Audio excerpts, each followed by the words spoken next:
And I guess we are live. Hi everybody. From wherever you're watching us from. Please send thumbs up if you can hear me, if you can see me, and if you're excited to join us today. Awesome, awesome. So, hi everybody. Welcome to the AsyncAPI online conference 2024. We are back. Like literally we are back. I mean, I miss like the online conference. Finally, we brought it back. So my name is Tilisile and I'm the community manager at AsyncAPI. Thank you so much for joining us today in this afternoon.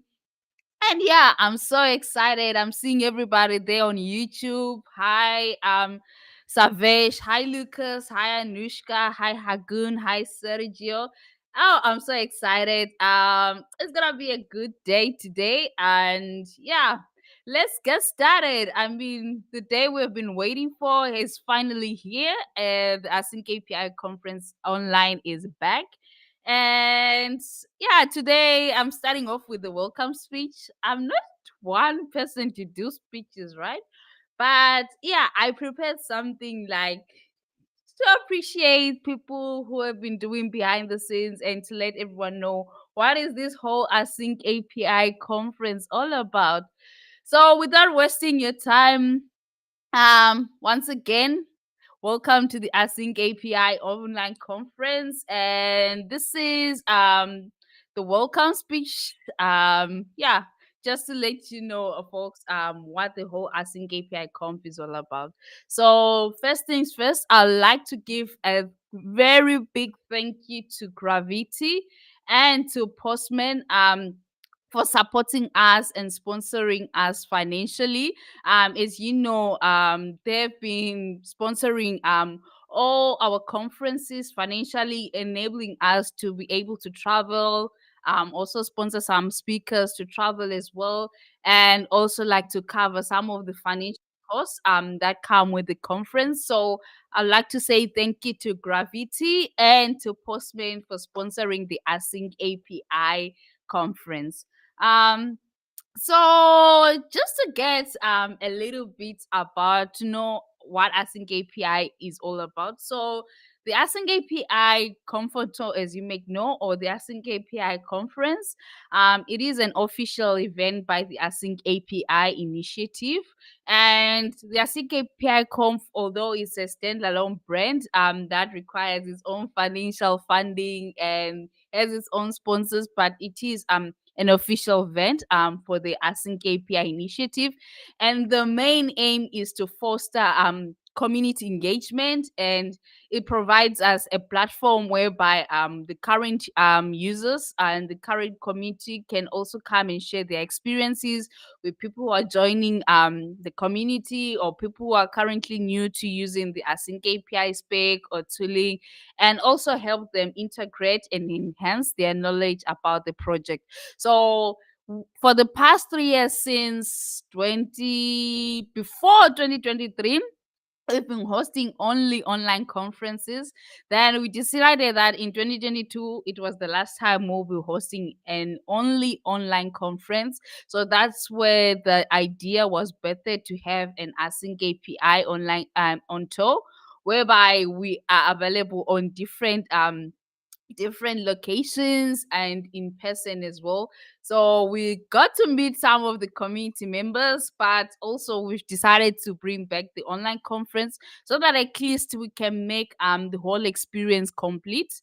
I mean, with even though we have the in person, still we still needed the online conference as well. So now that you have an idea of what the whole Async API conf brand is all about, so what have we achieved so far? So since last year when we began doing in-person events, and this year we have done like 7 in-person events, and over those is it 1.5 over the 2 years? I'm already counting this year as 2 years. We have had 1,000 attendees.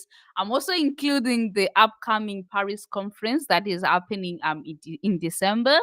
So I've included the number, like I've already estimated that already. We have like 1,000 plus attendees overall for the past 2 years that we've done in person events.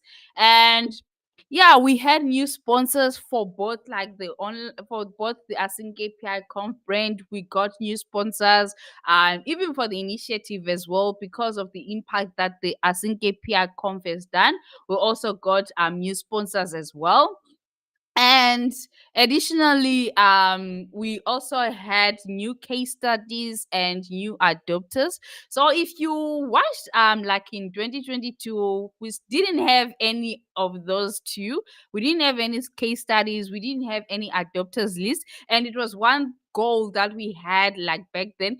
Please make sure you watch my talk later on where I go in depth of what I'm talking about. And thanks to the as in KPI com, we got to have like case studies and adopters list, and we got to like prove to people that indeed we have a community that uses Async API tooling and the specification. And so far, we also have got new ambassadors as well because of the impact that the conference has done. We have new ambassadors as well. Like we got to see like the impact and the people who really do the work and who go out there and speak about in the share knowledge about Async API. So because of the conference, our ambassador list has really grown indeed. And yeah, so today we're not only talking, it's not only about the whole general Async KPI conf, but today's main focus is the online conference. And I wouldn't have done it by myself, we wouldn't have done it by ourselves, but all life goes because of the contributors who are behind the scenes, who have been putting things together. So I would really love to appreciate all the contributors that have come through. And for the program coordination, I just want to give a big kudos to the all the people that are in the conference coordination working group. They've been facilitating, helping in putting things together. And the designers, for instance, the design that is in front of me or behind me, I'm not sure how to pronounce it, but the amazing designs that you have been seeing on social media, the speaker cards, even like this design that you're seeing on the background, it was done by the amazing volunteers who took their time to come and contribute and design these designs. And I'd like to give a shout out to the developers as well for putting together the CFP page, for making sure that everything on the website is correct. We didn't have a dedicated online page. They worked very hard so that at least we can have a place where we can collect CFPs. We can have a place where we can direct people on the website to come and see what the online conference is all about. So they did a very amazing job behind the scenes putting things together on the conference website. And later on, we have some amazing on stage volunteers who will be presenting and helping speakers, and you'll get to see the lovely faces that will be on stage. I won't be doing it today, but we have these amazing people who have taken their time to come and make sure that you have a good time and to also answer your questions and get like to introduce the speakers as well. And behind the scenes, we have the content and the offstage team. These people are in charge of collecting all the questions that we have online, making sure that even on our social media, everybody is up to date and know whose talk is happening at what time. So they are taking their time really to curate all these questions and making sure that our YouTube comment section is safe. There is no any funny comments. So they'll be in charge of that. So I still want to really appreciate the content and the team behind the scenes. And yeah, so as I said, today is not about like the overall Async API conference, but it's dedicated for the online conference. And what you can expect today, we have amazing sessions from these expert speakers. And please make sure one of the volunteers behind the scenes will share also the link to the agenda as well, where you can get to see which talk is happening at what time. So be sure to check out the online conference agenda. But we have amazing speakers and amazing sessions. It's not only about the technical sessions, but we have community sessions as well, of which is something I'm really excited about. And yeah, I'll also be speaking later on. So make sure you are on my talk. And awesome. And what is the online conference without giveaways? I mean, we'll be giving away a single API swag. I'm not going to tell you when, but make sure you are attending the talks. We'll be giving out some swags, definitely. So if you love swags, be sure to be there. Be sure to watch the sessions. Be sure to be attentive and join us and interact with us. Like I said, I'm not gonna tell you what time this is gonna happen or what are we going to do, but just be ready. We're going to have a quiz time later during the sessions, not later, but during the session. So anytime I can just surprise you, boom, it's quiz time. And yeah, if you we are already starting to prepare for 2025, and if you or you know your company or you're interested in being part of something great that we're doing with the Async API conference, please come and sponsor at the Async API conference 2025. We want to make it bigger and better than what it is now, and we need all the help we can get. Even if you feel like if you want to sponsor us with swags, we are open to sponsoring with swag. We have sponsorship tires. If you also want to host us in any location, we are also open to that. So we are open to all kinds of sponsorship this year. So if you want to be part of what we are doing with the Async API conference, please reach out to me. I'm available, and let's have a chat. Let's talk. Let's cook some magic, you know. And with that being said, make sure you follow us on all our social media platforms. Join us on Slack, on our Slack workspace. We are there on GitHub. Make sure you start our projects. We are available on Twitter. We are there on LinkedIn, and I'm sure the conference is also streaming on LinkedIn. So be sure to follow us to stay up to date with what we are currently doing as a project and as a community. So that will be all from me today. So yeah, that will be all for the welcome speech. As I said, it's not about me today, but it's about the only community, the online conference. So that will be all from me today. I don't know if there will be any questions somewhere around there in the on YouTube. I don't see any questions. So then we'll be taking a short break, I think about 10 to 12 minutes, and I'll be back to introduce our first speaker of the day. So make sure you take time to retweet, share the live stream, check out the agenda of the talks that are coming up. And yeah, see you in 30 minutes time with our very first speaker. Thank you so much.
And we are back. The music is so soothing that I almost missed the time. But, anyways, work is work. We are back.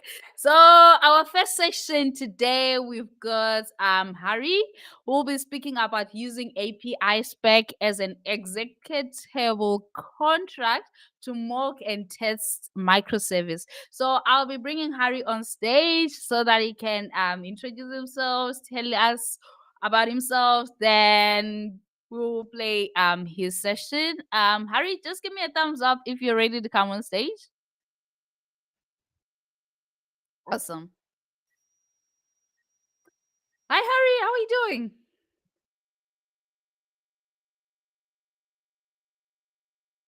Hi. Is it my internet or what? Did it disappear? I Can you hear suppose me? there is a lag, but I can see you now. Okay, awesome, awesome. All right, how are you doing today? I'm doing very well, and I'm super excited to be part of AsyncAPI online conference again. And yeah, thanks for having me. Appreciate the opportunity.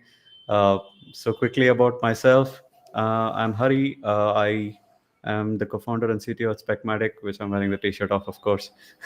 And for AsyncAPI itself, again, quite honored to be selected as one of the ambassadors.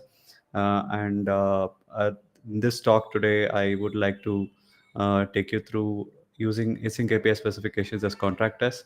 So without much delay, I'll keep my introduction short. I'll hand it back to Thuli so she can take it from there.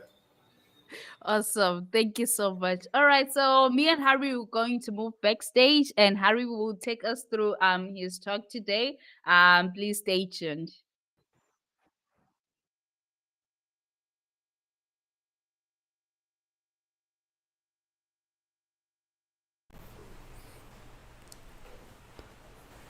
Hello and welcome to this talk about using API specifications as executable contracts to mock and test microservices. My name is Hari Krishnan. I'm a co-founder and the CTO at Specmatic. I also help with transformation advisory. I'm a coach and a trainer and an API governance strategist. I love conferences and communities. I've spoken at, here are some of the conferences I've spoken at, and I also volunteer at quite a few of them. AsyncAPI conference happens to be one of my favorites, and I'm really, really glad to be part of it again this year. So that's quickly about myself. Let's jump right into the topic for today. So we're going to be looking at an order service which is designed to interact with a few topics which are on a Google PubSub cloud. So let's say we have this place order topic on which if we drop a message with order details, then the order service picks up those order details and verifies inventory and whatnot, etc. And then drops a message further onto the process order. Once it considers that the order is ready to be further processed, which other systems such as a fulfillment service, etc., could take over. Also, it drops messages onto notifications so that services such as SMS or email could kick in and appropriately act on these messages. Now, how does one interact with such an order service? So, as a client, I can drop messages into the place order, and once the processing of that particular order is done, I could await for messages on topics such as the process order and notification. That is how I interact with such a service which is exposing these capabilities. Now, let's look at how to go about testing this application.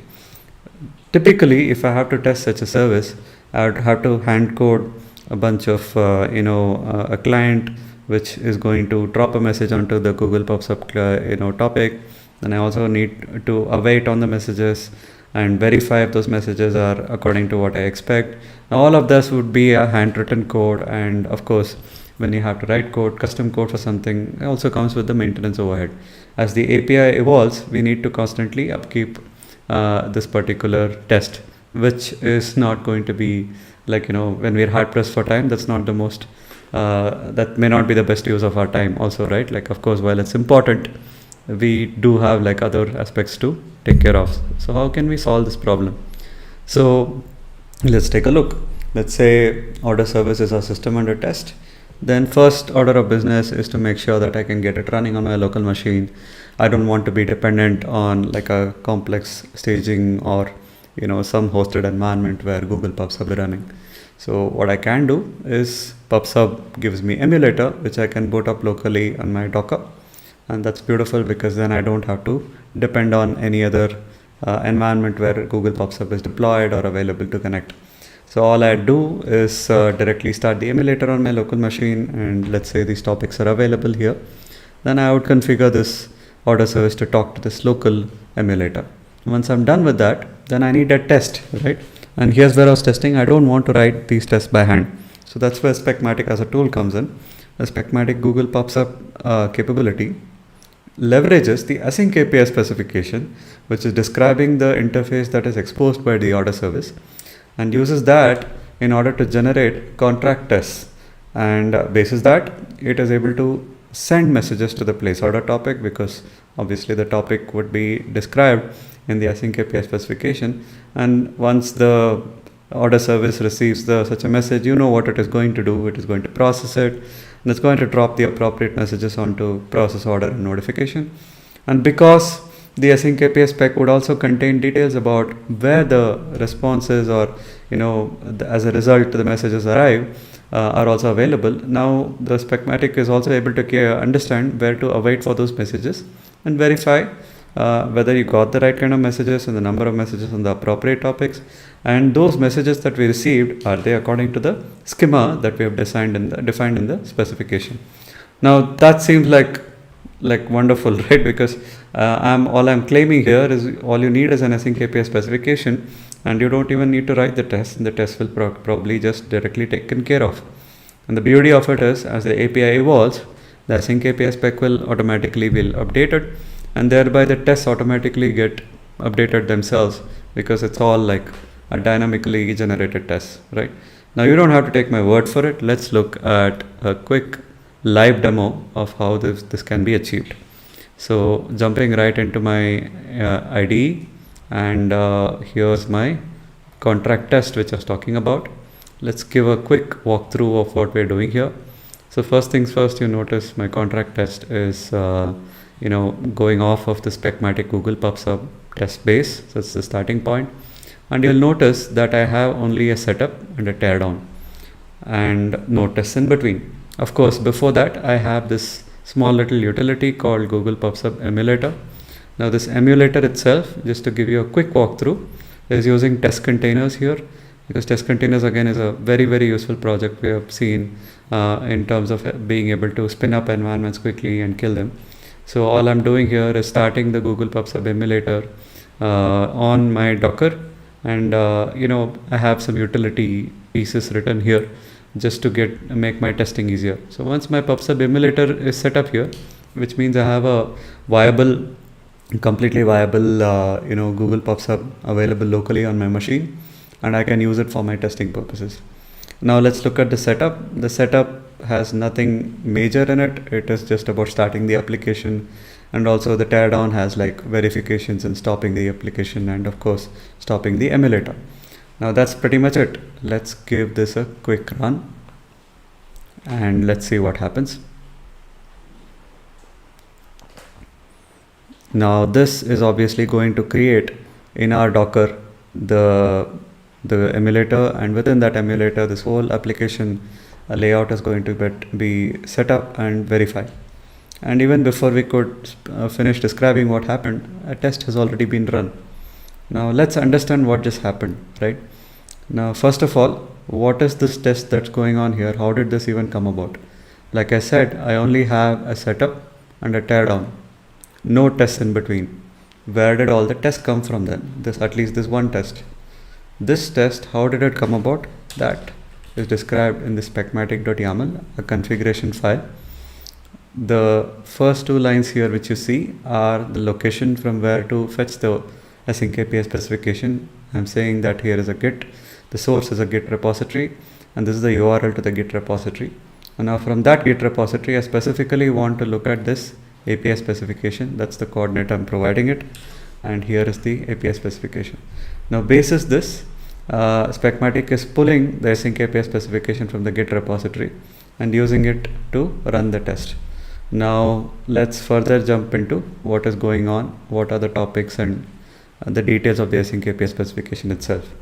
So I've taken the same spec and loaded it up into the studio, so it's more visibly like you can see what's going on. As you can see, this is an exact representation of the image that we saw earlier, which is it has a place order topic, the order service, and it has two other topics, process order and notification, on which you have subscribed. So it says publish. Again, this is AsyncAPI 2.6, which is why you see a publish on place order and a subscribe, which means listen on this, right? So now that's the very basic detail. Now let's look at what happened in the test itself. So here it says new order sent, that's the test. So let's look at the details here, and I will look for the word await, and you can see that Specmatic is awaiting for messages on process order. Once that is done, it is awaiting for notification. So those are the two things, right, where the responses have to come. Now also you will notice that it is receiving messages on the place order topic, of course, and it's also receiving messages on the process order topic and the notification topic, right? Well, that's the very gist of what just happened. But for this to happen, I should have first sent a message to the order service itself, right? Where did that happen? That's happening right here. The first line here says Specmatic has published a message on the place order topic, which is where the order service is listening on. Now, how did it know that I have to send an order with this order details, right? One MacBook, one iPhone, this is the quantity, these are the order details. Where did it get the payload or the test data for this particular message that it has to send? Again, look no further, it is the AsyncAPI spec itself. If you notice the place order topic, there is a payload under the example, which is the data that you're seeing. So basically what we've done is the examples in the API specification have been leveraged as the test data message for the message that we have pushed out into the order service. Fine, that's great. Now once that is done, it is awaiting for the results on process order topic, right? Like what we saw earlier. How does it know that I need to await on this particular topic and also on the notification? And once it receives, what to do with it? So that's the beauty of it, right?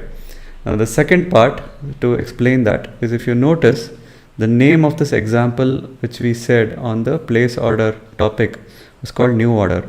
Now let's see what happens further down. So let's look at the process order topic and look at the payload, and you can see that this also has the name called new order, right?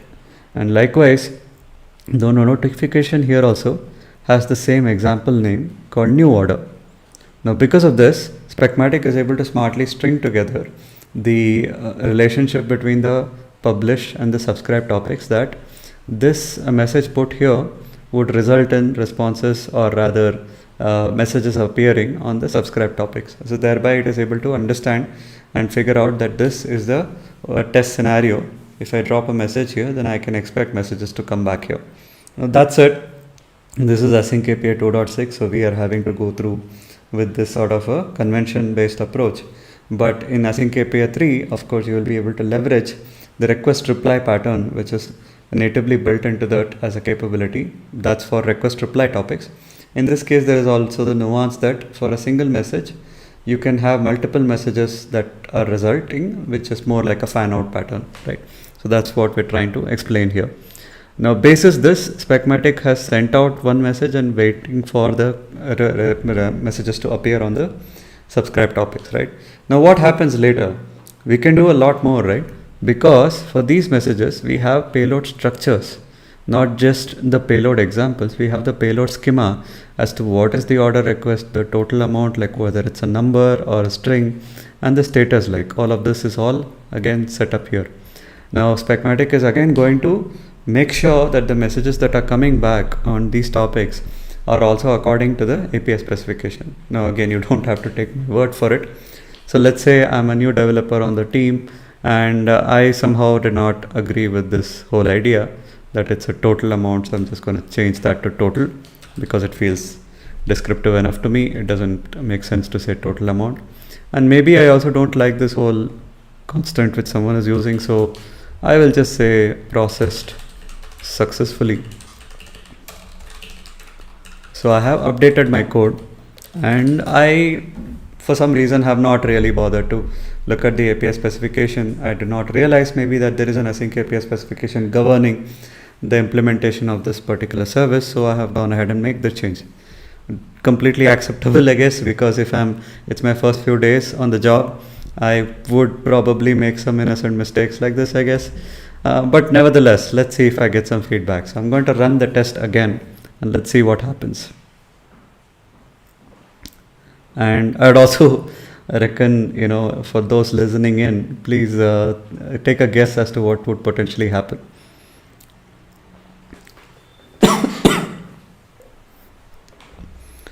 And as you can see, the tests are running, and we have failed the test. Let's see what is happening here. So there are a few errors here. Let's go one by one. First one. It says expected key name total amount was missing, but instead I received a key total, which I did not expect. Now this makes sense, right? Because if you look at the API spec, I'm looking for total amount. Total is not there, so my innocent change there to say renaming, refactoring whatever I did is not a good idea. So I should have studied the AsyncAPI spec first, but I guess it's okay because I have the feedback now. That's brilliant. So now I can go and fix my issues. Second, you can also see that when there is an enum, it's absolutely giving me the right feedback. These are the only possible values. You cannot have some other arbitrary strings. Again, this is really, really useful, right? Now, because of such quick feedback right on my local machine, I don't have to be on the CI wall of shame with a broken build, right? I don't want to go there and then realize, oh shit, I have broken the build, and then I have to come back and fix everything, right? Instead, I have feedback right here. I fix it. I don't bother my team. I can quickly fix all of this on my local machine, have a green right on my local, and then I can move forward. So let me quickly revert this change and go ahead and roll back. And the moment I do that, I can run the test again. Now notice how cheap and how effortless this is. When I say cheap, it is literally zero cost for me to keep making changes and running the test. number one, it's really, really fast feedback. Number two, I'm not having to write the test.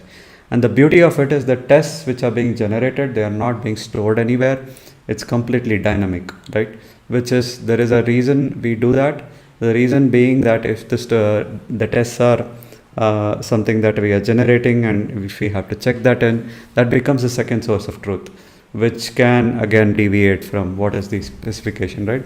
We want everything to be driven off of the async API specification, so that as the spec evolves, as the API design evolves, the tests automatically update themselves, which means we don't have to actually worry about going and changing them often. So that's the beauty of this whole process. So far, we've seen how we can leverage API specification as an executable contract. And especially in the demo, so far we saw the use of AsyncAPI spec in the context of Google PubSub. Of course, when you are using AsyncAPI spec, you can use other protocols such as Kafka. And also if you're using specifications as OpenAPI or Google Power, GraphQL, SDL files or gRPC proto files, even those specifications can be leveraged in a similar manner, right? Sync or async. Now, given the principles are the same, which is basically to be able to take an API spec and convert them into tests and stubs, what can we do with this? Apart from the clear advantages that we saw for that a developer has, what are the bigger, what is the bigger picture here?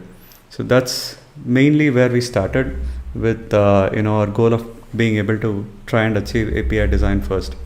For example, if we have like API consumers and API providers, as in like basically teams which are on both sides of the API boundary, and of course architects and application security experts, all of them, we jointly come together to agree on how we should be building application.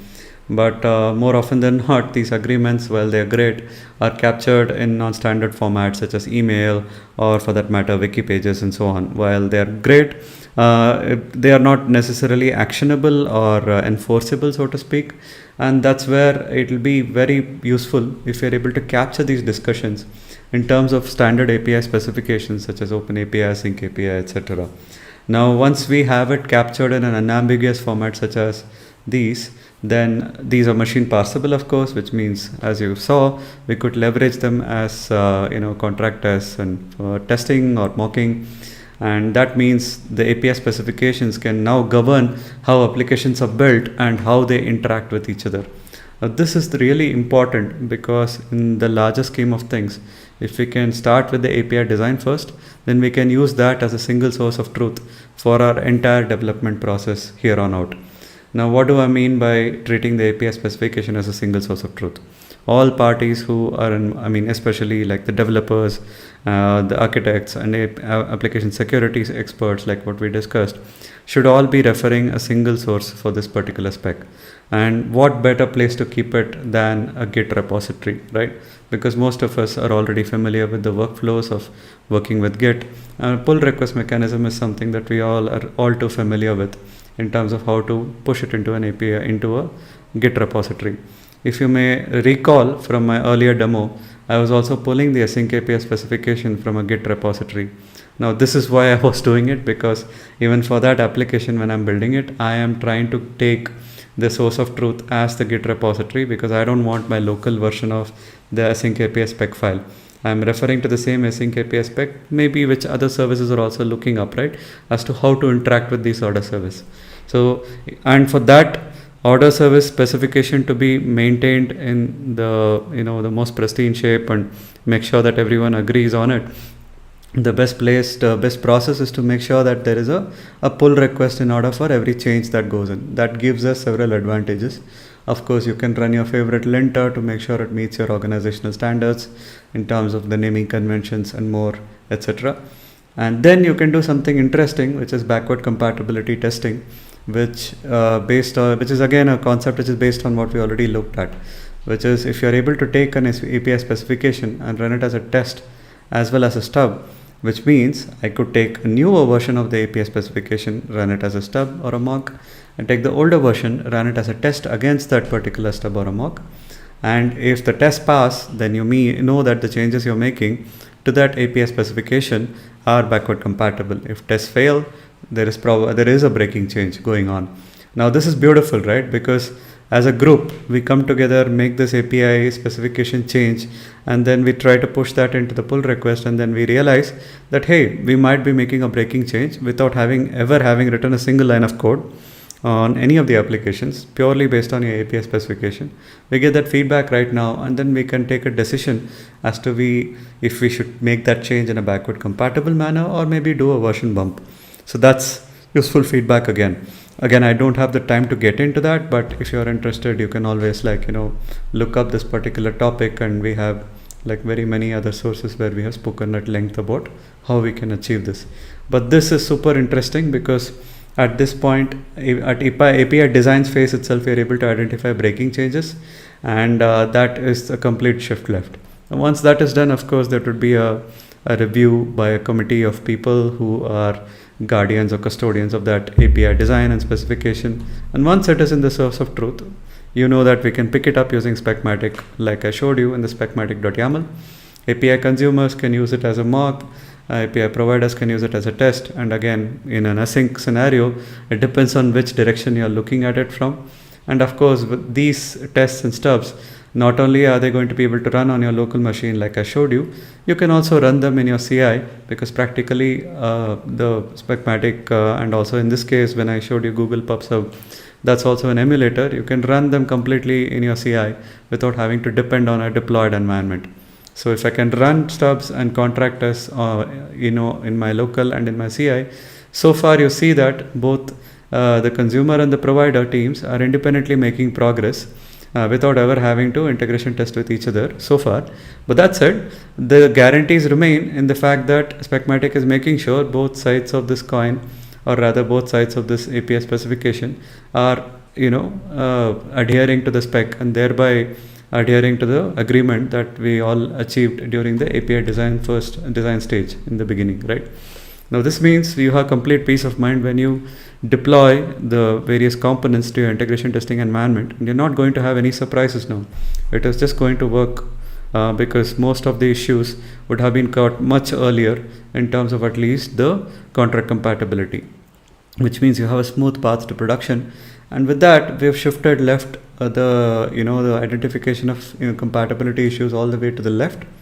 It gives a great developer experience, and again, you don't have to take my word for it. You saw how useful it is for a developer to be able to see when I'm making a mistake, as I'm making it, live feedback, without having to wait for it to blow up in a higher environment and me getting that feedback much later, which avoids the context switch, right? And for me as a developer, the biggest and most important aspect is to avoid context switch. That's very, very expensive. So that anything that helps with it is really, really important.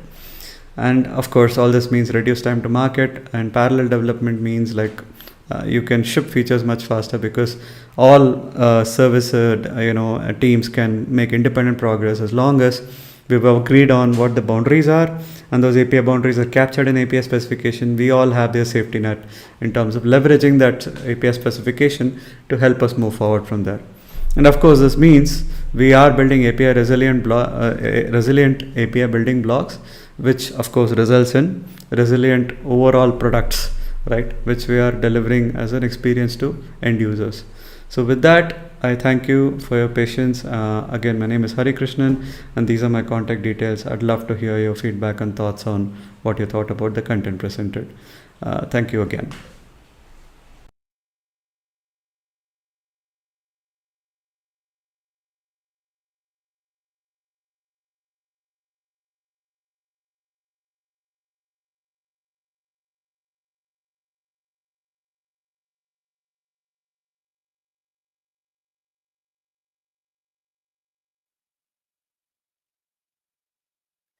All right. Thank you so much, Harry. I'm bringing you on back on stage so that we can take some questions. Just give me a thumbs up if you're ready. Awesome. I'm bringing you on stage. Awesome. Cool. So just checking some questions that we have for you. All right. The first question is from Lucas. The PubSub emulator, is it a tool for Google Cloud or Specmatic from YouTube? Yeah, thanks, Lucas, for the question. The PubSub emulator is by Google Cloud. It's very convenient. They have made a pretty good job of publishing it. All I did in my demo was we wrapped it. Of course, we used test containers to deploy it onto the local Docker. So we made it easy for the team to repeatedly use it. Took the general GHCR GitHub container repository link to the Google Cloud instance of the PubSub emulator.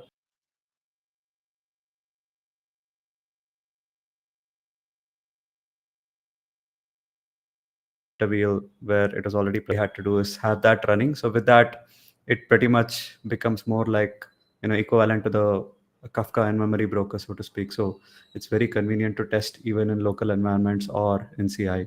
So yeah, so that's the answer to that. All right, thank you so much. That is the only question that I had from the audience. Let me just double check here on YouTube if there is any other questions. All right, I don't think there's any other questions. And if there's any other questions, I think they will drop them on Slack. As Harry has mentioned, he's available on Slack, on LinkedIn. Please make sure you connect with him. And this recording will be available soon after the whole conference is over, so that at least you can get to rewatch. And if you have any other follow-up questions. Thank you so much, Harry, for joining us today and taking your time to really be with us today and for agreeing when I said, "Hey, do you want to come and speak?" And you said yes. Thank you so much. It was a pleasure having you today.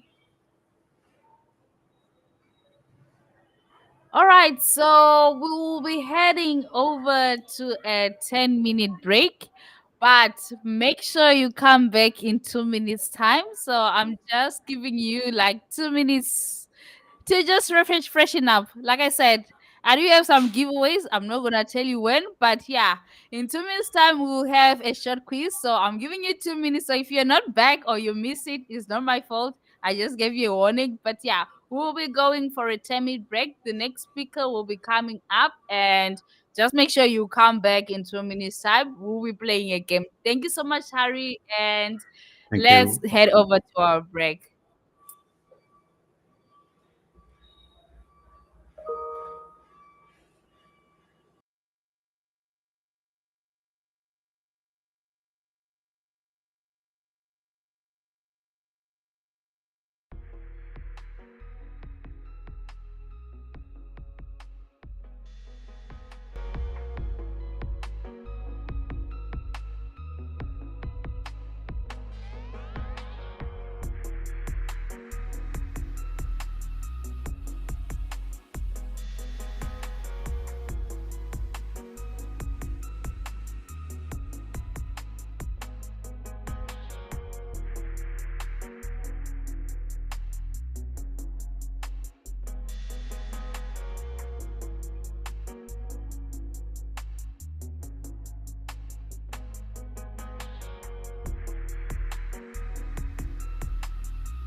I'm back. As I promised, I will give you 2 minutes. I am back. All right, so I will drop a link that should appear on YouTube. It's time for our first giveaway. So where is the link? Oh yeah, found it. All right. So you should see a link appearing on your YouTube comment section. So get ready. Bami, can you share your screen so that we can start playing? No, I can't see your screen. All right. Let me bring you on stage. Awesome. Awesome. Okay, cool. All right, here is the code. Make sure you copy the code on the screen and let's see how many people are joining us today. It's time to give away some Async API swags. Let's go, let's go, let's go. Let's see who has the fastest hands, or maybe let's see who has the most knowledge, right? And also please make sure you use the QR code as well, just to scan. Let's have some fun. Let's play the game. All right. How many participants do we have? We have 10 participants. Okay. All right. Should we wait a few more minutes? Okay. They are coming through. That's good.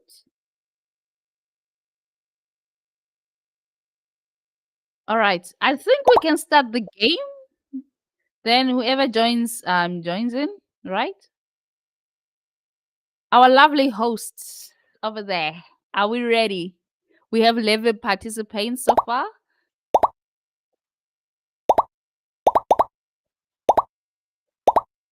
Okay. A few more minutes. Okay. Let's wait. 2 more minutes. Let's wait for 2 more minutes. Then yeah, so that at least we can prepare for our next speaker as well.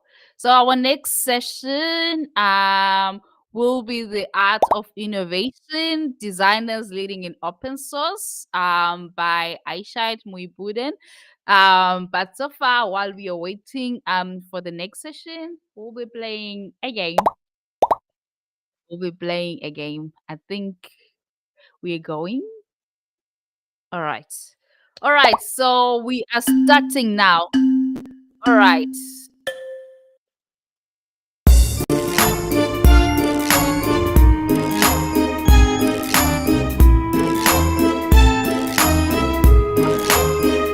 Oh, this leaderboard is going so fast. Oh my God.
Okay, who is Ghost?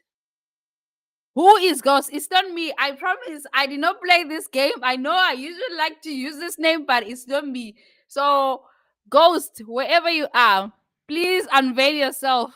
It's not me. It's not. I promise I did not play this game. I know somebody might suspect me, but it's not me. Okay.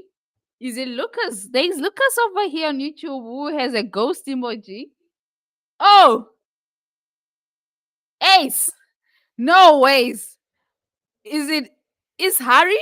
Okay. Now I'm confused now. Who is the ghost?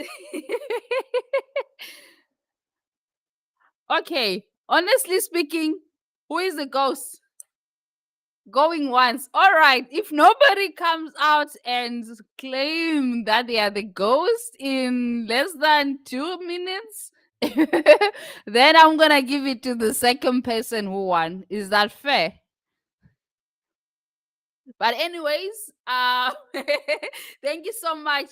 Shout out to Ace. You are not going to get. You can contact. I don't know. Are you eligible to get the swag though? I'm so curious. I'm so curious. I remember last year when we are doing V3, you said I'm not eligible to get the swags. So yeah, payback time is back.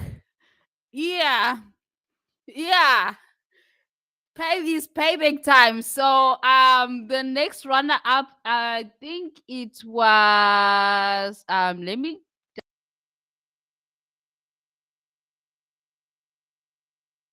the second runner up I think is Adita. Adita, congratulations.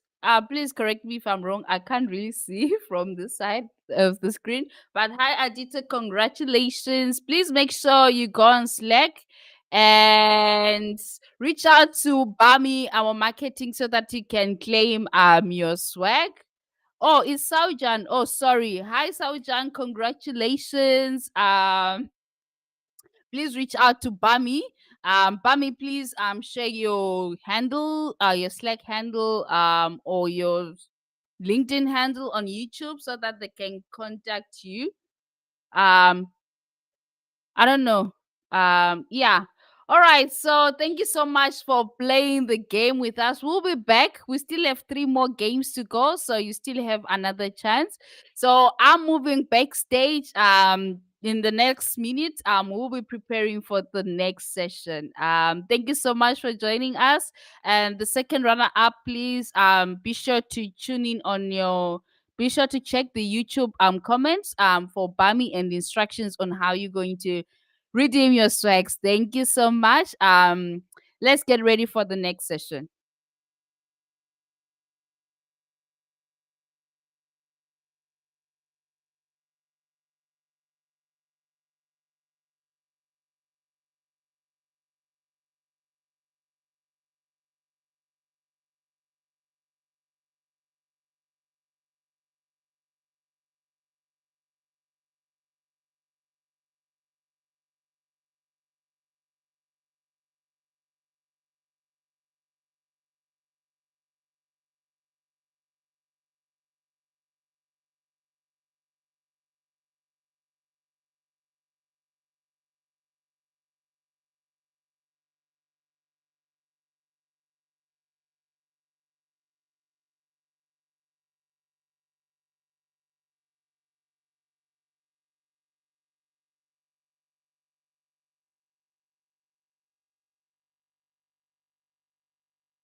Have you ever thought what design would look like if open source?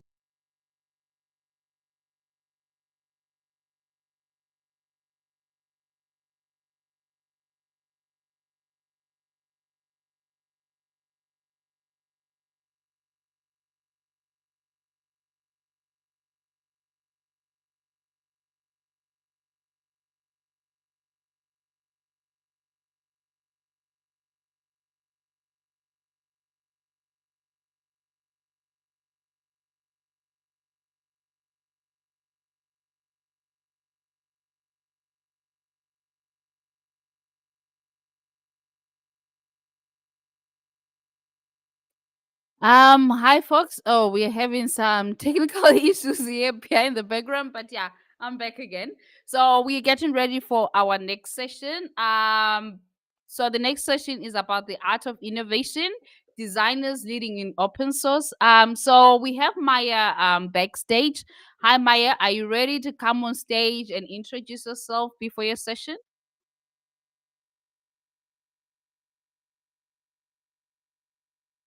Hi Maya.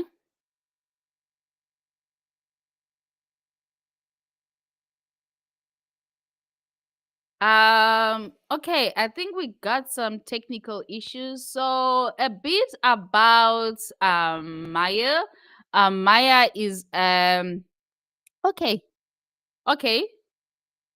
Wow, now I'm looking for the bio. I can't find it.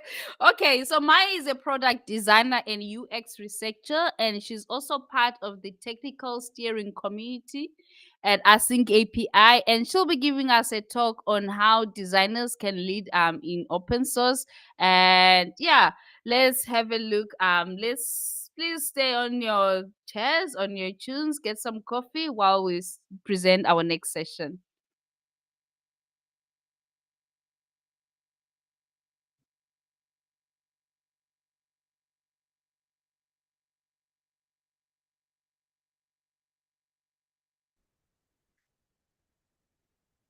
Have you ever thought what design would look like if open source does not exist? Imagine there's no free icons, no free images, no Figma libraries, no Google Material System. Just imagine how much effort we are going to put in our work to do all the designs we do every day.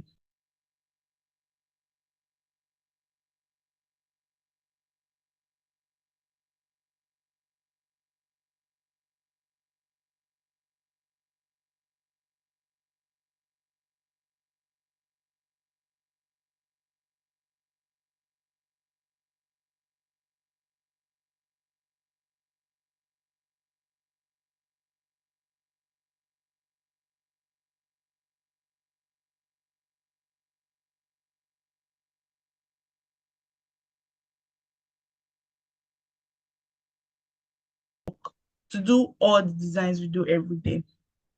But here's the thing. Designers have always been part of open source, but just quietly. We have been using all these shared resources for our designs. But the thing is, nobody even told us we could contribute to open source in a more structured way like this. I mean, through platforms like GitHub or even GitLab. And there's this myth floating on around that you have to be a developer to contribute to open source or even know how to code to contribute to open source. But all these things are changing. Designers are now being part of the conversation, and we need to take our seats right at that table. In my talk titled The Heart of Innovation, Designers Leading Open Source, is going to explore how designers are not just participants in open source, but also drivers of innovations. We're also going to explore how designers can drive innovation in open source, as well as the challenges and how to overcome them, and the opportunities in open source. Lastly, I've created a list of resources for you to explore later in your free time. But before we get right into all this, let me introduce myself and what I do at the AsyncAPI community. Hello, everyone. My name is Aisha Moibedin. The community knows me as Maya. I'm the lead design maintainer at AsyncAPI community, where I maintain three repositories: the conference website, the website, and the brand. In addition to this, I'm also part of the Code of Conduct committee and also a member of the Technical Steering Committee. I've been volunteering to this awesome community for over 3 years, where I've been able to develop and enhance both my design and research skills. In my free time, I love watching movies. I love watching movies and I also like playing games. In addition, I also love writing. Writing for me is like a very good way for me to pour out my emotions. Enough about me. Now let's get right into the agenda of today. On my agenda, we have familiarizing yourself with open source. What does open source mean? And why should we even care as designers? We also have how designers can drive innovations in open source. Also, I have barriers in OSS and how you can overcome them. Opportunities. What are the opportunities in open source that you get as a designer? Like contributing to open source is going to open so many doors to different opportunities. And we're going to summarize all these things on the agenda, as well as the resources that I mentioned earlier. Open source. What does open source even mean? Open source is a software whose code is freely available for everybody to use, modify, enhance, contribute to. But the thing is, not all open source projects are free. Some actually comes with the paid options. Imagine open source like this. We are working on a design project, right? Maybe we are designing a website or even building a design system. We need a UX researcher to understand what the users need. We need a visual designer to manage the icons, typographies, and all of that. We need a developer to write our code. We need a UX writer to do microcopy and even write documentation. Everybody is focusing on their own puzzle piece. As a designer, I'm not going to mess with what the developer is doing as long as I don't even know what is going on with the code. And as a UX writer, or a UX researcher, I'm not going to mess with what the developer is doing. Same with the developer here. That's exactly how open source works.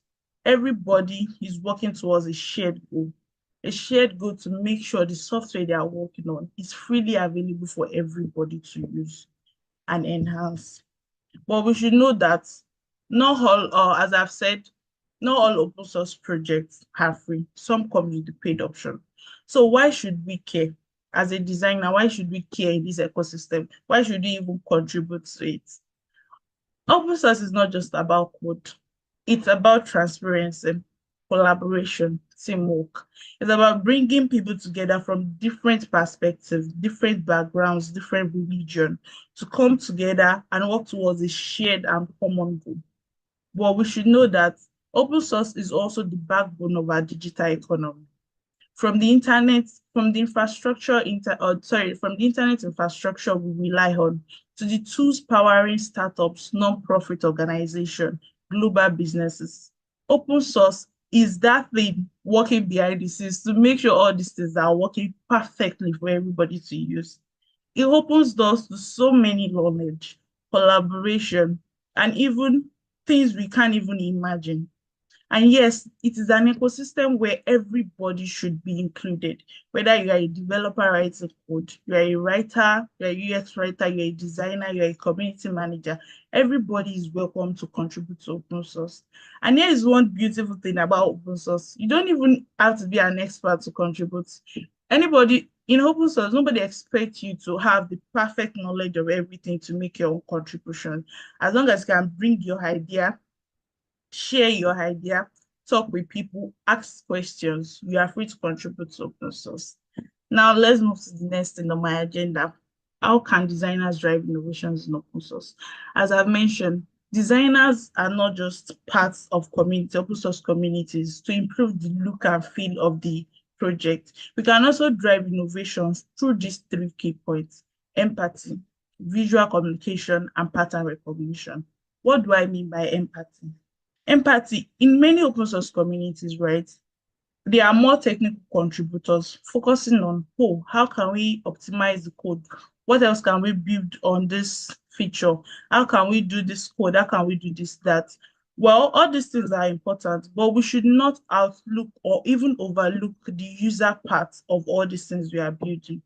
As a designer, we bring, as a designer, we bring this empathy-driven approach to projects we contribute to by understanding the user's needs, preferences, their what's it called, their behaviors, and what they actually expect from that project.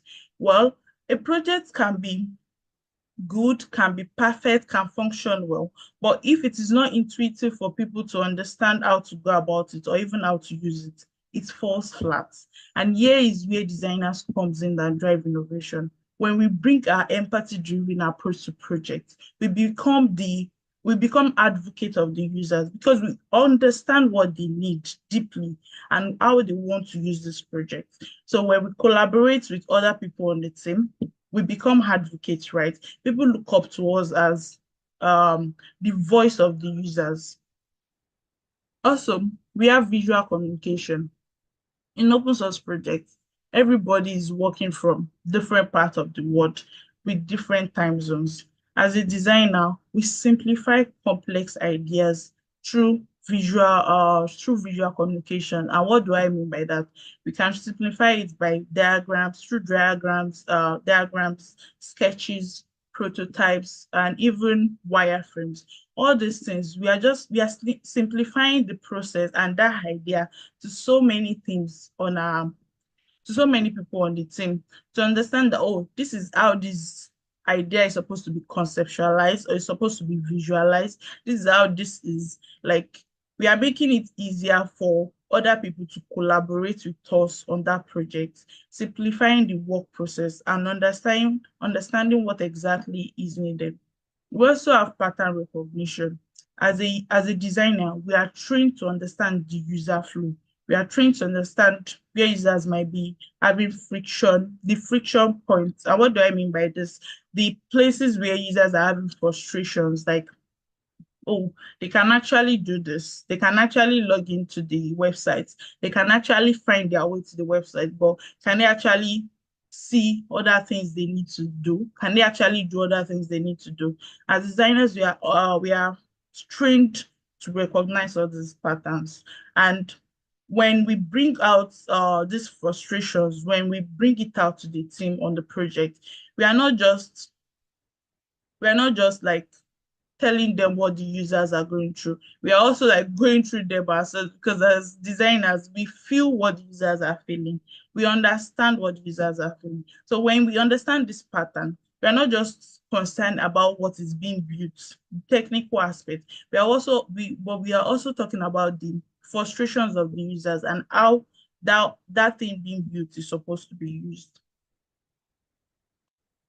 And yes, we have barriers in open source and how we can overcome them. When you're starting in a new place, it's okay to feel overwhelmed. It's okay to feel, oh, are they going to accept me? How am I going to find my way here? What am I going to do? It's perfectly okay to feel overwhelmed in open source, right? Especially when you're just starting. Even the most experienced contributor at AsyncAPI committee has a place to start from. They also started from somewhere, right? So these are the barriers that even me personally have faced and I've been able to overcome them. So if I can overcome it, so why can't you? So you can also overcome it, yes. So we have imposter syndrome. What if I'm not good enough? It's all right to feel that way. It's all right to feel, oh, you're not good enough. It's all right to feel, do I even know what I'm doing? Will people even understand what I'm doing? It's perfectly okay to feel overwhelmed. But the thing is, when you learn how to manage it, it becomes better over time. Nobody has this go to overcome imposter syndrome. Everybody is managing it because at one point or the other, you feel like, oh, am I good enough? Do I even want this thing?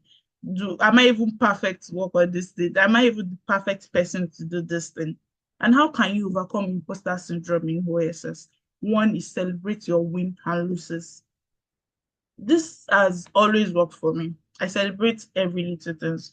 Whether my contributions go through is successful or not, I make sure I celebrate them.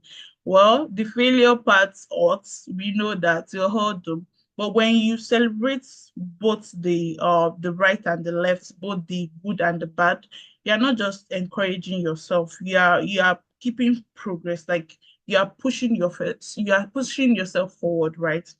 Like whether you celebrate it, the win and the other part, you are pushing yourself, you are empowering yourself to do better. And another thing is track your progress. When contribute to open source communities, you can have your, as a designer, right, you can have your contributions in a Figma file or even in a journal. When you track all these things, you are keeping progress of what you have done, both the little ones and the groundbreaking ones, right? So when you do this, anytime when self-doubt creeps in, you go back to what you have done so far. It's like encourage yourself and feel like, oh, I've done this, so yes, I can do better. We also have, it is okay not to know everything. Trust me, in open source, nobody expects you to know everything. Sure, we don't even expect you to be the perfect or the expert person on anything. The thing is, come, be open to learning, be open to asking questions, be open to relating to other people, be open to understanding what you want to work on. And if you don't understand, it's perfectly okay. Be open to learning and understand that it is okay, it's very, very okay for you not to know everything. Another thing here is not knowing where to start from. Oh, what issue should I pick? What issue should I pick? Where should I start from? How should I do this? How should I do that? That is also okay. With so many repositories, so many issues, it is very okay to feel overwhelmed and don't know the perfect place to start from. But the key thing here is start small. Start with a very tiny issue. There are issues on GitHub labeled good first issues, and they are also labeled like that for a very good reason. It's for you to attract new contributors, people that does not know about open source before, that are coming to the community to start. So start with all those kind of issues. These issues, they don't expect you to be an expert to work on them. For example, when I started my contributions at AsyncAPI initiative, I started by designing speaker cards for our 2022 online conference. It was a very simple issue. I just had to design speaker cards for the speakers for that conference. And that issue has opened so many doors to what I do today, from designing the design system to or designing the Async API sheets to working on this, working on that. This just that speaker card opened so many doors to opportunities and things that I do in the community and even beyond the community to today. Also, as I've mentioned, start small. Yes, don't start with groundbreaking issues. You don't have to like design the whole website or design this before you can like make your first contribution or even know where to start from. Start with a very tiny issue that does not need you to like spend so many hours on. Also ask questions, please. Everybody in open source, we are like the open source community is so welcoming for, especially as an API community. Trust me. The, excuse me. There are so many people there to help you. Just ask questions. Just be open to learning. Ask questions. Don't think that, oh, I have to find this thing, I have to find this thing on my own. I have to like find the solution to this problem on my own. No, open source is collaborative for a reason. It's bringing together people from different perspectives, different knowledge, different ideas, different backgrounds. So you don't have to be an expert. You don't have to find the solution to that problem you are working on just by yourself. You can ask questions. Yes, right? People are willingly to help you as long as you ask. But nobody will knows what you are we know what you are going through, or even if you know you need any help if you don't ask, right? Yes, we also have how to and rejection, right? The fear of rejection. It's okay to feel, will my PR get accepted? Will it not get rejected? Will they accept it? If I submit this issue, will they be able to accept it? Will they do this? Will they do that? It is okay to feel like that, but take rejection as a feedback, not a failure. And every rejection, every feedback is an opportunity for you to learn and grow and become better than you were yesterday. So don't take rejection in open source like a failure. or like maybe your contribution is not worthy, is not worthy. It is not worthless, trust me. It is worthy and we appreciate every contribution. But the thing is when your issues or your PR get rejected, it's not that maybe it is not okay or it is not very good. We just need it to be better, or maybe that is not exactly want what we wanted. Maybe we wanted something more better than that. So see rejections as feedback and not failures. Also, take feedback as an opportunity for you to learn and grow. I've mentioned that. Don't think of it as I failed. Think of it as, oh, what can I learn from this experience? What what has this experience taught me? What do I take out from this experience? So don't see it as a total failure. It is not a failure. It is just a feedback. And with time, you get you get comfortable receiving feedback, and you get to see them as feedbacks and not as failure. There is no failure in open source. Trust me. Zero to failure. There is no failure in open source. It's just feedback. Also, remember that everyone get rejected. It is okay to get rejected. It is okay to get feedback. With that, you know where you know your strengths and weaknesses. When you get feedback on your issues, on your contributions, you know where you need to like put in more effort and make it better. Yes, the interesting part, opportunities for designers in open source. There are so many opportunities in open source, trust me. But you wouldn't know if you don't start that your first contributions. And here on my list, I have global collaboration. You get to work and collaborate with so many people from different backgrounds, different perspectives, different countries. You are working with this, you are working with that, you're collaborating with this on this issue, you're collaborating with that person on this issue. Everybody's coming together. You are getting ideas from this person is getting ideas from him. Everybody, we are all coming together towards this a single shared goal, like to make that project better for everybody, for the users to make use of it. Also, as a designer, you get to build your portfolio, right? You get to work on real world issues where you get feedbacks and not just working on dummy projects where you have to like beg people to give you feedbacks on what you're working on. With this one, you get to build your portfolio with issues that are actually solving problems. Yes, we also have career opportunities. When contributing to open source projects, there are so many opportunities for you. Building your projects, building your portfolio, collaboration, and also career opportunities. For example, in the community, at least two people have reached out to me before to work to design a project or even work on a project. And this has been like one of my major achievements in open source. Like there are so many opportunities for you. If it is not freelance, it is contract, it is a full-time employment, but there is this opportunity for you to not just build your portfolio, but also have something that brings food to the table. Yes, we also have real user feedback. I've mentioned that when explaining building your portfolio. You get feedback from real people that actually care about that project.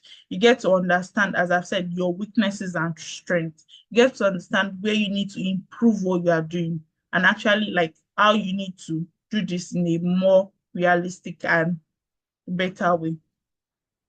Yes, also, we also have paid open source projects, right? For example, we have the AsyncAPI maintainership project. There's a stipend for it, there's swag for it. There are so many opportunities. You even get to be a maintainer on a project if you are very, very serious on that, on what you are doing, right? We also have outreach projects. Outreach project also pays you like a very good money. We also have the LFX paid projects. Yes, and here are the list of resources that I mentioned earlier that I've created for you to like explore later in your free time. So that will be all for my presentation. Thank you. But before that, remember to follow us on Instagram. Sorry, did I say Instagram? Remember to follow us on GitHub, on X, on LinkedIn, and also check out our tools on the website. Yes, thank you so much. Thank you everybody for being part of this journey with me. Thank you.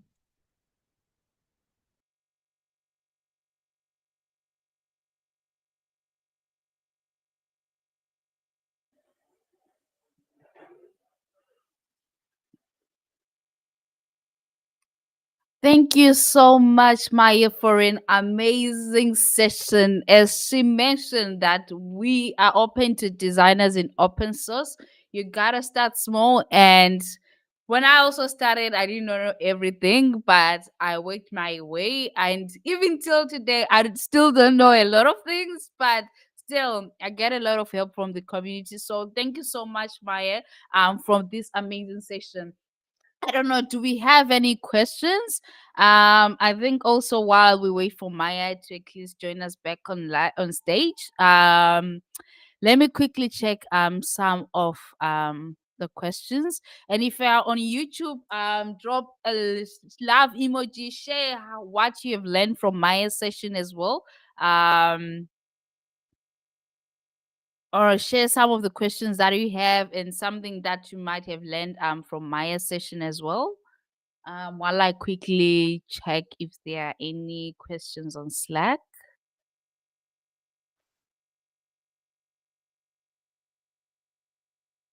Hi Maya, I'm going to bring you on stage so that at least you can give us a quick wrap.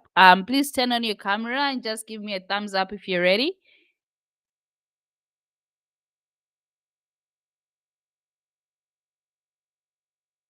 Okay, I'm gonna bring you on stage. Hi Maya, can you hear me? Hi, Tuli. I can hear you. Can you hear me? Awesome. Yes, I can hear you. Awesome. Thank you. Yes, I can hear you. Thank you. Okay, I can also hear myself, Okay, I but can also hear myself, but thank you so much for thank you so joining much us for today. Is that joining from us me? today. Yes, that's from Yes, you. that's from you. Oh, okay. I've been joining on YouTube for the guild. All right. All right. What about Thank now? you Is so it much. better now? Thank you so much. I can't hear I myself can't hear anymore. myself anymore. Oh All no, right. I Oh can. no, I can. All right. So All right. we have So one question. we have one question. Okay. Um Linux Foundation Linux undertakes Foundation undertakes non-Linux non-Linux centered projects. centered projects. Sorry, I didn't get that. Okay. Could you Let me repeat yourself, quickly please? um does Linux Foundation undertakes non-Linux centered projects?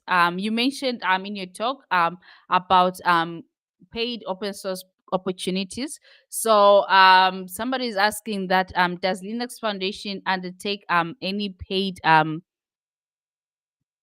does Linux Foundation have non-Linux Foundation projects on their platform? I think I got that I think question I got correct. that question correct. Okay. Thank you for that question. That was a great question. But I don't have the complete answer at the moment. However, I'll get back to you when I do my research on it. Did you get that? Okay. Okay. Um, I think so. I think so. All right. All right. I don't think we I have don't any think we other have any questions other apart from questions that one. apart from that one. Would you like to give like a quick wrap up from your talk?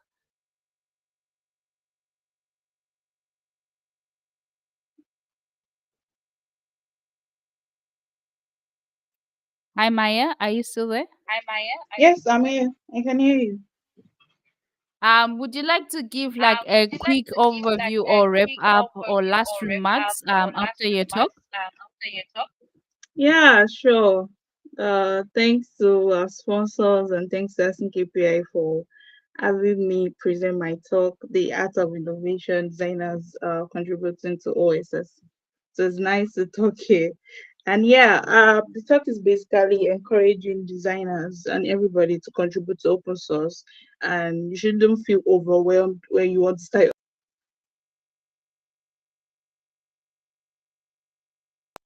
Could you come English, Jay? Yeah, we can still hear Okay. you.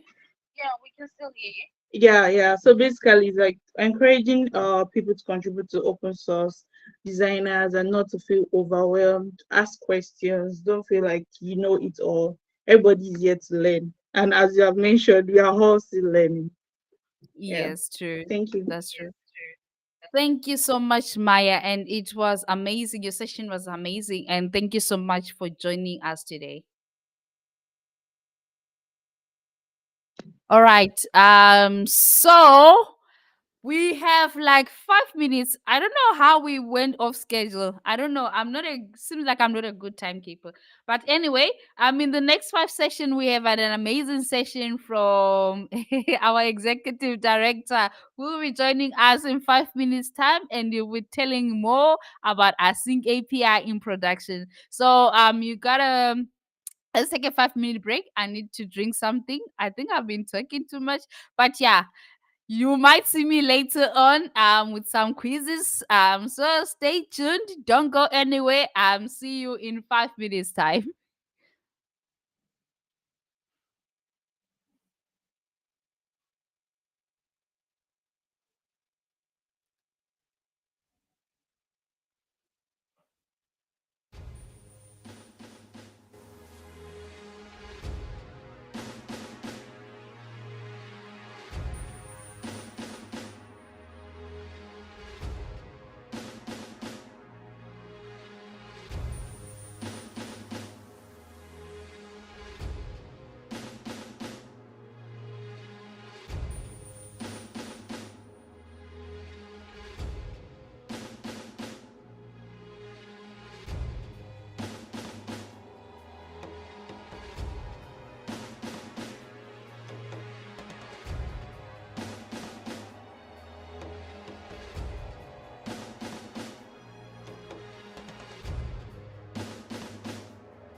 Hello and welcome back, everyone.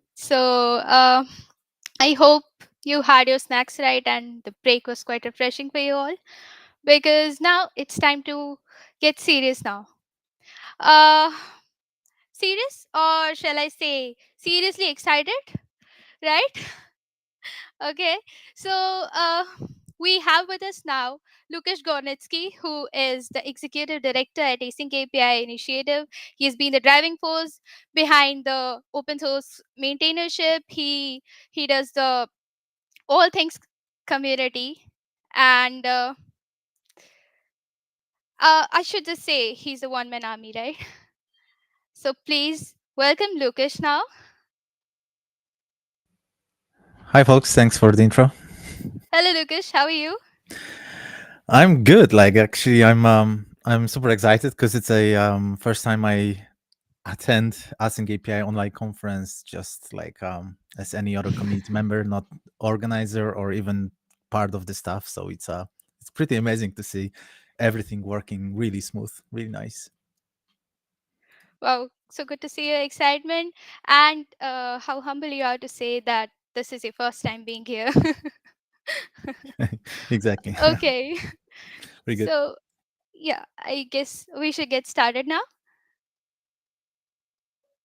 Okay.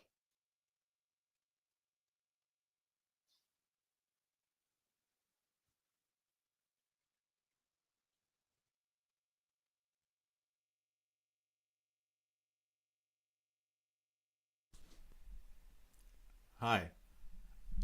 Hi. Yeah, sorry. I just wanted to make sure you're gonna see my T-shirt for the FOSDEM conference next year, because AsyncAPI will be there. But yeah, let's get serious for a second, at least in my life. So I'm Łukasz Górnicki. I can come up with many different labels to describe myself. Like one of my favorites is that I'm open source fanatic, but I'm also independent maintainer in open source, a technical steering committee member, and a executive director at AsyncAPI Initiative. But for the sake of this conference, I put a different label on myself. It's a label of a researcher. So I, over last months, like started already last year, no, actually it's more than last year. Okay, let's be honest, at least a year of research, if not a year and a half. Well, yeah, time in life of a 40-year-old person flies. But yeah, let's go back on the track. So the research I did was based on a publicly available information that I wanted to basically go through, discover, and see how people use AsyncAPI in production. So whatever you're gonna see today during this presentation, it's all based on publicly available data. So some presentations, documentation, slides, nothing that was privately shared, nothing that I would get from some other sources and you're not able to double check what I'm saying. So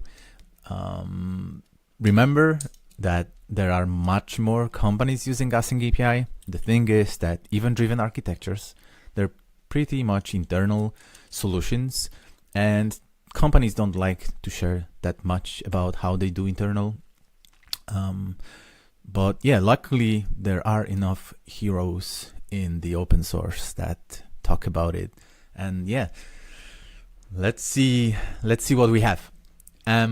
So I think the best way to start the presentation is to start a presentation with some complaints. So yeah, this is a screenshot showing AsyncAPI landing page. You can see here a typical visual approach of explaining in short what AsyncAPI is and what it can be used for. Visually nice, docs generation in the best way of showing benefits of AsyncAPI pretty quickly, right? YAML on the left, docs generated on the right.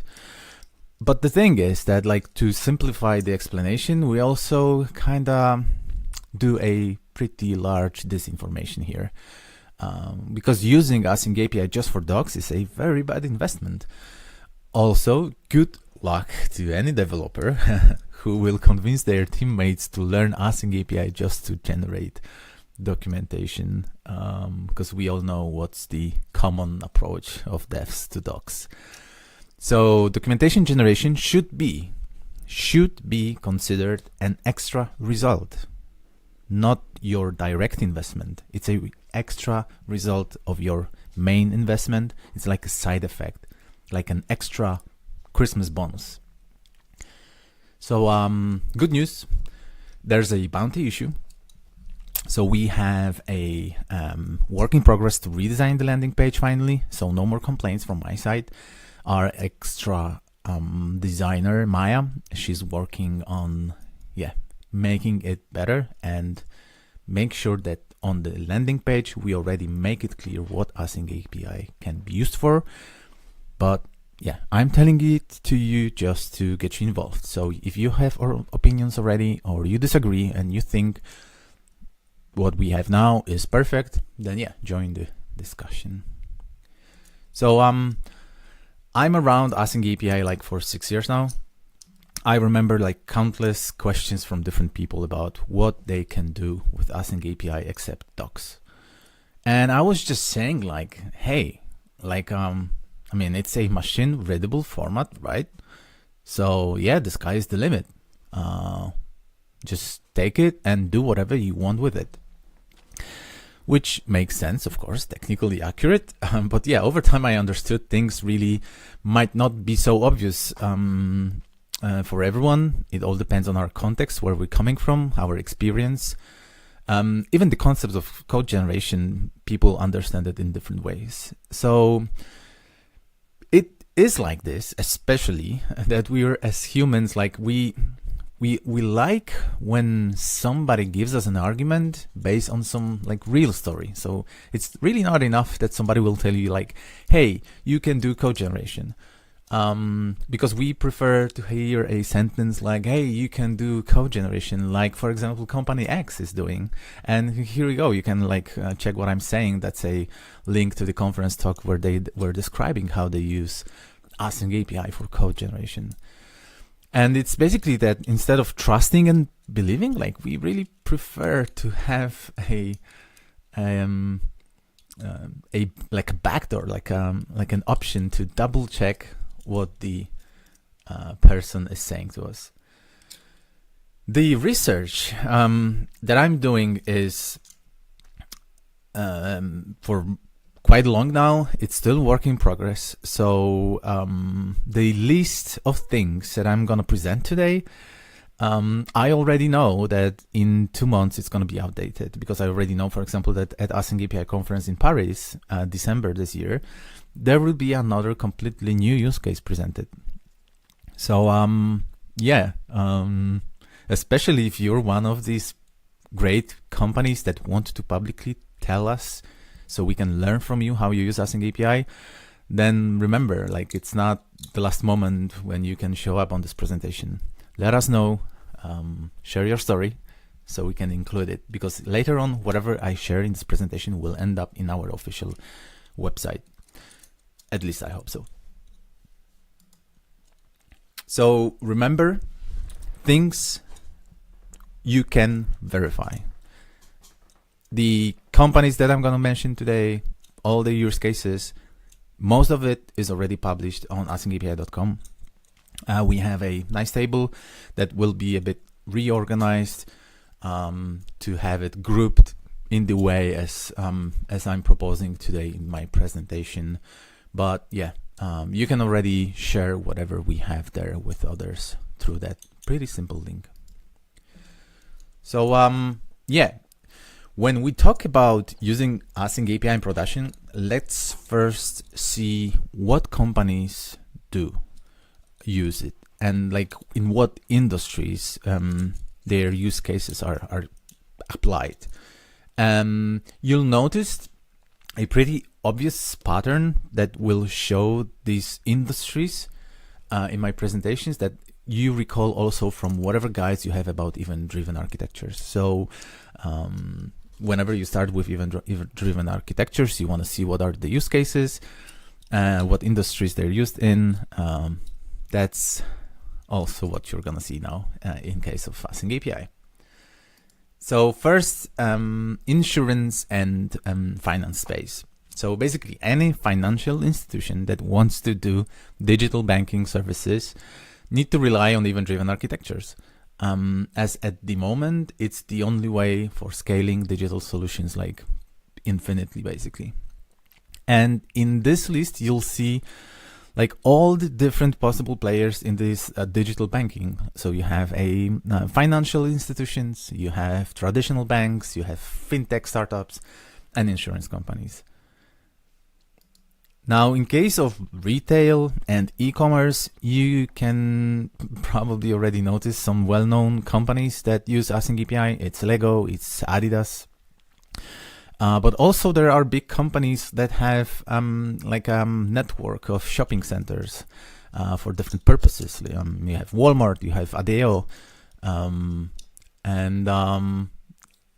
that all is especially related to retail, apparels, basically digital selling, e-commerce. That's a typical industry. That's a typical place where people apply microservices architecture. And in case of microservices, if you want to scale them a lot, you cannot have microservices connect to each other directly. You need to have an event bus in between. You have to use event-driven architecture. And because you're using event-driven architecture, you also need AsyncAPI. I don't think it's strange to have on the slides also a category called software vendors. So in case of software vendors, it's not only, we don't only have companies that sponsor AsyncAPI and they basically enable some features around AsyncAPI. There are also companies that build some different software, not even API related, but even if they build some API related stuff, it might not be AsyncAPI related. It's just some platform or whatever, and they need event-driven architectures as well to enable teams to be independent. So you can see, for example, here on the list, Postman that use AsyncAPI internally to enable teams like work more efficiently on Postman workspaces. But you also have, for example, Adobe, or for example, Oracle as well, that both of them use AsyncAPI for code generation for stuff not really related to AsyncAPI itself and AsyncAPI features. And last but not least, Internet of Things. So in this particular slide, you have a mix of different companies from like different entities even, that basically need for some use cases IoT. So you have Zara Robotics that is doing robots, basically that you can have at home. They have to communicate over event-driven, IoT, AsyncAPI. Kuehne+Nagel, that's a company that is managing ports, shipping ports, of course, not like sockets. And but you also have academics on the list. So far, so good. Obvious information, nothing extraordinary. So again, as I said, wherever you apply event-driven architecture, the same industries need it. The same industries will need AsyncAPI. Now, let's try to look at the same topic of AsyncAPI in production, but from the protocol perspective. Let's see what protocols are really used with AsyncAPI. So AsyncAPI sets a standard approach for describing things in event-driven. No matter of what protocol you use, you can use AsyncAPI. But of course, sometimes you want to provide some specific information about some protocol. That's why we have a feature called bindings for protocol-specific information. So yeah, let's see, like, do people need it? And are people really using AsyncAPI for any protocol out there, or it's just Kafka? So this one, again, sorry for using word obvious, but I think especially for people that use do Internet of Things, like MQTT is a de facto standard protocol. So it's not a surprise that if in previous slides you could see IoT, then yeah, MQTT will be the answer. So whenever you think you need to connect hundreds of devices to your system, you need IoT, you need MQTT, and eventually you're gonna need AsyncAPI. WebSocket. So in my years, WebSocket was like usually for front-end real-time message exchange. But the adoption increases recently a lot, especially in finance, but not only. So for example, you see on the list here also Oracle, that in their case is also like a great example of how WebSockets help in event streaming concept. So basically in case of Oracle, they expose the API where they provide a stream of events that inform anyone who's interested about the changes in the databases. So WebSocket, AsyncAPI, they match together perfectly. HTTP, in case of here, we have eBay, and they are using AsyncAPI for exposing the notification API. Apache Kafka, you see bigger list of companies. So yeah, at least in my bubble, seems that Apache Kafka is the most popular solution for event-driven architecture. Like variety of different companies use it. Doesn't matter really if it's banking, as you can see on the list, or it's e-commerce, or even IoT, where it's a pretty common as well that devices and events using MQTT, but they send it to basically a Kafka broker that later on enables developers to plug into the system and listen to the changes in the within the devices. The next one, AMQP, it's a another protocol that is used in AsyncAPI. In this case, it's insurance company, and it's also in their case slightly related to the infrastructure that they're using. As in case of this particular case, it's a Azure bus service. But it's not only that AMQP and Azure has something common. You have also SNS and SQS, for example, that is very tightly connected to AWS, and companies that usually use SNS and SQS and use AWS, they just use it because it's a common solution for any other cloud services that they need in their company. So you have like looking at the list, I think the most interesting is to see the Lego, which not as the name of the company, but you're gonna see Lego also on another slide for Apache Pulsar.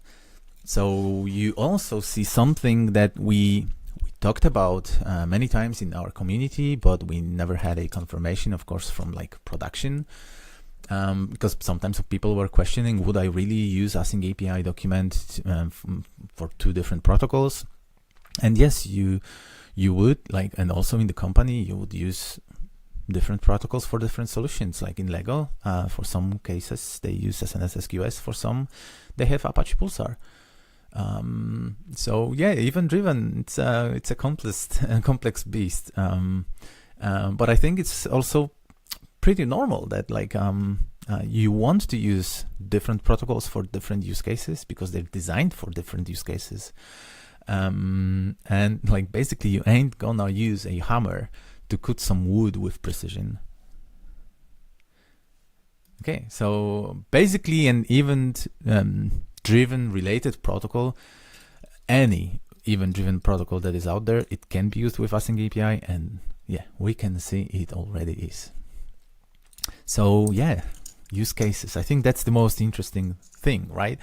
Okay, whatever companies use it, whatever protocols it's used for, but what actually it's used for. Let's do some quick breakdown. So we have infrastructure as code, or a like name that I heard like pretty recently, thanks to the AsyncAPI conference we had in London. So there's a term coined by folks from FinOS Foundation related to fintech, and yeah, they coined a term called architecture as code. So yeah, you tell me later which fits better to describe what I'm gonna talk about this use case. Now, also we have self-service use cases, solutions, basically whatever you can do to not use Jira tickets.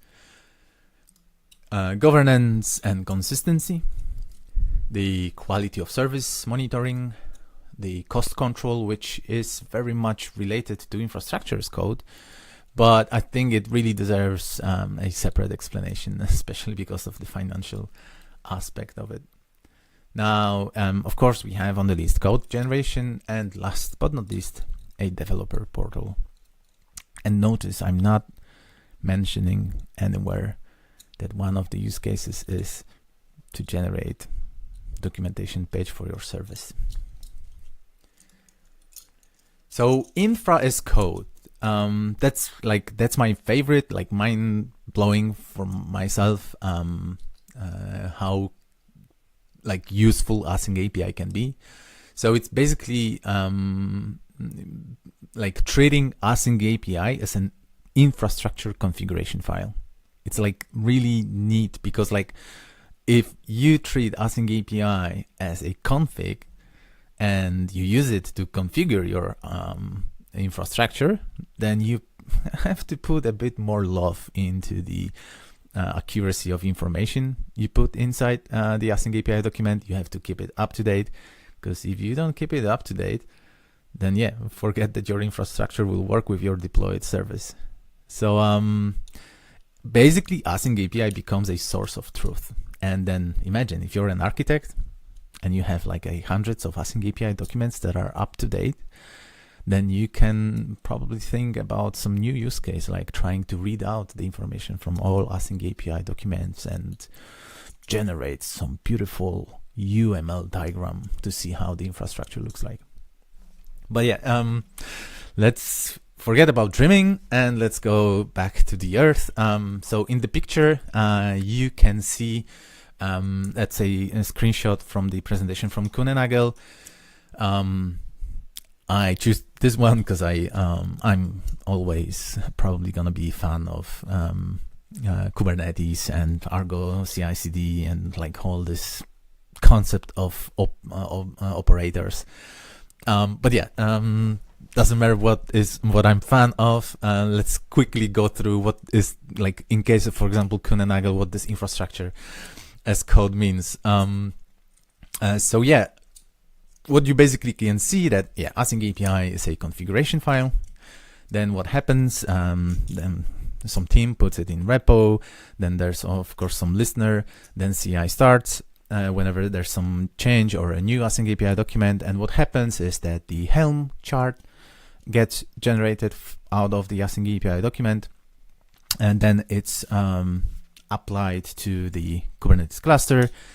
As a result, what happens is a custom resource definition is created, and in case of Kunenagel, this custom resource definition is interpreted by Streamzy, which is an open source Kafka operator. So you can imagine, like, the CRD contains the information about what a given team needs on Kafka, like what topics, etc. And the Streamzy operator, basing on this information taken directly from AsyncAPI, can set up everything in Kafka in automated way. Of course, then it means that before this happens, before the CRD is applied, you can do a lot of checks, double checks, like verifications, etc. before you set up some things in infrastructure. And it's just a story from one company, like how Postman does it internally. That's super interesting. Not to mention Lego. So yeah, it's just one use case. Let's go further. So self-service, or as I like to call it, like burn this damn Jira tickets.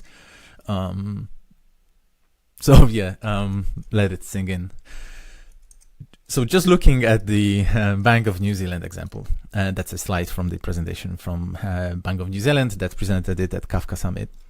So yeah, basically, don't stop on only managing your infrastructure with AsyncAPI. So you can, if you build a self-service for your teams, doesn't matter if it's Kafka, Argo CD, or some other solution, like we use it to improve the developer experience. So even if it's only for internal teams, like in case of Bank of New Zealand, so give them tools to automatically lint documents, generate docs, and publish to developer portal, and do even more. Like in case of Bank of New Zealand, when the self-service accepts the AsyncAPI document, of course puts docs somewhere else, but then it also extracts the Avro schemas and uploads them to Confluent Schema Registry, which later on can be used nicely in runtime for messages validation.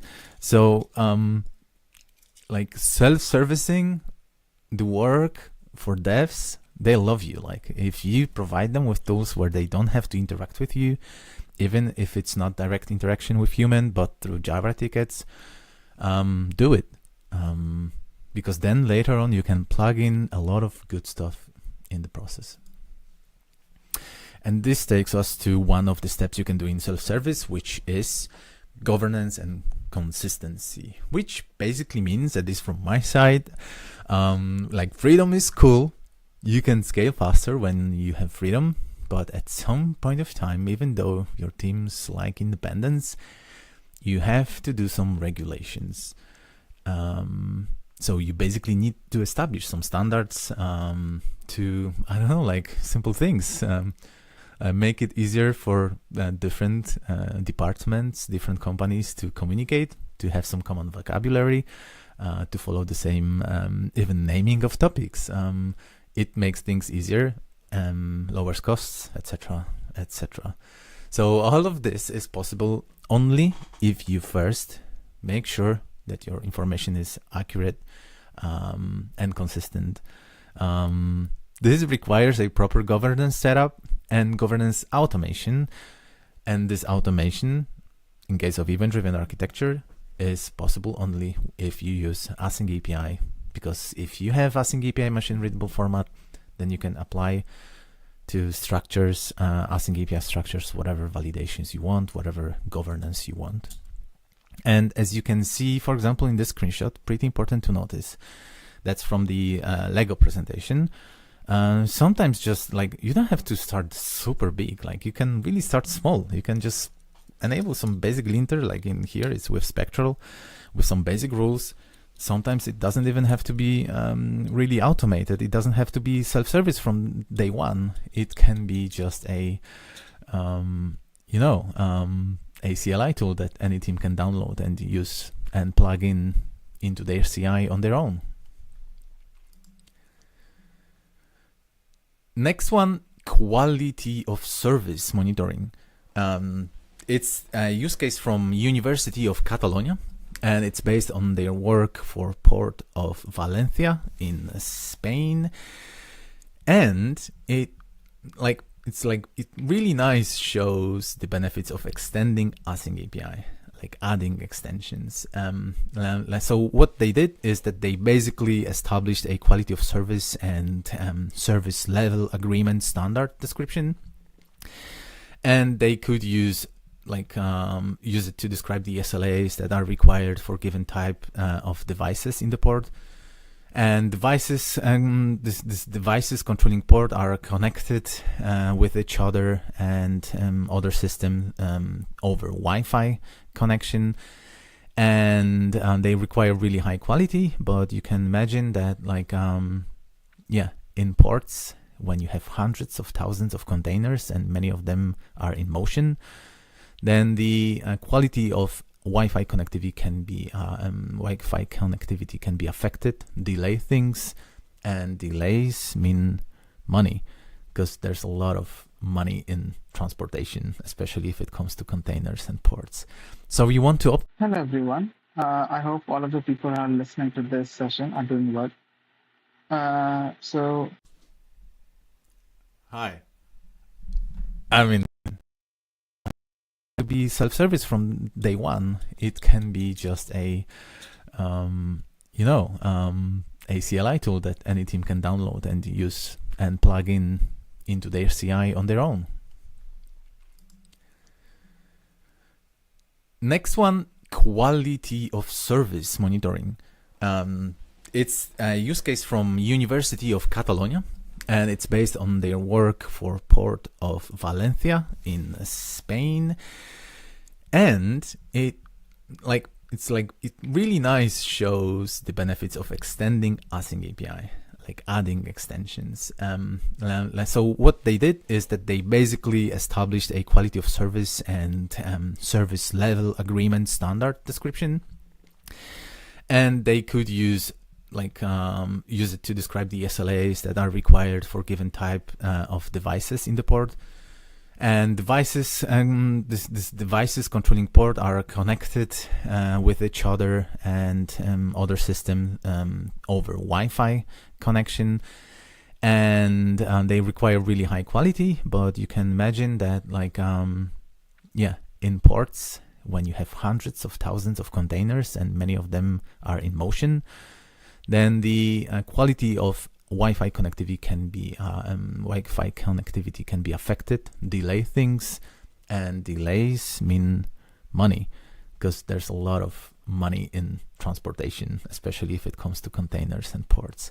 So you want to optimize it. You want to not only optimize by fixing the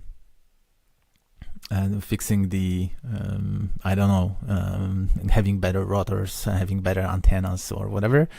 You need to have a proper monitoring in place. You have to have someone in some room getting alerts that, hey, we have these devices here and there, and they're getting the quality that is not is below the expected SLA.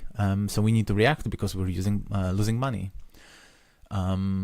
So yeah, that's basically possible by extensions in AsyncAPI. You can have a set of devices described with a certain SLAs, what are the requirements, and later on you can of course interpret this information in the alerting system that you build. The cost control, as I said, it's pretty cool. That's why it's separate. Might be known and obvious for people using Apache Kafka and Pulsar. So these brokers have a pretty nice feature called dynamic topics creation.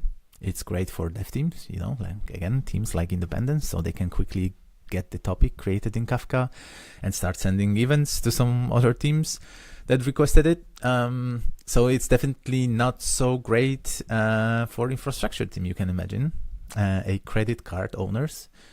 Because in short, like in Apache Kafka and Pulsar, things work in the way that the more topics you have, the more clusters you need. So if teams can dynamically create Kafka topics and teams are not responsible for costs, then they can really reach the credit card limits pretty fast. So AsyncAPI helps making both groups happy. So you can basically disable dynamic topic creation. That's what happened at Lego. But at the same time, the infrastructure team, what they did, they enabled the API that any team can upload their AsyncAPI documents to. And as a result, what happens, they basically go to the teams and they tell them hey, send us your AsyncAPI document if you need the topic really quickly. We'll set up for you some access rights. In their case, it's Azure access management, and then you can. We're gonna create a topic for you, and we're gonna return all the information you need to connect to the topic. So it's all automated. It's perfect for you. And as a bonus, like a nice really side effect of the approach, we're gonna take your AsyncAPI document and we're at the same time also gonna push it to developer portal, so anyone can immediately have access to documentation. You're welcome. And I think it's pretty cool. It's like making developers happy, credit card owners happy, and taking feature away from developers, but in exchange giving them much better feature, which also works on demand dynamically. Code generation. Yeah, it ain't that simple. It's not that obvious.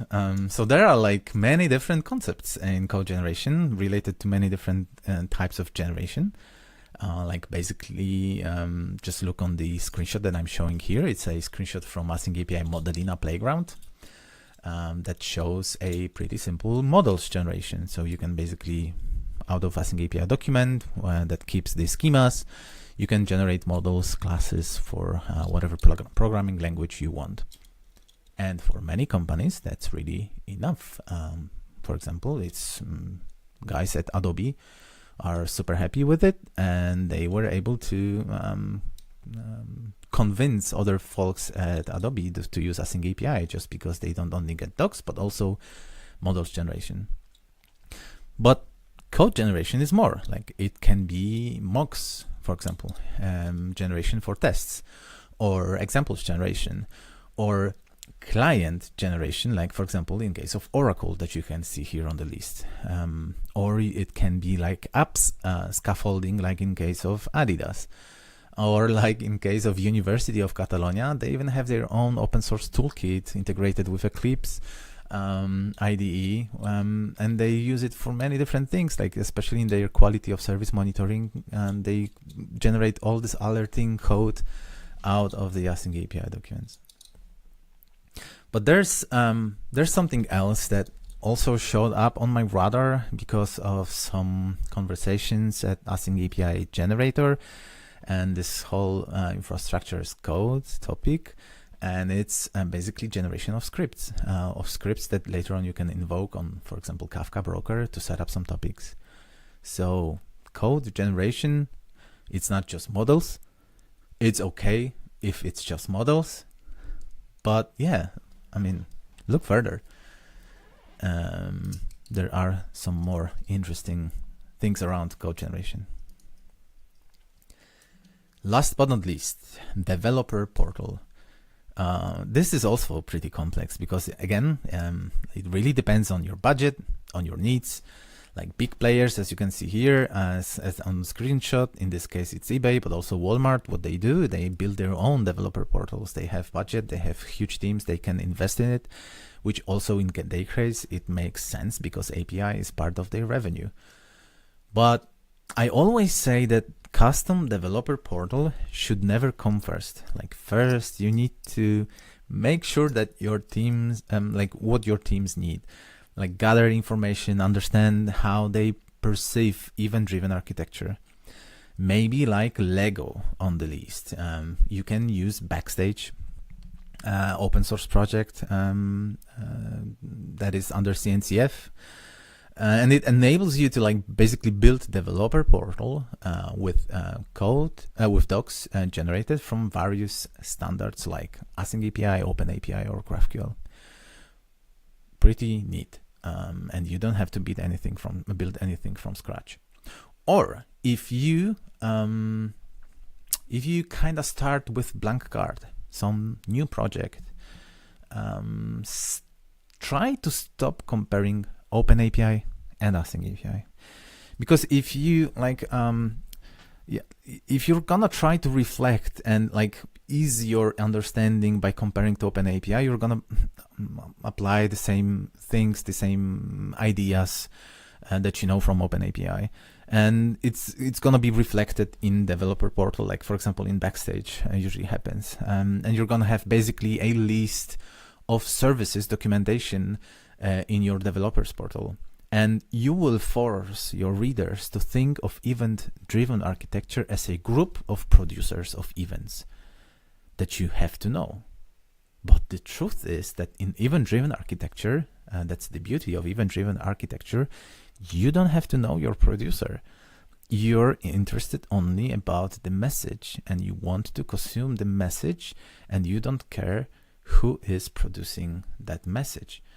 So consumers need information just from the system, and they only need to know where they can and have to connect to get the message and how to serialize the message. and that's it. And who produces it? That's extra fluff information, technically not important for them. And that's what, for example, TransferGo does here. So they use this open source project called Event Catalog that is capable of reading AsyncAPI document and outputs not a list of services and their dedicated API docs, but it outputs a catalog of events. And you just browse and search through the messages that you need, and then you can check their schemas. And who produces the message? That's probably some small label in the details of the event documentation, because it's not really that much important. But yeah, basically a developer portal that is not producer centric but event centric. That's a really great concept to look at and be open for it. So yeah, even in event-driven architecture, even though somebody says Open API is for sync, Async API is for async, and they're the same, just use it the same way. Even in case of developer portals, you have to think twice, talk to your folks, see what they need. Okay, wow, that was a lot. And again, let me emphasize something that I already did a few times during this presentation. If you really want to use Async API just for docs, nobody's gonna block you to do it. But remember that event-driven architectures are complex. Async API, because of what it's for, is also complex. And it doesn't matter how much we try as maintainers of the spec to make it easier, it always will be a complex structure. So if at some point of time you decide to use it and use it for the docs, please try to stop for a second. And I know that from my own experience also, when I was in a team, we were Async API users, but also because of Open API experience, what we did in the team, we just first were using it for documentation and concept of event catalog for ourselves. There was no yet event catalog open source project, so we were building it in-house. This event catalog came to our heads way too late. There was no one that could educate and suggest us that use case. So please take a moment, listen to me. You can just verify what I was saying, of course. Listen for once, this old bald guy from Poland, and slow down. I know you have your sprints, I know you have your agile ceremonies, you have your release cycles, but try to think for a second beyond that next deadline and think about the other deadlines that will follow, and see how Async API can help you out reaching the deadlines faster and cheaper.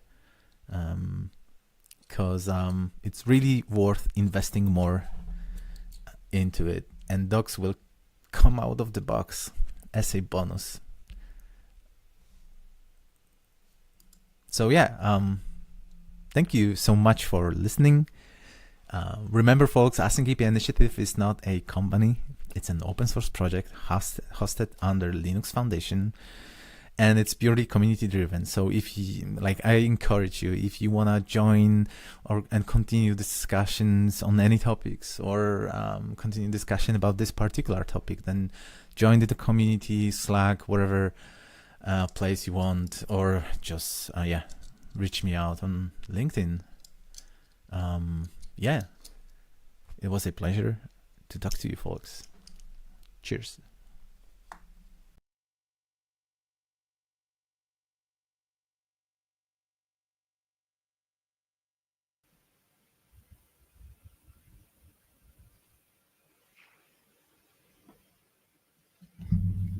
Wow, such an amazing talk it was, Lokesh. And I love the ending note that Async API is not just a company, it's an community driven open source project. So I think that pretty much sums up everything. We're open for questions, folks. If any questions you have, please feel free to drop them in the chat.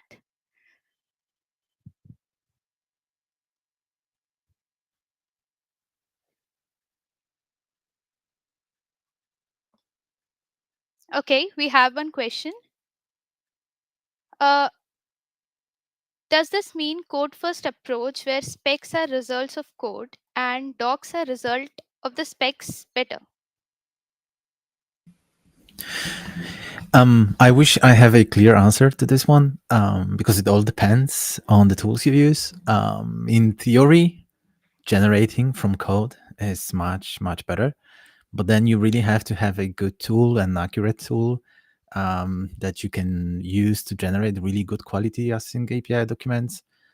And I personally, I'm not fan of generating stuff from code, but also because it's usually it's like JS doc or any other stuff. You have to add some additional annotations anyway to your code, and you have to make sure that your descriptions are nice, etc.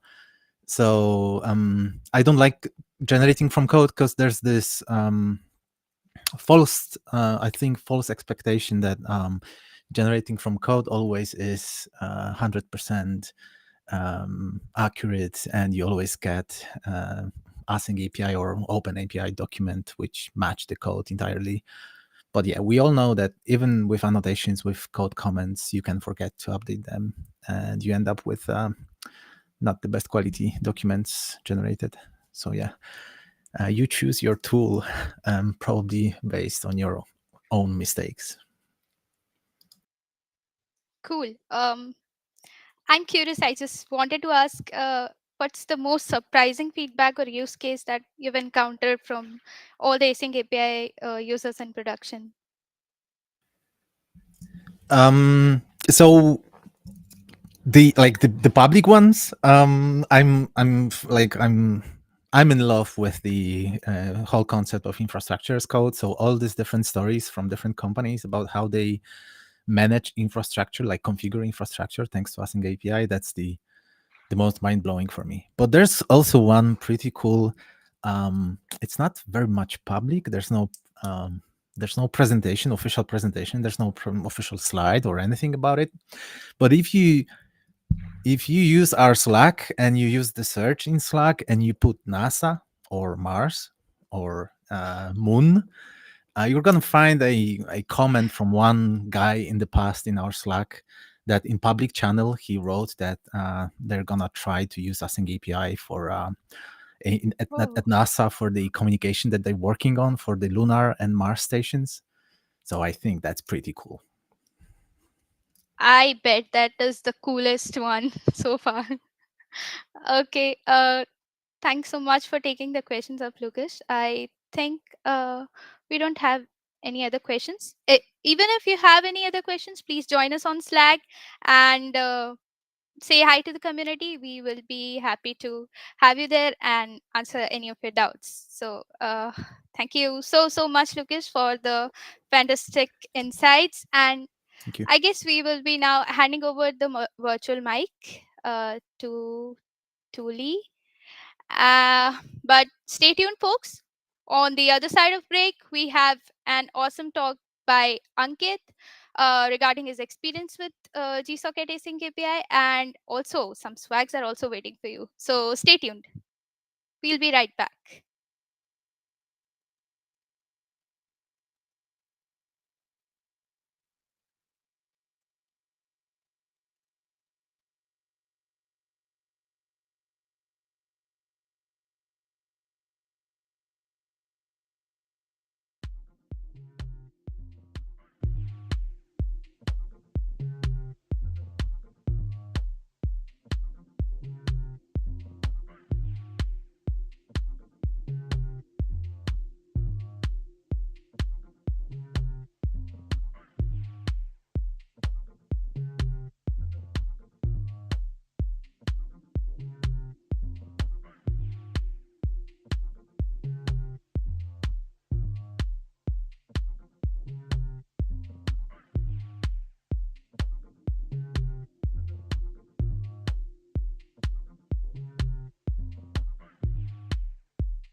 I am back again. I'm sure you missed me, right? Thank you so much to Lucas. That was an amazing session. So yeah, as I promised, I'll be dropping here and there during the whole conference to give away swags. So I've shared a link on YouTube. Please start clicking on the link. Make sure you click on the link, and then we can get the game ready. Um, I'm still waiting for Bami. Okay, the screen is ready. Okay, let me quickly share the screen. Um, Alrighty, let's see how many people are joining in. Please, please, please come join. We have some swags to give away. We have some swags to give away. So use the link on YouTube and click on it and come play a game. You never know. You could be the next person walking away with some Async API swag. So let's see how many people are joining us. All right, waiting for participants. Okay. So I'm just gonna give 2 more minutes to see if anybody is joining. Otherwise, we might as well go for a break and jump to our next session, maybe, and try again after the next session. The link is not working. Okay, let me see. Okay, there's one participant. Please try again. Please try again. We only have one person joining in.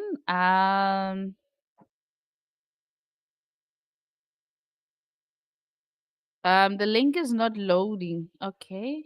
Let me quickly double check.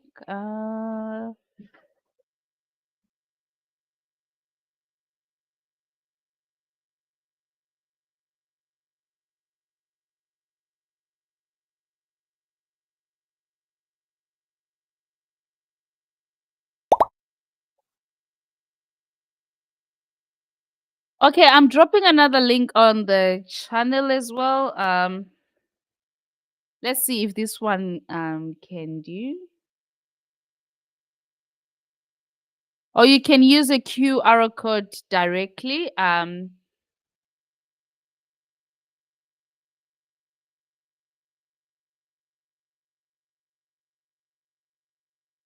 Okay, so we have 2 participants.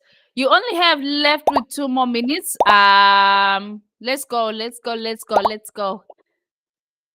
We still have some Async API swags to give away, so please join in, please.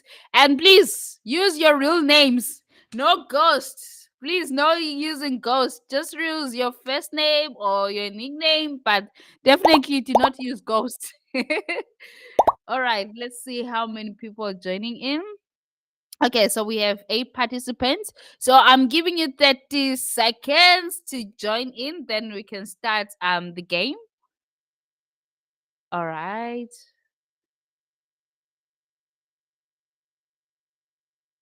Yeah, make sure there is no username or name called ghost. Let's try and avoid that.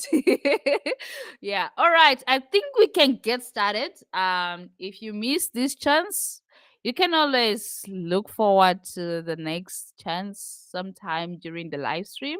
So I think we can get started. Our admin, he can start the game. All right. Let's go. Mm.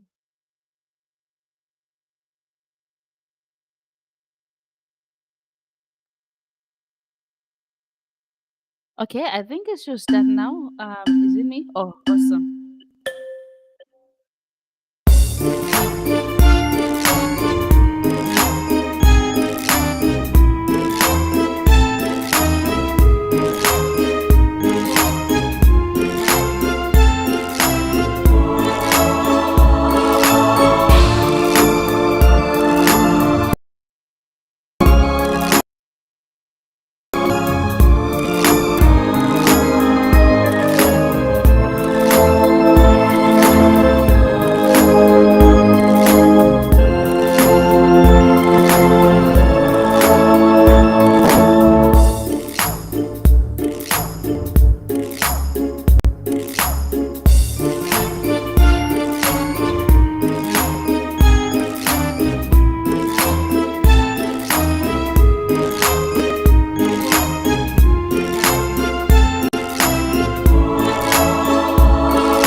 Awesome. That was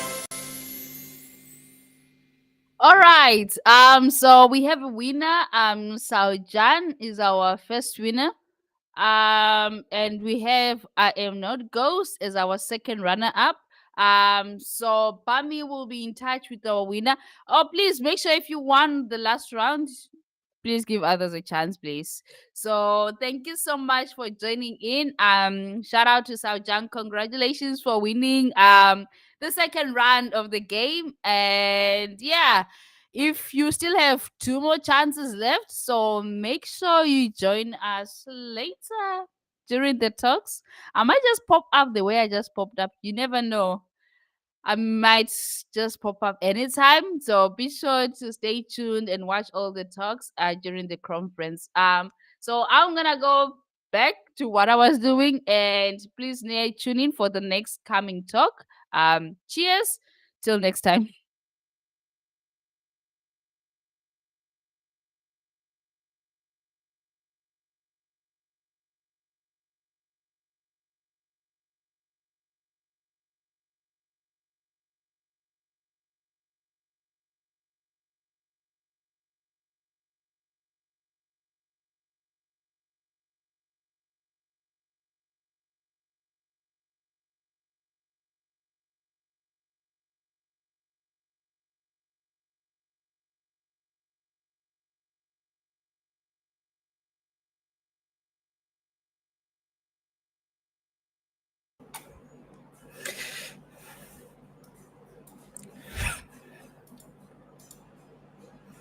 Hi, hello, beautiful people. I really hope I'm audible. I'm so excited to be here today, and I'm so happy to volunteer this year for the AsyncAPI online conference. The previous conference that happened, which was online, I volunteered also, and the one before then, I was actually participating as a Google Summer of Code participant, which is why I'm super excited to be hosting this session. So without no further ado, let's make this session memorable together. So a quick introduction about my speaker. So before I bring my speaker in, I just want to, introduce my speaker. So before I introduce my speaker, I'm just going to say, have you ever shared a link and wished the preview was just right? Right. So the speaker I'm bringing in made this happen, right? He implemented a sleek and dynamic open graph generator, turning every async API link into a visual treat that pulls in the titles, the description, the juicy start from the document, right? I mean, that is super awesome. And that is why I'm so excited to bring in our next speaker. So our next speaker is a rockstar computer scientist student from the National Institute of Technology, Calcutta, India. He's made some awesome contributions, and he just made what I mentioned earlier possible with the AsyncAPI Studio. So without no further ado, let me just bring the speaker in. I hope I haven't done way too much introduction of the speaker, and I'm going to give the speaker a chance to also introduce himself properly. So I'm going to bring Ankit Dash. Ankit Dash is a speaker for the next session. If you're ready, Ankit, can I get a thumbs up? Cool. Ankit is ready. So let's rock and roll. Hey, Ankit. Hi. Hello, how are you? I'm doing good. How are you doing? I'm also doing great. So, yeah, firstly, thank you for having me. It's a really great experience, to interact with the community and put out the work that I did over the summer. So, yeah, so let's get started. A brief introduction about myself is that I'm Ankit Dash. I'm from India, and I'm currently pursuing computer science and engineering from National Institute of Technology, Karnataka, and I'm currently in fourth year. So regarding computer science, my interests mainly go into backend development. I've been trying to explore a bit in distributed systems, artificial intelligence. So I try to, cover a lot of breadth as I can because there's a lot of free time that you can get in university that probably you don't get once you join the corporate space. So this year I did my GSoC in Async API, and I contributed to the project that Ace mentioned earlier, which was about making the open graph tags that is there in this particular product of Async API called as Async API Studio Dynamic, which essentially means that whatever the content that you're sharing with people, a preview of that content will be available while you're sharing it with the people as well. So without further ado, I think the talk will explain it a little better. So I think my talk can be presented right now. Thank you. Awesome. So before I present Anki's talk, I would also love to give a special shout out to Anki's mentor, Sagio Moya, who is an active member of the AsyncAPI community. He is also active on YouTube. Special shout out to you, Sagio. And I hope you all enjoy this talk.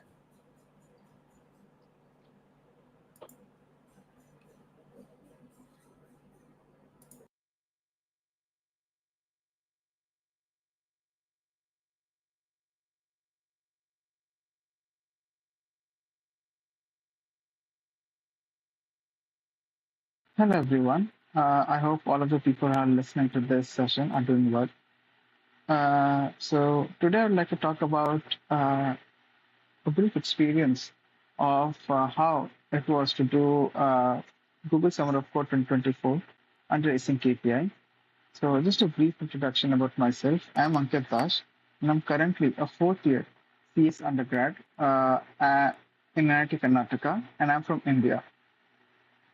So I did my GSoC 2024 in Async API, as I mentioned, and I worked on this project called as Dynamic Open Graph Preview for Async API Studio under Sergio Moya. Regarding my interests, I'm primarily interested in backend development, distributed systems, AI, and I like all things related to scalability, concurrency control, etc. If you want to reach out to me regarding anything, my email is given below. It's ankitdash2019 @gmail.com. So yeah, let's start with what is the motive and the need for the project. So as I mentioned here in the earlier section, it talks about dynamic open graph preview for Async API Studio. So Async API Studio is essentially the product where there is a text editor on the cloud, and users can write Async API spec files in a text editor that is provided on the cloud, and it will essentially help in giving a good visualization on the side of the spec that the user wrote, kind of like how Swagger does it in a fast API application. So to understand what is the need of the project, we need to first understand what are open graph tags. So open graph tags are essentially a tag that is present in the head of the HTML of a page that decide how that page is going to appear when it's going to get shared on social media, on any social media site such as Twitter or Facebook or WhatsApp or Slack, anything for that matter. So the project involved essentially taking the Async API Studio file, Async API Studio's files that are there in Async API Studio, and essentially when those files are shared, there is a URL that is created, and that URL that is created, and when it is shared on the social media, it should dynamically show the content that the file represents. That is, it should contain certain metadata which gives the person with whom the file is being shared some information about what the URL points to before he or she opens the file. So the problem was that existing Open Graph tags for Studio were static in the sense that they did not really give any information on what the file contained or what the Async API spec Studio file that was being shared, what it contained. And my task essentially involved to ensure that the Open Graph tags are dynamic and they display relevant information when these URLs are shared. So the main key point that I think is very obvious about Open Graph tags is that regardless of the website, the main importance that these tags carry is that they increase the social media footprint and they increase the user experience and improve the engagement that is there with the website. So Right. Let's first begin with how I stumbled upon this organization in the first place and why I chose this project. So let's start the journey in the beginning. Before Google Summer of Code officially began and I officially was selected as a mentee. So the thing about me is that I started really late. Like AsyncAPI was a new organization that was chosen and it hadn't come in previous sessions of GSoC.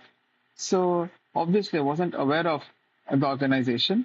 And when the organization list was released, I looked up the uh, list of organizations which would match my tech stack, and where the community is really helpful. And Async API seemed to be the perfect fit for that. So what I did was that originally the project that I wanted to contribute was something along the lines of a real-time collaboration in Async API Studio, but it was cancelled. So I had to choose another project. So this was another tough part because there are limited days left before I had to decide my project, understand the requirements, make a proposal, get it reviewed from the mentor, and go on this feedback loop till the mentor is satisfied with the proposal. So I had to find another project that um, that I could actually do well in. And this project seemed to really catch my attention, primarily because I had not worked on something like this before. And it was really like the tech stack was something that that I have worked on, which I'll mention later in the session as to what the tech stack was. But the product or the improvement that I was trying to create was not just making another website, right? That is something that really motivated me to pursue this idea because and this was a problem which was not really easy to solve off the top of my head, and that was the main reason as to why I chose to go with this project. So a few things that I think really helped me for my selection was that I made some PRs in different repositories in the organization. So I guess few of the maintainers, they probably knew that here is this guy who has been making PRs, etc. So he might probably be interested in the organization. And also, I contacted my mentor really early, like just after the final project list was announced, where I chose this project.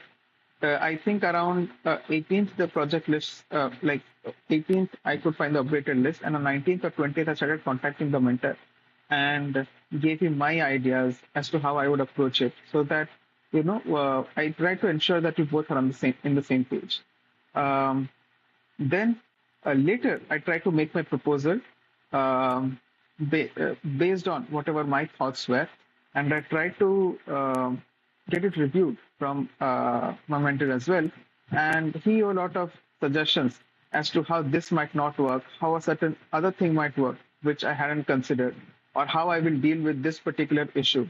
So there was a lot of refinement that happened in the proposal itself. And I think the main thing that my mentor noticed was that I had a lot of enthusiasm for the project, and I was willing to explore in new and different directions um, uh, of implementing this particular feature. So another thing that I think is very important is that when you're doing any internship or anywhere when you're working remotely, the main thing that matters is communication, right? You should have a good communication, a robust communication, and asynchronous communication as well. Because especially when there is time zone difference. So my mentor and I were like 3.5 hours apart. So you need to keep communicating so that you build that trust and the mentor trusts you that you will do the project even if there is not regular inputs given to you. So the basic thing was that I tried to be proactive in my approach, and I tried to figure out as much as I could myself before I went to the mentor. So this is one of the suggestions that I'll give is that contacting a person has to be the last resort. It should not be like the first thing that you have a doubt and you're contacting the mentor. Try to figure it out for yourself, and if you cannot, then try asking the mentor. So, right. So, this was the project, and I had long discussions with my mentors after I got selected in Google Summer of Code. I had long discussions with my mentor during the community bonding period and a bit of the coding phase as well. And the architecture that we came up with was as follows. Right. So what will happen is that when the Open Graph tags are shared, when the URL of the AsyncAPI document file is shared, what is going to happen is that each social media site has its Open Graph crawler, right? So what it happens is that it goes to that particular URL, kind of preloads some of its HTML, searches for the Open Graph tags if the HTML has any, and tries to replace the content that is there in the Open Graph tag in their preview image and the preview metadata that will be associated with the URL that has been shared on the platform itself. So this is what the Open Graph crawler represents, and this is the studio. The studio essentially represents AsyncAPI Studio, and this is a new service that I had to create from scratch, which was obviously part of the project, where which is going to essentially generate that dynamic image per se that you see in Open Graph. So, because if I just go to a few slides back, you can see that there is this image that is associated with the URL. So that image has to be dynamic. So that metadata, the URL, like the title and the description, they have to be dynamic. And along with that, the image has to be dynamic as well. So right. So Open Graph crawlers. So how it's going to happen? So let's talk about it from an Open Graph crawler perspective. So when the document is going to be shared, it's either going to be a base64 encoded doc or it's going to be the URL of the file. So URL of the file essentially meant that you could, when you are going to share an AsyncAPI document file, so it can either when you're sharing it, either the content of the file gets appended as a base64 string to the end of the URL as a query parameter, or another query parameter can be the URL of another file that you can point it to. So essentially, you can have studio.asyncAPI.com/URL, like question mark URL is equal to something, and that URL essentially, let's say, points to a GitHub gist or a raw file, anything of that sort, which is essentially going to be the content with which you want to replace the AsyncAPI Studio's current AsyncAPI Studio's current screen width. So you will the Open Graph crawler will take the URL that you have shared, right? It's gonna hit Studio, load some of the metadata, then it's gonna set the Open Graph title and Open Graph description meta tags, because these will be there associated with the URL itself, right? So, and this will be returned to the Open Graph crawler. So just to reiterate, the two things that are going to be shared with the Open Graph crawler are the title and the description, the Open Graph title and the Open Graph description. But another thing that needs to be shared is Open Graph image as well, and how we do that, we will come to it. So to do this, the main key point is that these Open Graph crawlers time out really quickly, because even if you try to share any URL which has an Open Graph, tags associated with the web page, these crawlers time out really quickly, because obviously it might be expensive to wait for a long time if the page is not loading or the Open Graph tags are not appearing. So this really turned into an optimization problem for me and my mentor as to how we will go about implementing this in the least time possible. So what I did was that the architecture that we came up with was that to send this pre-rendered Studio's HTML web page, we had to rewrite the request that was coming from Open Graph crawler to a separate route where the Open Graph related content would be extracted, right? and that content would be sent back to the Open Graph crawler. So here I used a word called rewrite. So let me explain what it means actually. So rewrite is essentially for a specific user agent when it's trying to hit a particular URL, instead of it. So our approach was that uh, uh, when there is a specific user agent, in this case an Open Graph crawler, when it is trying to access the URL that the user has shared, then it gets redirected to a separate route. And redirected is not the correct word here, because this is happening internally in the studio's site itself, right? We are not redirecting it to a separate service. So we are rewriting the request to a particular route, and the specialty of this route is that it's just going to focus on the Open Graph related stuff. If you are extracting it directly from the Studio URL, right, which the user has shared, the main problem is that Studio has a text editor, has a lot of nav bar, sidebar, etc., which is obviously for the user experience itself. But if an Open Graph crawler waits for all that heavy content to load, then the first contentful paint will be very late, and hence the crawler might time out.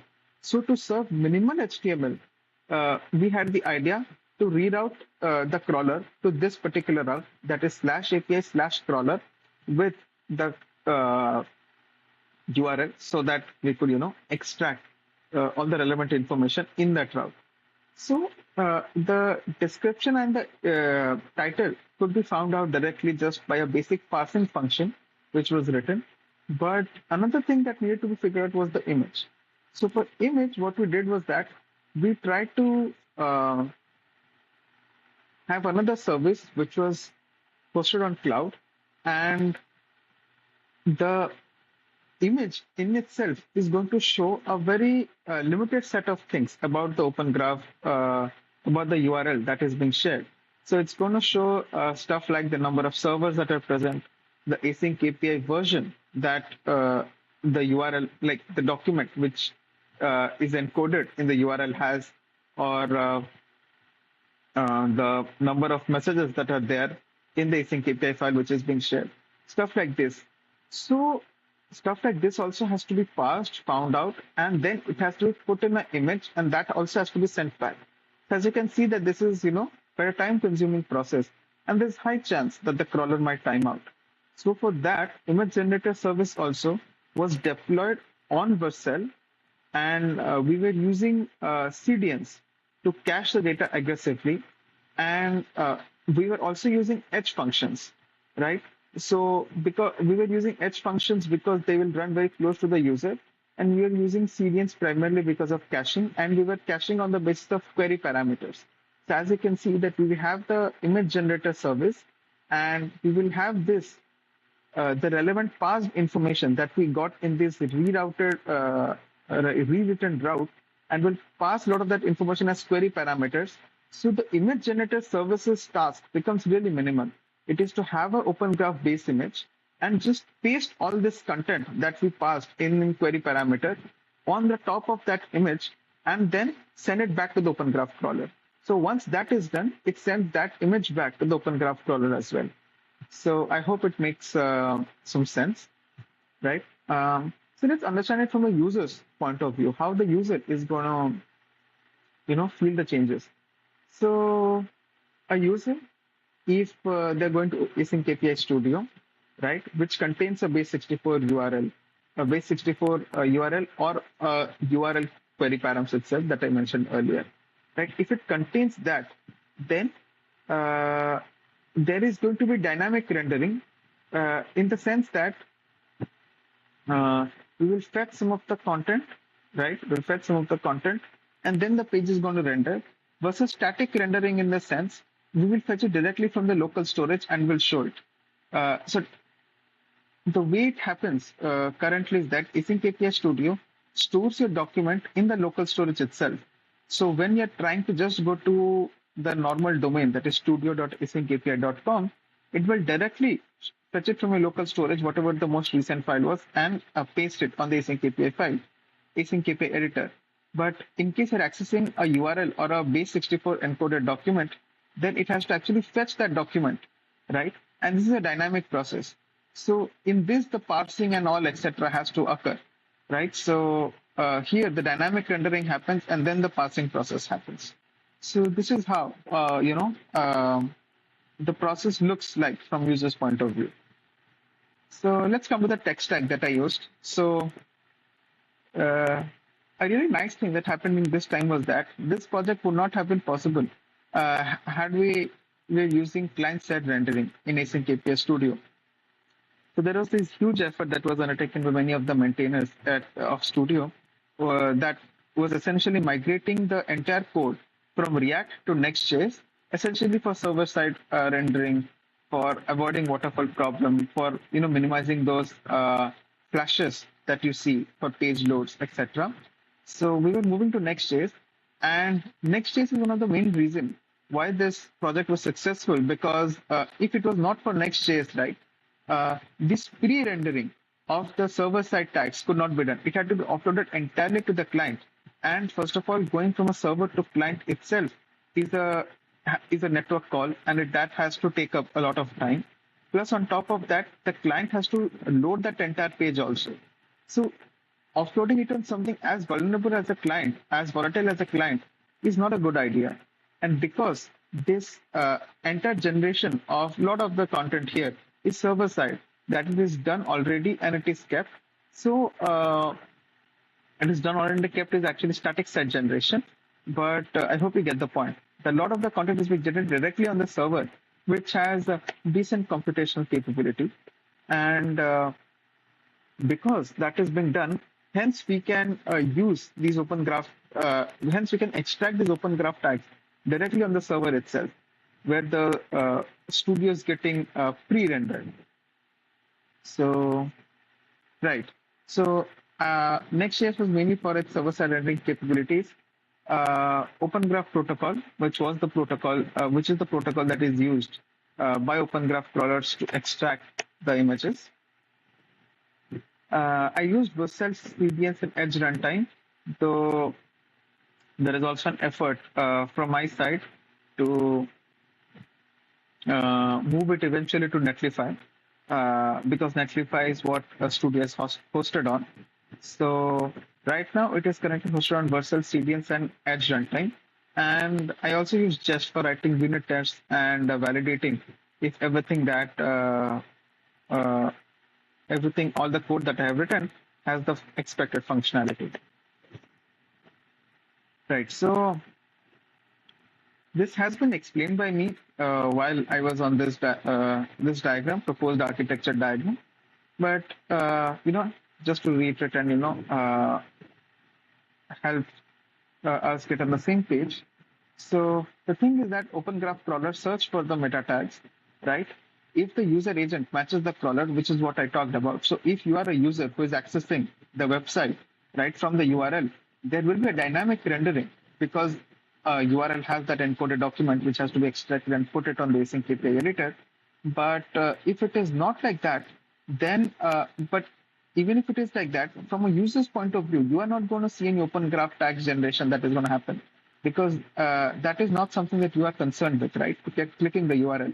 But an open graph crawler is supposed to be concerned with that, because before you click the URL, it has to show the necessary information, right? So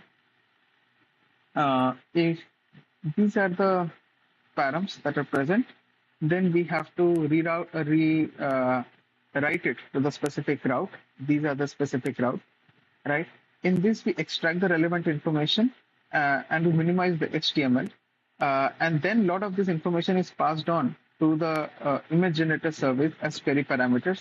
The image generator service then uses something called as Vercel Satori package to essentially paste a lot of this content on the image and send it back to the Open Graph crawler. Right. So this was a brief procedure of how this entire project was structured. We also came up with the architecture that I mentioned earlier after a lot of discussion, and not just with my mentor, but with a lot of other stakeholders in the studio as well, as to if this architecture was feasible and if whatever we were doing were we following the best practices and were we doing the right thing or not. So this was one of the main challenges that was designing the architecture. Then this issue of crawler timeout was always present. So we had to optimize as much as possible. Even the parsing function that I wrote, I had to ensure that I am trying to extract information as quickly as possible. So all the checks that that was done during the parsing function were like very easy checks that I had done, so that if in case it is not a valid async API document or anything of that sort, we do not perform anything other than like at whichever point we find that it's not a valid document, we do not go to the further steps. So finding if something is right or wrong should be done at the quickest possible time. So this crawler timeout was one of the issue, and another issue obviously that we faced was that we had to serve the minimal HTML as well. And another issue that was there was after the migration from React to Next.js, there's a long response time that was present in AsyncAPI Studio. So this was primarily because I'm not sure with this, because this issue was not really solved by me, it was solved by another contributor. But I think it was something along the lines of lazy loading and not offloading certain tasks to other threads, along those lines. So I also did certain investigation as to why Next.js itself is taking Next.js Studio version is itself taking so much time to load. And if it takes a long time to load, then we again run into the same problem as I mentioned in the second point, that the crawler times out really quickly. And then there is this caching issue that we also faced, that caching on query params is not something that is done usually. But this was one of the needs that I had with the project. So hence that had to be figured out as well. And a main problem that was there on Netlify was that we were running it on Netlify serverless functions, as that's where edge runtimes run. And the main problem was that these serverless functions have a cold start. So there has to be a few hits to the serverless function itself to keep it warm, so that whenever an Open Graph crawler is going to hit the image generator service, it should not respond back after a long time. Otherwise, the crawler again times out. So the main issue, as you can see in any of the challenges that we faced during this entire project, was that after the crawler timeout. So, right. So let's just discuss the result of the project. So earlier, as you can see, that there was this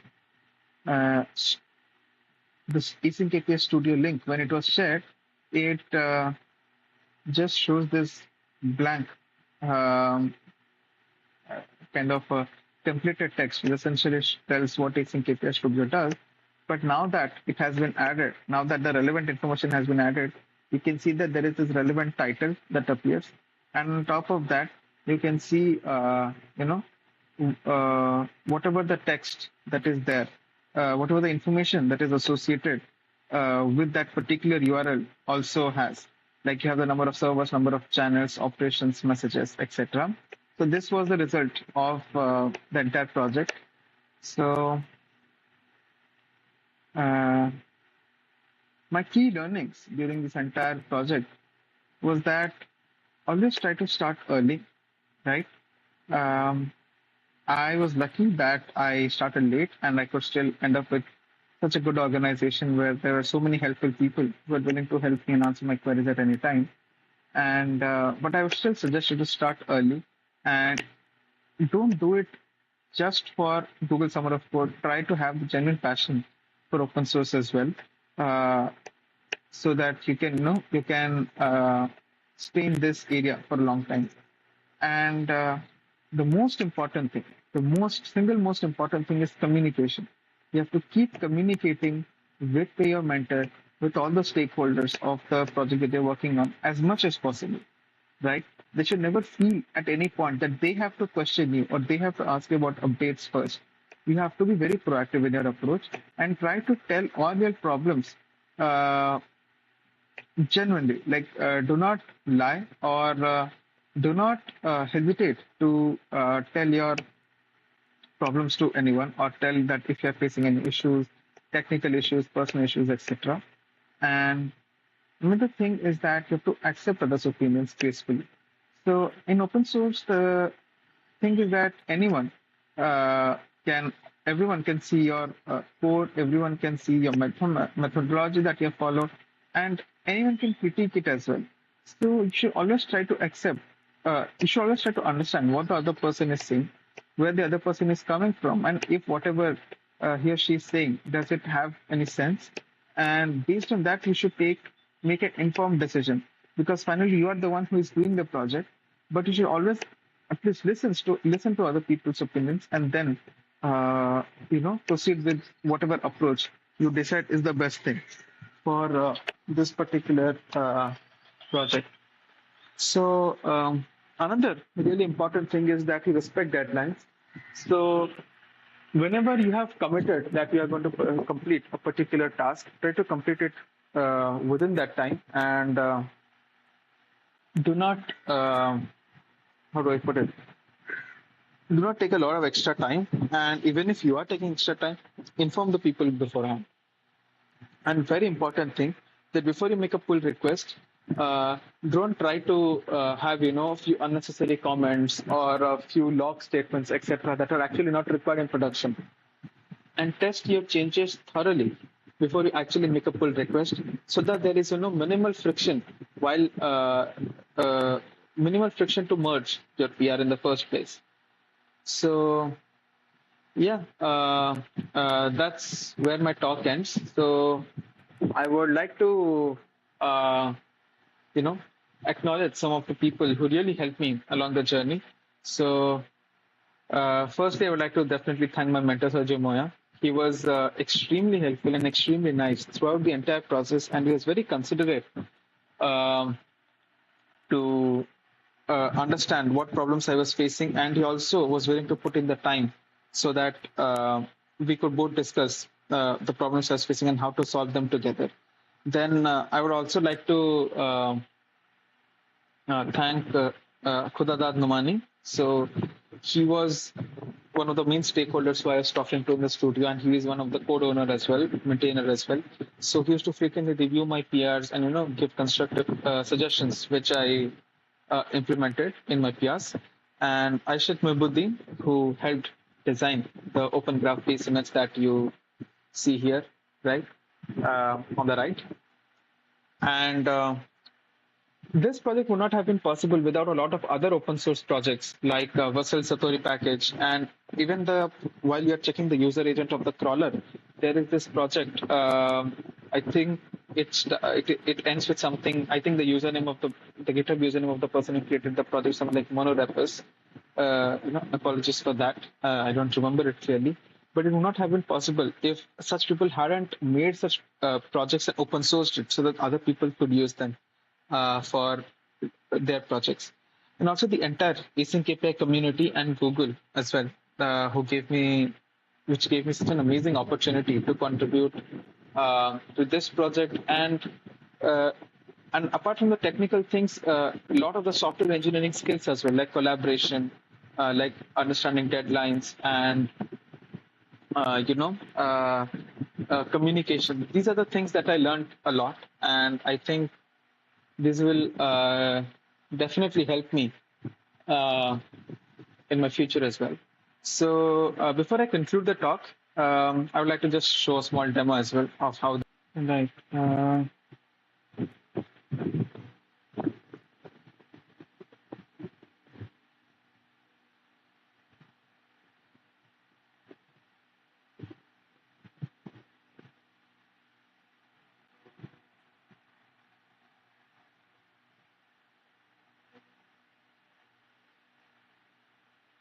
Right.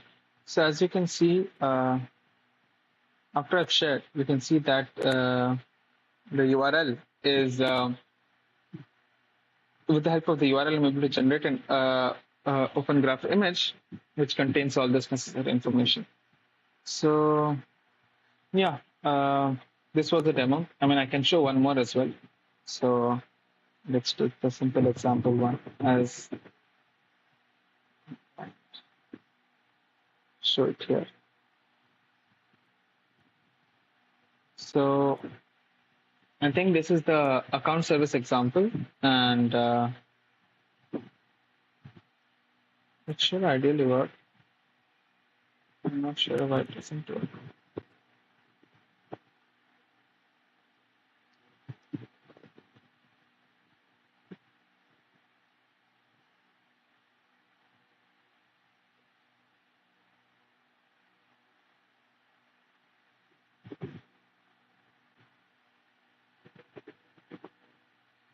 If you wait for some time, you can see that the Kafka API, the Kafka document that was there, you can view that as well. So yeah, this is like a brief demo of the project that I worked on. Coming back to the slides, this is everything that I had to say about my project. So thank you all for listening to this session. It was, a really great experience this entire summer. I learned a lot, and yeah, I would just like to thank Google and thank the entire community.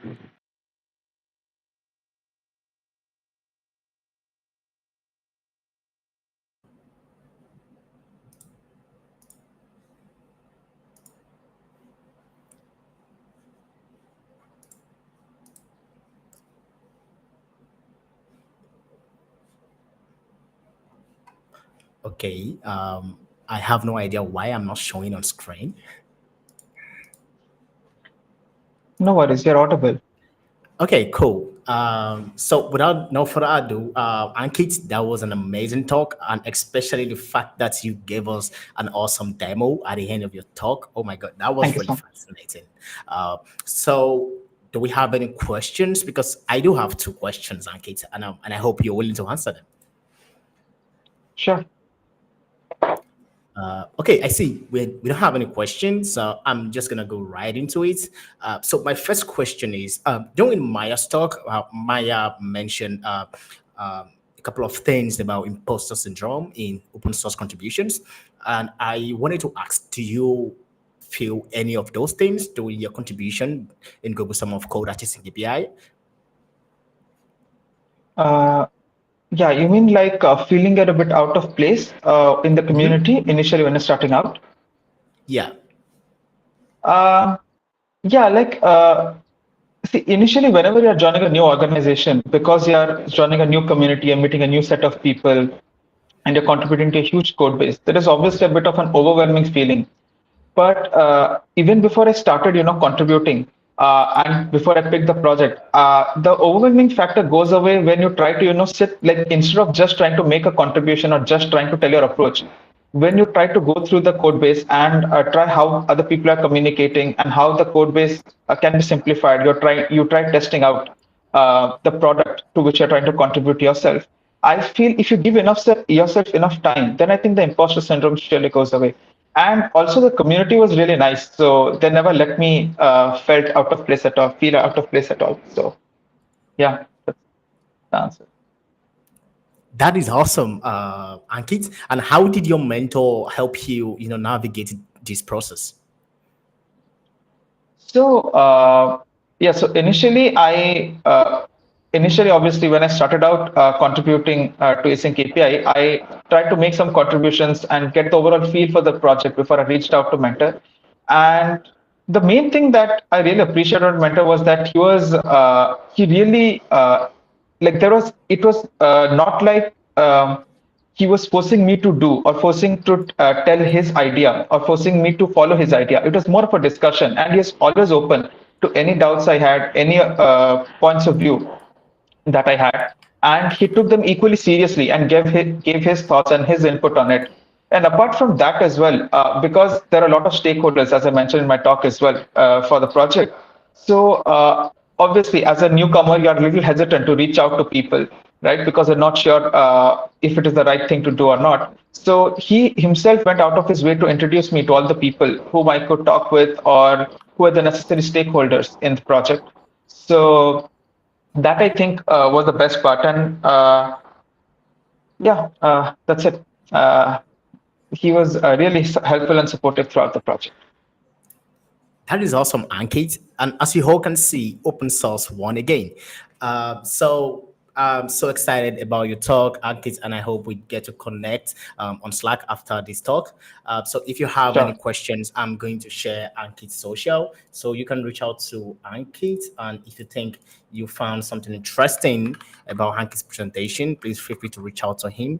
And also, if you want to learn more about the mentorship program AsyncAPI participating, so I'm also going to share a link after this presentation.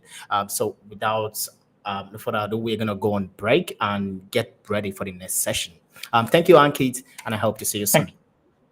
Thank you so much for having me.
And welcome back, folks.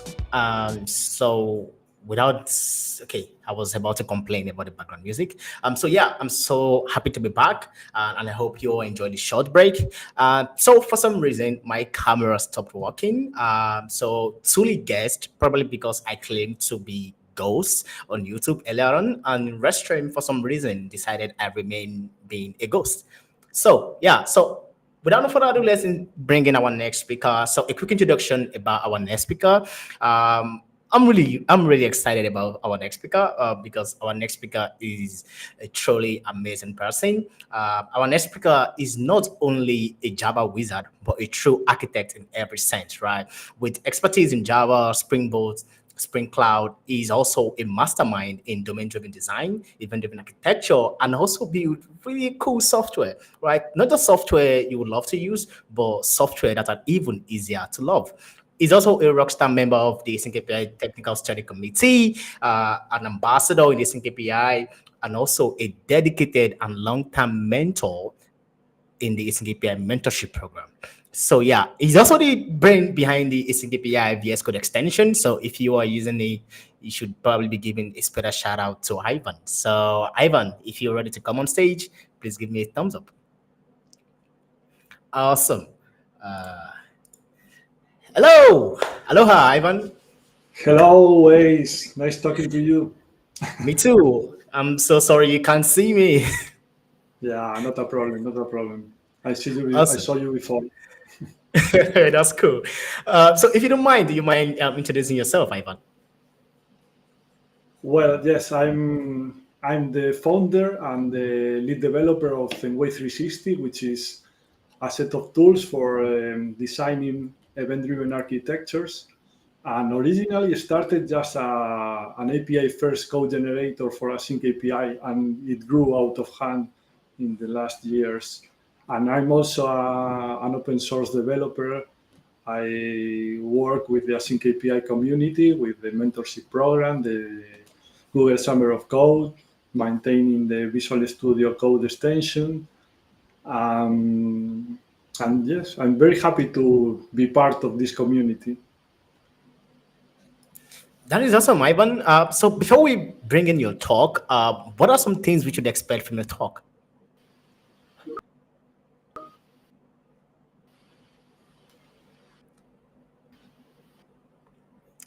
Am I audible, Ivan?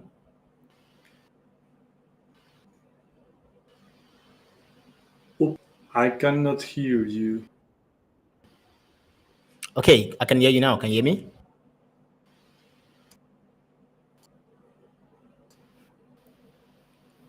Yeah, I think. Awesome. So I was asking, what are some things we should look forward to in your talk?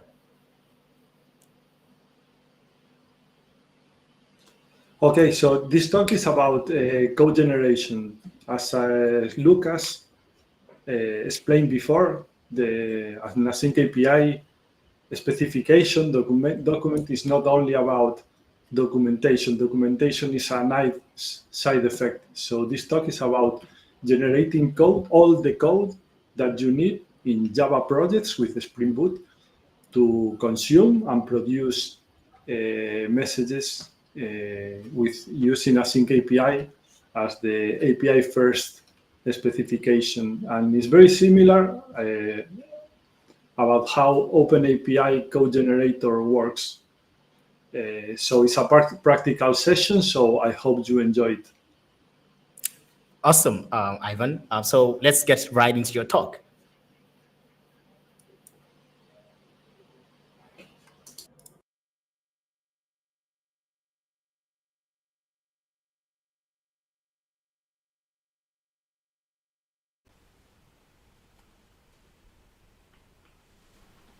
Hi, my name is Ivan Garcia.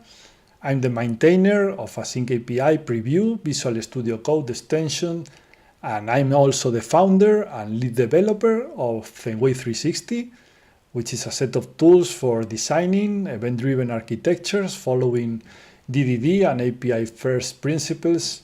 And interestingly, it originally started as an API first code generator for AsyncAPI, So in this session, I'm going to show you how you can use AsyncAPI and SendWave SDK to generate all the glue code that you need to produce and to consume messages, asynchronous messages in Java and Spring projects. And event-driven architectures are changing the way we develop our software because they help us scale our software, but they also help us scale our teams. And because they make sense, because the world is event-driven. Exchanging messages and reacting to messages is the way we conduct ourselves in businesses and in real life. But if we want to develop independent services that communicate with each other using well-defined APIs, we need to master API-first tools and specifications, and AsyncAPI is the industry de facto standard for event-driven architectures and asynchronous APIs. And also, if we want to make sure that the end-to-end code and communication is compatible, we need to use code generation tools that can not only generate models for us, but all the glue code, so we can make sure that the communication is compatible end-to-end. So in this session, I'm going to show you how you can go from AsyncAPI to Spring Cloud Streams using a code generator tool like ThinkWave SDK. So, because working software is worth more than 1,000 words, we are going to use a working example, an online food delivery service, which is composed by 4 different microservices, one for the customers, one for the orders, one for the restaurants, and one for delivery. And they communicate with each other using event-driven architectures. This is a saga for creating an order. When a customer places an order, the orders module publishes the information in the orders channel and also in the order status channel. And restaurants and delivery listen for this information and replace back in the kitchen order status channel and in the delivery status channel. So this is what we are going to use for our use case.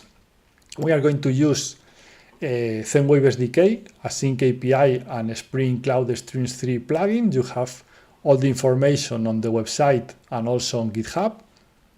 And this is the schema it follows. If you are familiar with OpenAPI code generator, it follows a very similar schema. From an AsyncAPI definition, the code generator is going to create for you some models, a Java interface that you can use to produce messages or that you will need to implement to receive messages.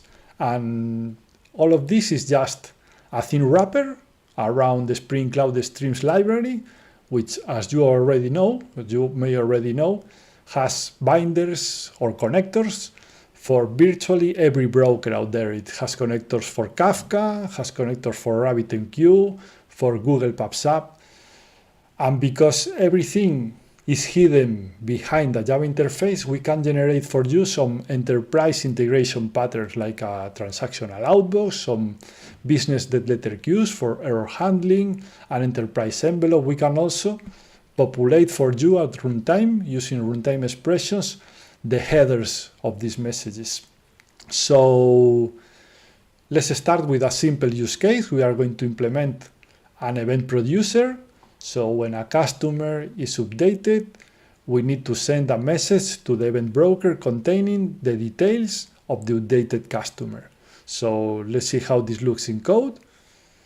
If you are familiar with AsyncAPI, this is how an AsyncAPI version 3 definition file looks like. We have channels, we have operations, we have messages and schemas.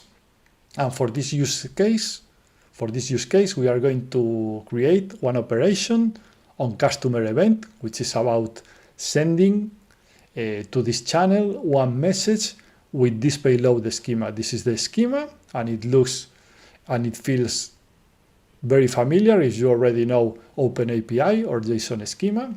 So now that we have this AsyncAPI definition file in place, we can just configure our code generation tool as a Maven plugin. There is also a command line tool, but you can use the ThinkWave SDK Maven plugin. Here we point to the AsyncAPI YAML source definition we want to use. We create two different executions, one for creating the DTOs, the models, and another one for creating either a producer or a consumer, and some ThinkWave dependencies here. These are Maven artifacts that contains ThinkWave code generators. Every code generator in ThinkWave is packed as an independent Maven artifact, so you can include these standard and open source generators, or if the needs of your team or your project or organization are a little bit different, you can fork any of these open source generators, or you can create your own. This is very convenient and very open. So this is how it looks, an execution for creating the models. We use the generator name JSON schema to Pollo. This is the package where the models are going to get generated. There are some settings for the JSON schema to Pollo library. You can find them in the documentation. And for generating the provider, this is the generator name, Spring Cloud Streams 3 with the role provider, and it's going to generate the code in these packages for the model, for the producer code, and for the consumer code. And I find that these packages is a good practice to have these packages configured as Maven properties. So this is how they look like on an hexagonal architecture project. But you can use any convention you like. You can use here models and producer and consumer. And these are the versions that we are going to use in this demo today. So once we have this code generator configured in our POM, as part of our build, we are going to get in the target folder this code generated for us. We have the models, we have an interface for producing customer events, we have an implementation. This is a Spring component that we can auto-wire in our code. And we also get an in-memory implementation of this interface, of this producer, so you can use it in your unit tests without requiring an external broker or a container. This is very convenient for unit testing. So once we have this Spring component here available, we need to configure Spring Cloud Streams. This is the name of the topic we are going to send the messages, and this is the configuration for Kafka. We are going to use a Kafka binder for this example, but you can use any other Spring Cloud Streams binder available. So now that we have configured Spring Cloud Streams, the only thing we need to do is auto-wire this event producer in our customer service, populate the information that we want to send as part of this customer event, and use the events producer dot on customer event and the information we want to send. So the only code that we need to write is business code. Actually, it's just about populating the information that we want to send, and this code was generated by MapStruct library, so very little code to write, and it's just business code. So next use case, I want to show you how you can listen for asynchronous commands. So in this use case, we are going to create a command consumer. We want to listen for asynchronous order cancellations in the orders module. So this is how the AsyncAPI definition looks like. We have an operation, do cancel order, that is about to receive messages on this channel. If before we were auto-wiring an interface and using an interface, now we need to implement an interface into an Spring component, and then we are going to receive messages in this method. This is the payload. This is the headers, and this is just business code that we need to write. The only code that we need to write again is business code. So the next use case, what happens if we want to consume events produced by another service, by a third-party service that has already defined an async API for those messages. A common question is, do we need to write another API for this? And the answer is no. You don't need to write another API for this. You don't need any duplication. There are other options, but I'm going to show you how easy it is to generate code from the documentation of this other service. So our use case in this case is when restaurants or delivery modules want to consume events produced by the order service, they can just use the orders async API definition file. The only thing they need to do is to use the client role as part of code generation. So let me show you how this looks like in code. So this is the orders module, which is already implemented by a third-party module with two operations on order event about sending messages to this channel, and on order status update, sending messages to this other channel. So now, if we want to listen to messages in this channel, in the restaurants code generator, we create an execution with the same generator name, Spring Cloud Streams 3. But now, as we see here, we are pointing to the Async API YAML file in this orders module, which is in a different project, in a different folder. And the only thing we need to do is to configure the client role. This is going to reverse how code generation is done. So if before it was generating a producer, now it's going to generate a consumer. If before we have an interface that we can use, now we will need to implement an interface. This is not very beautiful to point to a different folder, a different module. Maybe it's not even available. So in a minute, let me show you in a minute how you can avoid this ugly hack.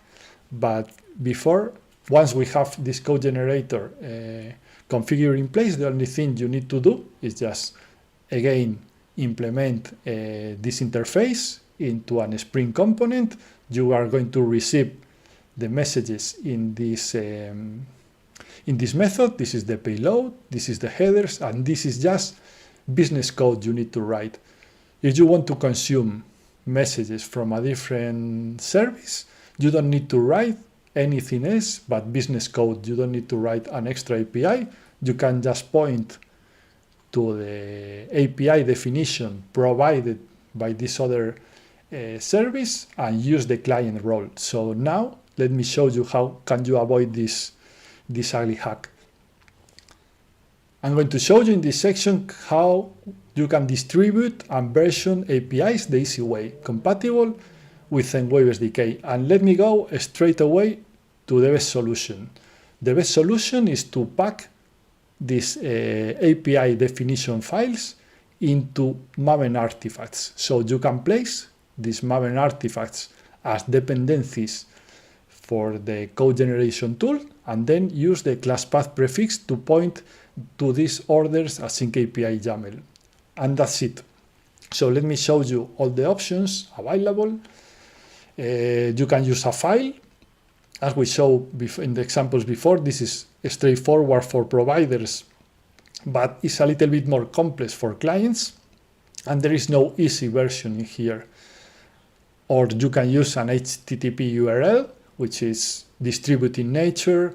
It supports referencing public Git repos, and it supports versioning. You can point to a specific tag or branch, but it does not support authenticated URLs. I don't think any code generator tool for Async API or for OpenAPI supports authenticated URLs. So this may work or may not work for your organization, depending on how these API used URLs are in your organization. So my favorite solution is using Maven artifacts as part of Maven, a Maven repo, and using the class path prefix, because this is authenticated. All your developers have this authentication configured in their local environment. All your pipelines have this authentication configured already in all the pipelines. This is distributed and this is versioned. So you can place different API versions into different Maven artifacts. But this requires for your organization to create a pipeline to pack these APIs as Maven artifacts. But I think this is a very simple to follow requirement. So again, my favorite solution, use Maven artifacts and the class path prefix, because you get all the benefits of using a distributed, authenticated, and version tooling, which is already available for your organization. So, as I said before, because everything is hidden behind a Java interface, we can generate for you some advanced features and also enterprise integration patterns. So we can generate for you, for instance, a strongly typed header objects that you are going to receive as part of your listeners or your producers. And this is very nice for compile time error checking and for code completion. And we can also populate these headers at runtime for you using these runtime expressions. So in this example, we are going to populate at runtime, no code required from your side, the Kafka message key using the ID found in the payload of this message. And currently, we don't support conversions, so if the ID, and yes, you can use any property or nested properties. It's going to use reflecting to get them. But currently, we don't support conversions. So if the ID is a string, it's going to send a string. But if the ID is an integer, it's going to send an integer. We are working in providing conversions for you, so you can convert this value to the proper type you want for your header. And we can also create a transactional outbox just with configuration. All your Java code remains the same. So instead of sending the messages straight away to the broker, to the event broker, we store them in a transactional table, ideally on an outbox table, ideally transactionally. And then you need to write a process to get these messages and send them to the broker in order. But you don't need to worry about the Spring Cloud Strings code or glue code or serializers or deserializer. We provide all that code for you. You only need to write and to maintain this process to get this message to the broker. And all of this is just with configuration. All your Java code remains the same. And we can also do some error handling for you in consumers. We can resolve different exceptions to different dead letter queues that you can configure as part of your Spring Cloud strings configuration, different exceptions to different business dead letter queues. We are currently only supporting sending errors to dead letter queues, but we are thinking about providing sending the errors to error tables or to aggregation logs instance like Graylog. But currently we are sending only to business dead letter queues, but well, you get this just with configuration, error routing just with configuration. And as I said before, because everything is hidden behind a Java interface, we can provide integration with different technologies and advanced features and integration patterns without you to need to change the code or your configuration. And we are working, this is coming soon, we are working in providing integration with the Spring Modulets, so you can take full advantage of all the transactional goodies included in Spring Modulet events, and including a very well-rounded transactional outbox implementation. So you can benefit from all of this without changing your Java code. And we are also going to keep compatible the configuration for your Spring Cloud streams. So this is coming soon. Stay tuned because it is going to be a very good integration. And because working software is worth more than 1,000 words, let's see this in action. Okay, so here we have the online food delivery service with the 4 modules, microservices. Each module has its own AsyncAPI definition. The delivery has its own AsyncAPI definition as well. The orders module has its own AsyncAPI definition. And here in the parent POM, we have configured the code generator to generate a provider. This is going to generate a provider for each of these modules. And for those modules that need to connect to a third-party service, for instance, the orders microservice, we have configured an AsyncAPI client pointing to the restaurants and another AsyncAPI client pointing to delivery. So now, as part of our build, when we run Maven clean test compile, it's going to generate for us all the source code. Here we have. It generates for us not only code for producing events, also for listening for commands and for connecting to third-party services like the delivery and the restaurant to listen to third-party events. So now it's just a matter of using this code in our implementation. Here we have the event producer auto-wired in our order service, and it's just a matter of using it for emit events. And also we listen for commands and we listen for events from the delivery service and the restaurant service. So now what I'm going to do is I'm going to use this Docker Compose service containers to start these containers, and I'm going to start the application as a single module because it's way easier for this demo. I'm going to start it as a modulith, and I'm going to start also this script that is going to connect to Kafka and to subscribe to all these topics and print the messages in different colors. So now when the application is started, we are going to use this HTTP script to create one customer. So here it is. This is the HTTP response, and this is the message in the Kafka topic. We are going to also create one restaurant with the response and the message. And now we are going to do something a little bit more interesting, like creating an order for this customer at this restaurant with these order items, and a lot of interesting things are going to happen behind the scenes. So now let's create this order. So here we have the response. The order was received, but a lot of interesting and event-driven things happen behind the scenes. The order was received, and the restaurants accepted the order, and the delivery also accepted the order. So now at the end of the road, the order is in kitchen in progress status. We can keep driving this order further, or we can even cancel it.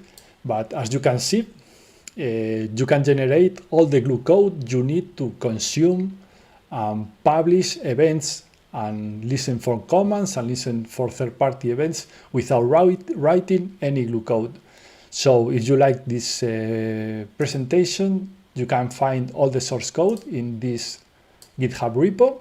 And if you like it, you can go and give it a start to ThenWave SDK GitHub repo. You can check out the documentation here. You have all this documentation you can read about designing event-driven architectures with DDD and API first. And you have also all the documentation about the SDK plugins, including this AsyncAPI with Spring Cloud Stream clients. So thank you very much. and happy coding.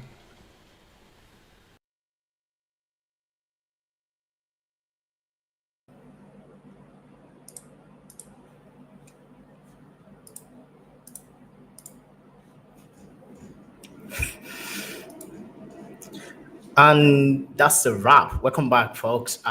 Ivan, that was an amazing session. I hope I'm audible.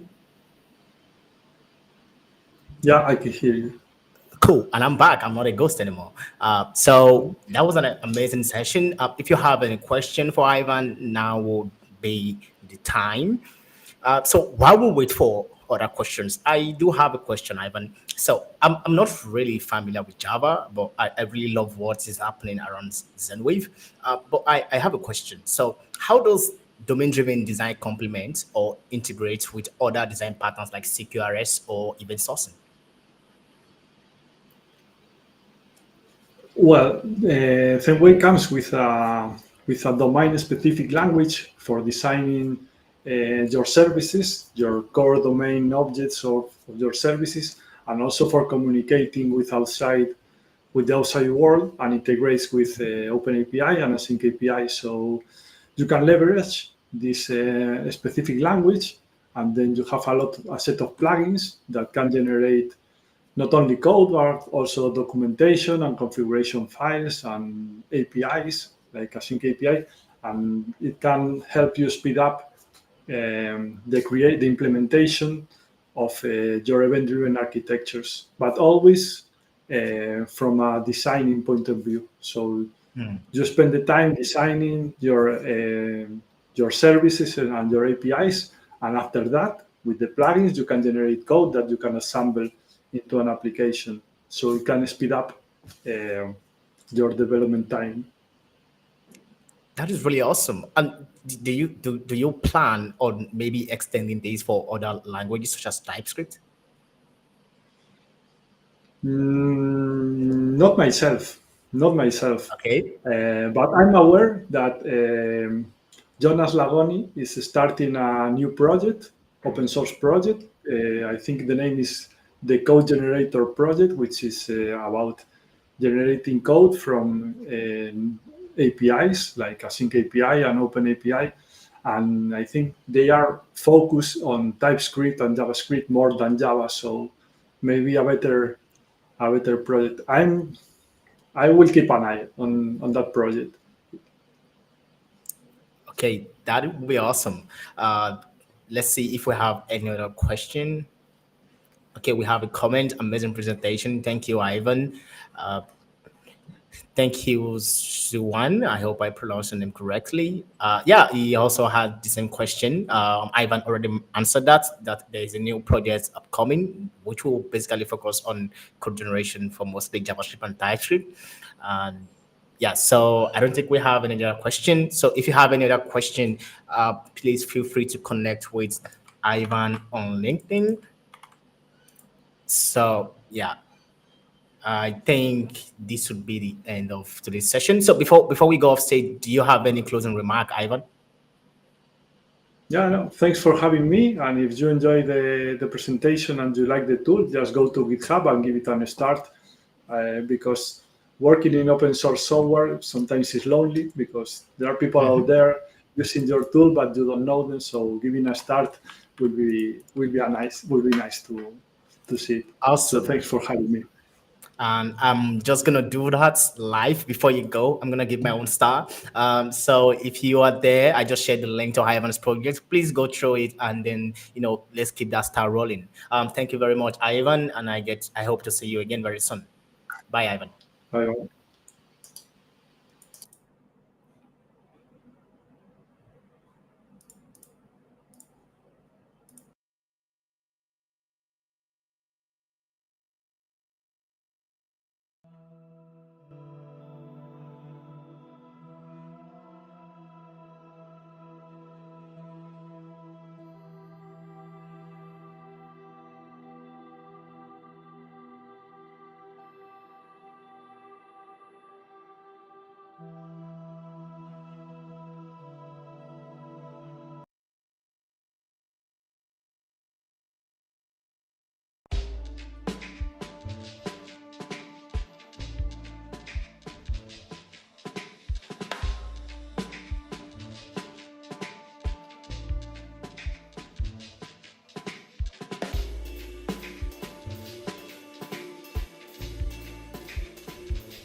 Hello, hello, hello. Hello, everyone. Welcome back after a short break. Here we are with the online conference and the next talk. So, the next talk is about the state of Async API initiative itself. And who else better than our own Tulisi uh, to tell us about the community and where we have come so far. So, with a big round of applause, let's welcome our own Tuli. Hello, Tuli. Hi. Hi, how are you doing? Yeah, I'm good. So excited. Could you please give a brief introduction about yourself and the talk? All right, so hi everyone. For those who don't know me, my name is Tuli Sile, or Tuli in short. I'm currently serving as the community manager at AsyncAPI.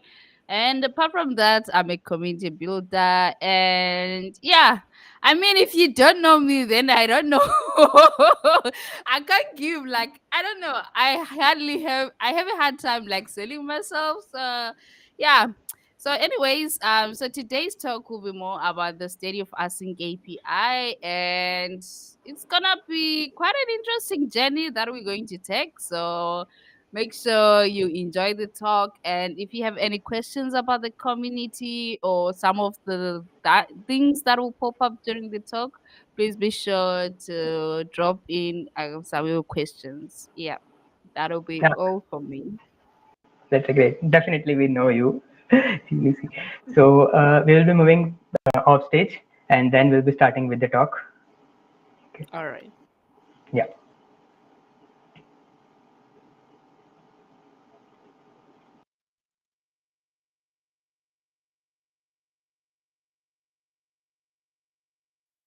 Hi everyone. Thank you so much for attending my talk. My name is Tuli Sile, Tuli in short, as most of you know me. And today I'll be speaking about the state of Async API initiative. So a little bit about myself. I'm a community builder. I'm an open source fanatic, and I'm a Python programmer. I'm sure, like all these three things, can show you really that indeed I'm an open source fanatic, really. And recently, I became a number one, plus one, not number one, a plus one fan for Zenitsu. I really liked Zenitsu before because I thought like he was a coward, but after the last season, I couldn't help but really become curious and become more excited to what he's going to bring in the next season.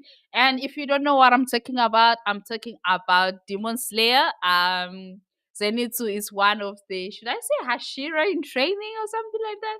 But yeah, and if you still don't know what I'm still talking about, then I don't know which universe you live in if you don't watch animes or if you didn't watch Demon Slayer. Like literally, I don't know which universe you're living in. But anyway, enough about me. That's a little bit about me and enough about me. Um, let's get right into this session. So when I say that I'm a community builder, there's so many components that comes into mind, and many people have different definitions of how they define a community. And my own definition is that a community is a collective of people who interact with one another in the same environment. This is where innovation often emerges from small dynamic groups rather than large structured efforts. Why do I say that? Because time and time again, it has been proven that real innovation, real game changer innovations comes from small dynamic groups, and a Sync API initiative is one of them. And to affirm what I've just said, I remember when we were in London conference and we were running the API specs booth, and when people came to really understand what Async API is all about, and when we told them that it's not a company, it's just a community, an open source community, and with people from different companies, people from different countries, different continents are coming together to really advocate on something that they believe in. And it was fascinating to see how people were so surprised, like, how is this possible? So this really proves your point. This really proves my point whereby I say that a community is where people from a collective of people who interact with one another, who share the same ideals, who are looking to build innovative solutions and to bring change about in the ecosystem. And that is what AsyncAPI is all about. So to understand about the AsyncAPI community, you need also to know where we are coming from. And one way is to take a walk down memory lane and look at the history of where we came from. And 2022, our then community manager, who's our now executive director, did a same presentation. So it's going to be like a then versus now kind of session, like to see where we are coming from and how far we have gone. So let's dive into history. Today I'm gonna be your history teacher. um so in 2022, right, our spec JSON schema, as you know, our async API document is heavily reliant on JSON schema. So our spec JSON schema had around 4.6 million downloads. And our overall page views on our async API website was roughly around 1.6 million page views. Our async API Slack then had roughly around 2,900 people who were active on our Slack workspace, and we had roughly around 1,000 contributors who were contributing to the async API repos. And also our npm package, where our spec is hosted, had roughly around 7 million downloads. Is it 5 or 7 million downloads between those two? And these were like the roughly the numbers. I know most people will be like, how can you have an npm package having so much downloads? But I'm not gonna get into it. And on 2022, we hosted our first Async API mentorship program, and it still goes back to where I said in the beginning that a community is where a group of people come together and bring innovation. So when we didn't make it to GSoC from the previous years, like 2021 and 2022, so we came up with an idea of having our very own Async API mentorship program, and was the year this was birthed. And in October 2022, we had contributors from big corporations such as IBM, Salesforce, and Google. And we had roughly around 60 repositories hosted on GitHub. We have 35 TSC members, 10 who were individual contributors. And on our Open Collective account, we had roughly around 80,000. Is it 80K? Okay, 80K on Open Collective. And our Async API Ambassador program also was initiated on that very same year. And also, we started off with the work of our Async API community repo as well.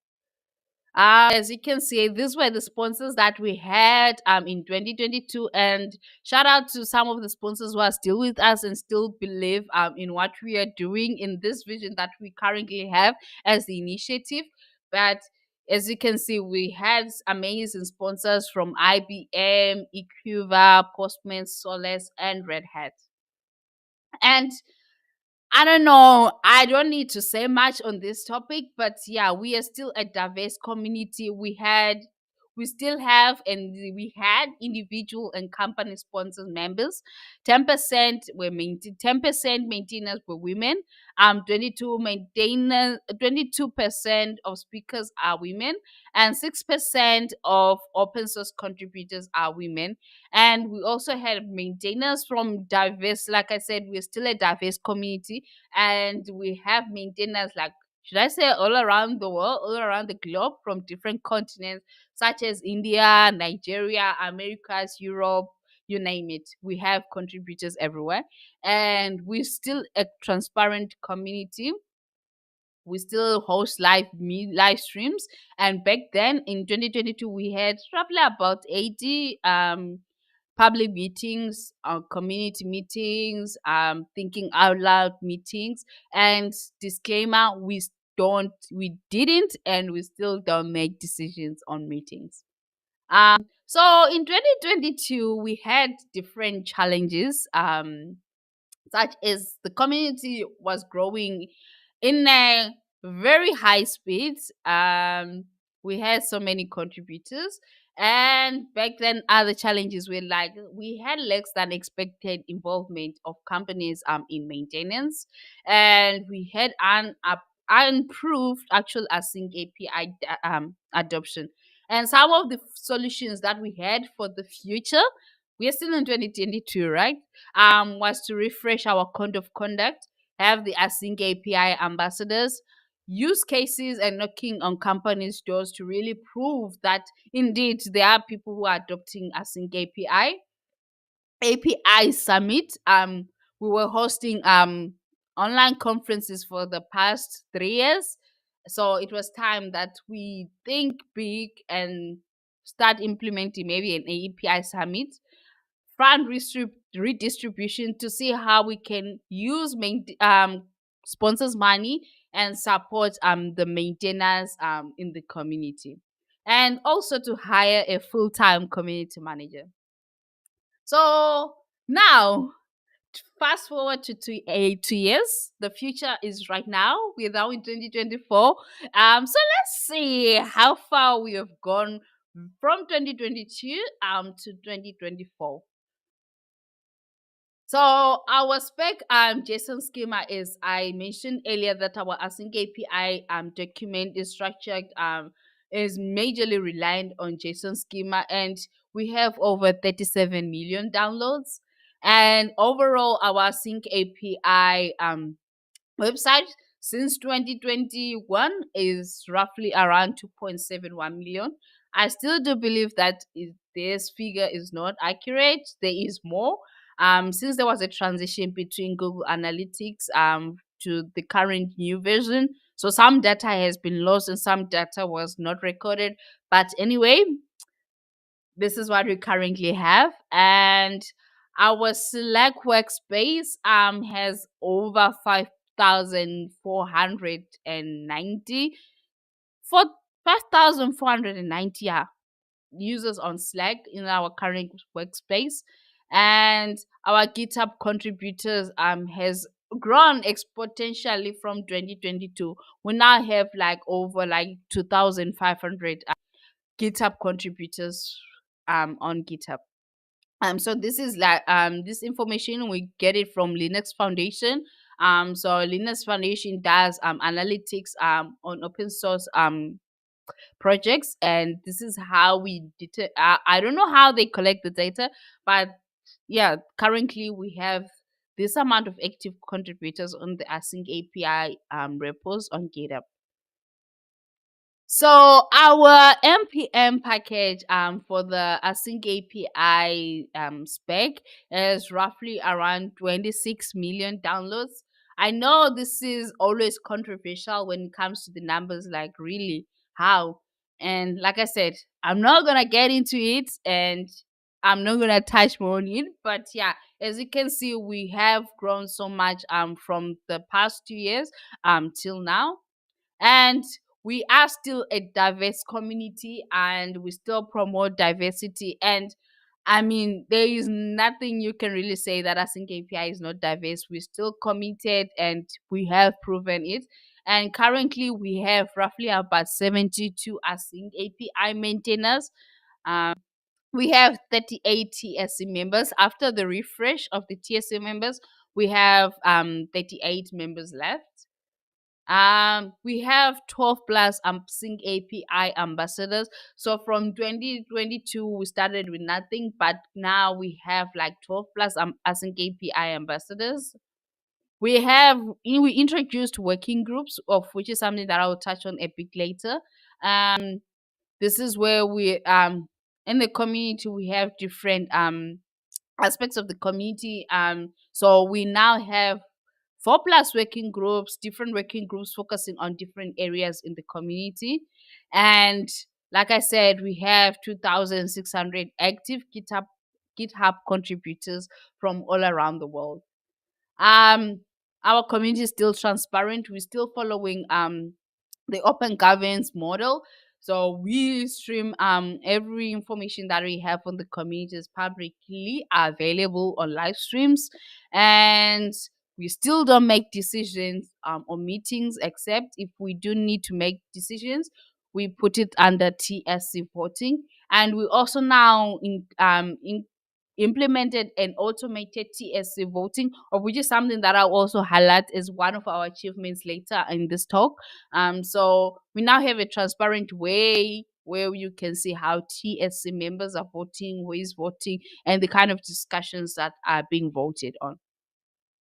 And as you can see, our sponsors list has grown quite well. So from Basis 2022 to now, we really do appreciate the sponsors that are sponsoring the initiative. And trust me, we are using the sponsors money very wisely, of which I will talk maybe on the coming slides. So shout out to all the sponsors who still believe and who are still supporting the initiative and still believe in the initiative's vision. So to really, let's take a look at some of the challenges that we had in 2022 versus how we solve them now. So then these were some of the challenges that we have. Some of them we're still having it till to date, and we're still working on improving it. And some of the solutions that we thought we had back then, we have implemented them. So let's take a look at how we did it, or how it's looking like now. So first of all, we now established a code of conduct committee. So these are the individuals. I like to call them the AsyncAPI police. I don't know if it makes sense, because they are the ones who are on the community doing the work to make sure that it's the code of conduct is enforced correctly. We're still maintaining a safe and open environment for everybody. So instead of having one person who was in charge of the code of conduct back then, we now have a committee of people who make sure our police, like I said, I like to call them the AsyncAPI police, who make sure that everything is in order, the community is safe, our workspace is safe, on conferences, everybody feels like they're in a safe and treated equally without any discrimination. And I just want to give a shout out to Joanne Lee from Linux Foundation for giving us like a guideline on how we can start to build like a code of conduct committee, how we should go about it, and how we can also update like the code of conduct, the AsyncAPI code of conduct. So yeah, that is one thing that we achieved. We didn't have a code of conduct committee then that we have now. We have AsyncAPI police. Like I said, that's how I would like to call them. Nextly, we wanted somebody to work full time in the community, and yeah, as the person speaking, AsyncAPI got me as a full-time community manager. And additionally, this year we got somebody to our community marketing specialist to run the aspect of marketing in our community. We got Bami, who is in charge of all the marketing and how we can also improve the marketing as well for both our sponsor from the sponsor side and the community side, to make sure that we are doing it right, because it was something that we have been lacking for over all these years. We now have case studies and an adopters list. Back then we used to struggle like to really prove to people that their people are adopting or people are using AsyncAPI, and knocking on doors both as case studies and adopters list. And it's something that there's a point that I will touch on later in regards to the case studies as well. But our case studies in our adopters list has really grown, and we can now prove that indeed there are people out there, the companies, there are individuals, there are adopters out there who really use AsyncAPI. And we now have the AsyncAPI conference, known as so there's a rebrand coming in, but yeah, the AsyncAPI Comforto or the AsyncAPI conference. This was birthed out of the API Summit idea. So instead of us having an API Summit, we decided to have like an AsyncAPI Comforto where we can host mini events on different locations, and where people can meet and speak about the AsyncAPI. And Some of the case studies and the adopters list that we currently have come from the AsyncAPI conference, and the conversations that we have at the AsyncAPI conference have really brought a lot of change or a lot of um, the words are running out of my mind, have brought us a lot of value in the community. And Async API conference is something really big that we have invested in, shifting from having full-time online conferences to having this conversation in person has really brought a lot of benefit to the community. We introduced the Async API bounty program. So we were looking for ways to also redistribute funds, the sponsors' funds. Like I said, we spent our sponsors' money wisely, and we introduced the Async API bounty program, whereby we reward maintainers for their work. And we also were looking to challenge the notion of contributing to open source always has to be free. And the bounty program has proven that. And we also, from the bounty program, that's where we also had like the TSC automated voting system. That is something that was bad. That is something that was implemented because of the Async API bounty program. So as I said, these initiatives that we run in the community are so beneficial, and we are spending the sponsors money wisely as well. And now we got the maintainership program. So we still have the challenge whereby we are growing very fast, and out of the 5,600 people that you see on Slack community, or out of 72 maintainers, for instance, we have roughly about 2,600 contributors, of which the scale is not really balancing. So something that we recently introduced was the maintainership, a program or initiative that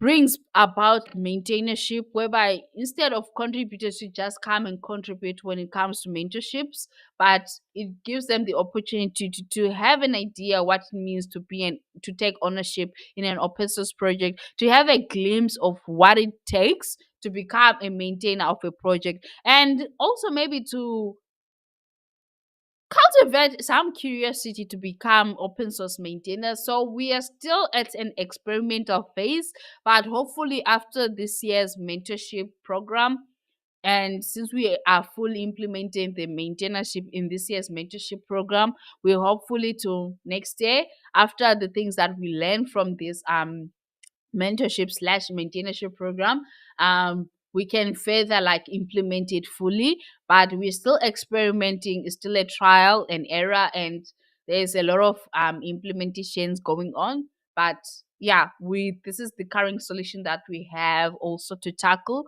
the scale between having so much contributors and less maintainers, and trying to balance up the scale as well. So what is next? What is next for us? Definitely is to get more maintainers. We're still having a challenge that, like I said, we have a lot of contributors but less maintainers. So one of the things that we're looking forward is to also implement the maintainership, to fully implement the maintainership. But we are still learning. We're still learning. It's more like a learning rate if you're from a data science background, whereby the more you train a model, the more it learns. So even for us, we are still implementing, and we're getting so many lessons out of it and improving. So the more we are implementing and learning, the more we will improve on the maintainership. Number two is to create educational content. This is some of the feedback that we've got, that is high time that we as the community create educational content, and this has become a really big demand. And this is what we are focusing on, to start having videos, trainings videos, to better understand what is Async API all about, what is event driven architecture in general, or APIs. And the next one is this Async API student ambassadors. Unlike only reaching out to industry experts, we are looking forward to also bring in students as well. Sometimes we need we have seen that we have some students in the community and they need to learn more about AsyncAPI. So instead, we have figured out that what if we take this AsyncAPI knowledge to students, to universities. So this is something that we are planning to implement in the coming year. And yeah, let's see how it goes. I don't want to say much about it, but let's see how it also goes. Still push Async API conference on tour. We have gotten so much value from the conferences, from case studies to sponsors, to even visibility in the community, even the feedback on things that we need to improve in the community, such as getting educational content. Some of these things that we are getting from the Async API conference. And also, one thing from my own perspective is also to get more sponsors to come and sponsor the Async API conference tour.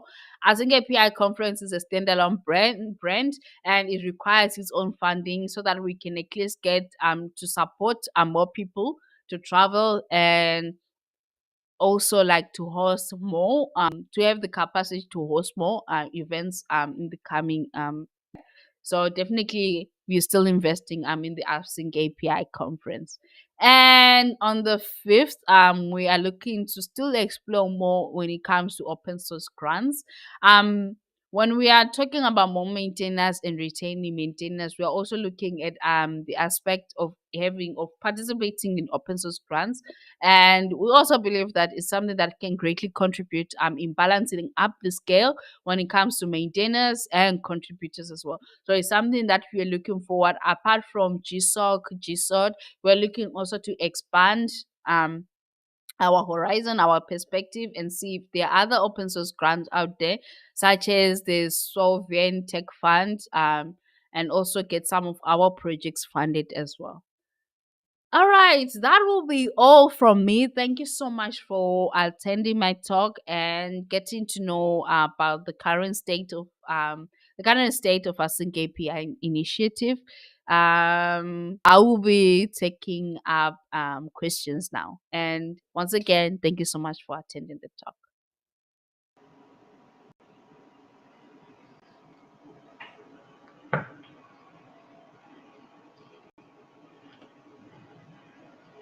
Hello, thank you so much. It was a deep diving talk to know the current status of the initiative.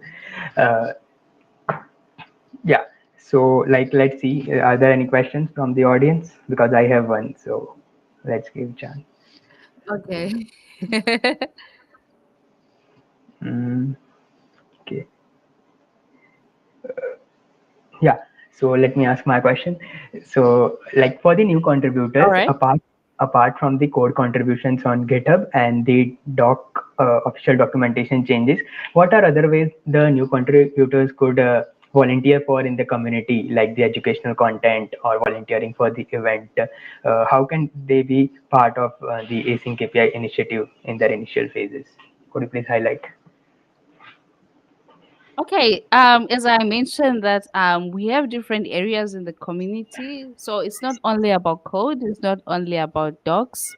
We have for technical writers, we have designers. I'm sure if you watched earlier on, you will see that we have designers also are welcome to come and contribute into open source. We also have marketing as well as part of the working groups as well. If you're interested, doing marketing, you can join the marketing working group and get to like share your knowledge, get to learn what happens behind the scenes in marketing. And if you're somebody who likes to do events and coordinate, we also have the conference coordination working group as well.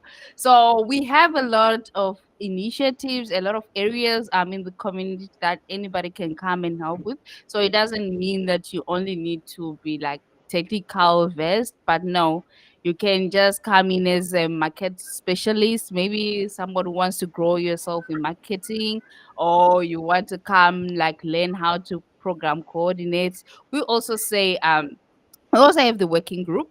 And yeah, we have a lot going on, and I would like to say, maybe next week, make sure you tune in on the community. We have some goals that are coming up, so you get to see like the different areas that we have in the community as well.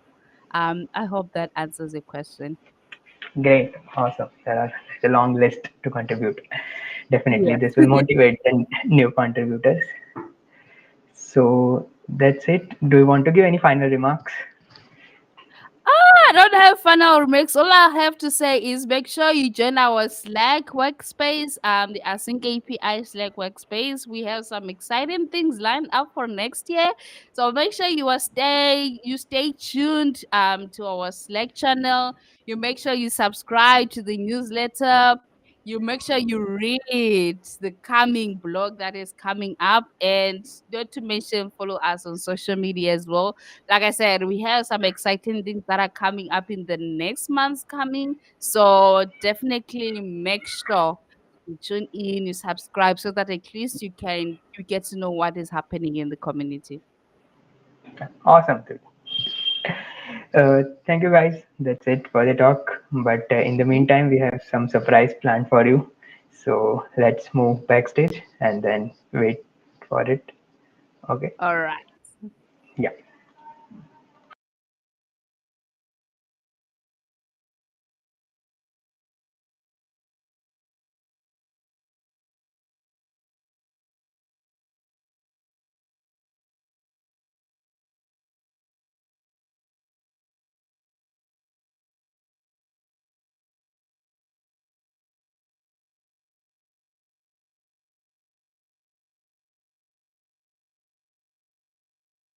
And I'm back again. I'm back like a flash.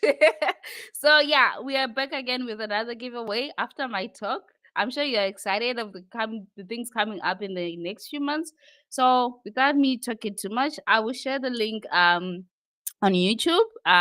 So make sure you get on YouTube and start clicking on the link and join the coming quiz. So let me also get the screen as well. All right. Awesome. So come join in. I'm waiting for participants. Please join in. Our next giveaway is on. So make sure you join in. Awesome.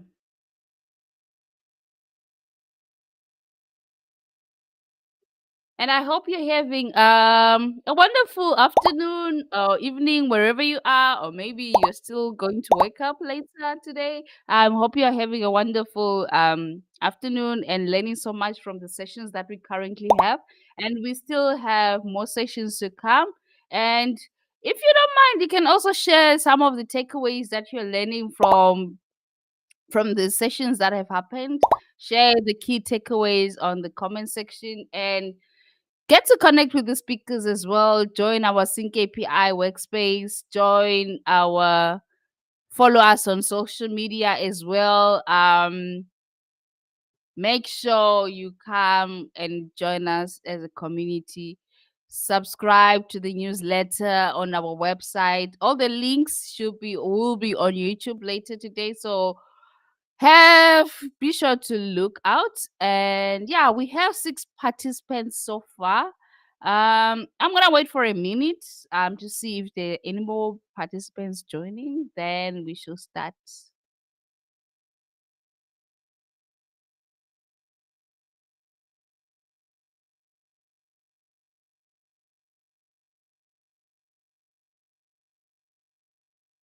All right, I don't see anybody joining. I think Bami, I think we can start the game.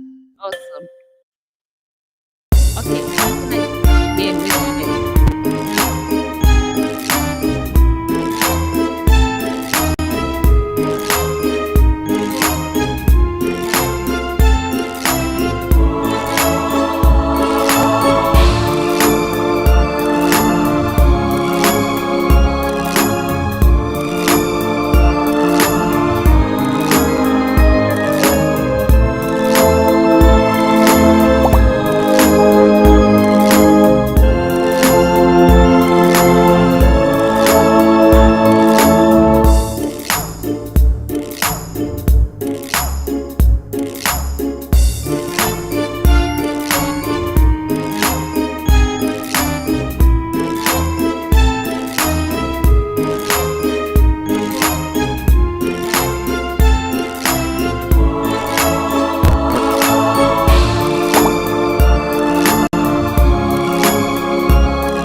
I think we might have a winner.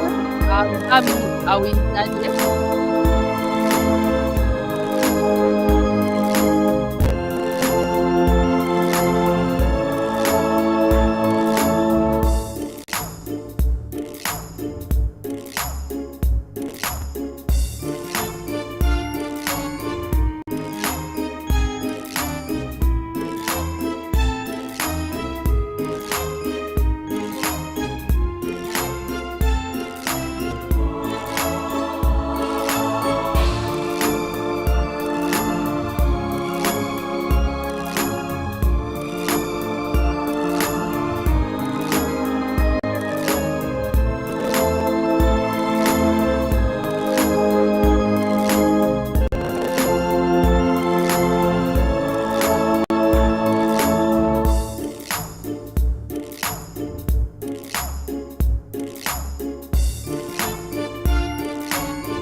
All right.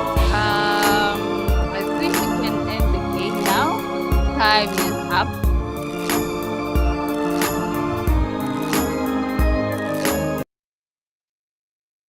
Awesome. So let's see. I wonder what Bami wrote. What were the questions that took so long? Bami, were those questions that difficult? I wonder. But anyway, let's see what we have on the leaderboard. Okay, I think I can see Adita is our first winner. And we have NGL. Oh my god. Y'all need to come up with better names from Ghosts. Okay, all right. Let's see who is our top 3 winners for today.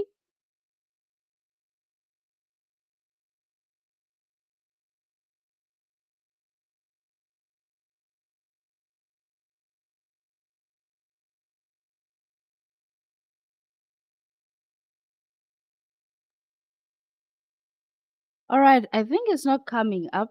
Is okay.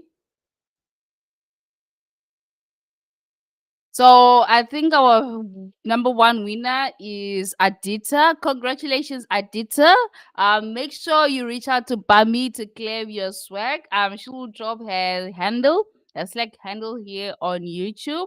And with that, folks, that marks the end of our 3rd giveaway. We still have one more giveaway later on, so make sure you stay tuned. And yeah, for now, I'm moving backstage and we are preparing for our next session. So stay tuned.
Hello, hello, hello. Welcome back.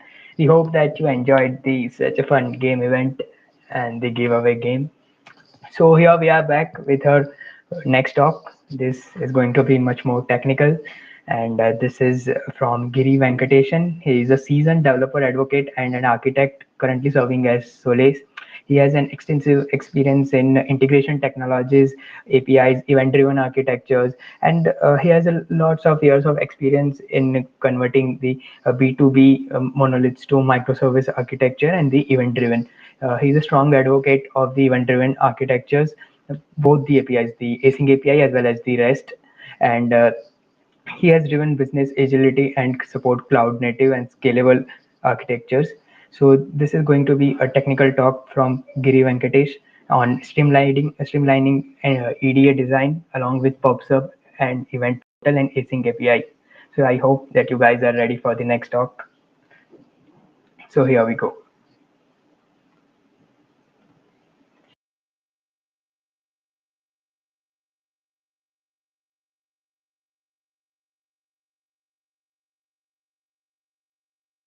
Hello. Streamlining EDA design and code generation with PubSub Plus Event Portal and Async API. That's the topic for my session today. My name is Giri Venkatesan. I'm a developer advocate at Solace. Right?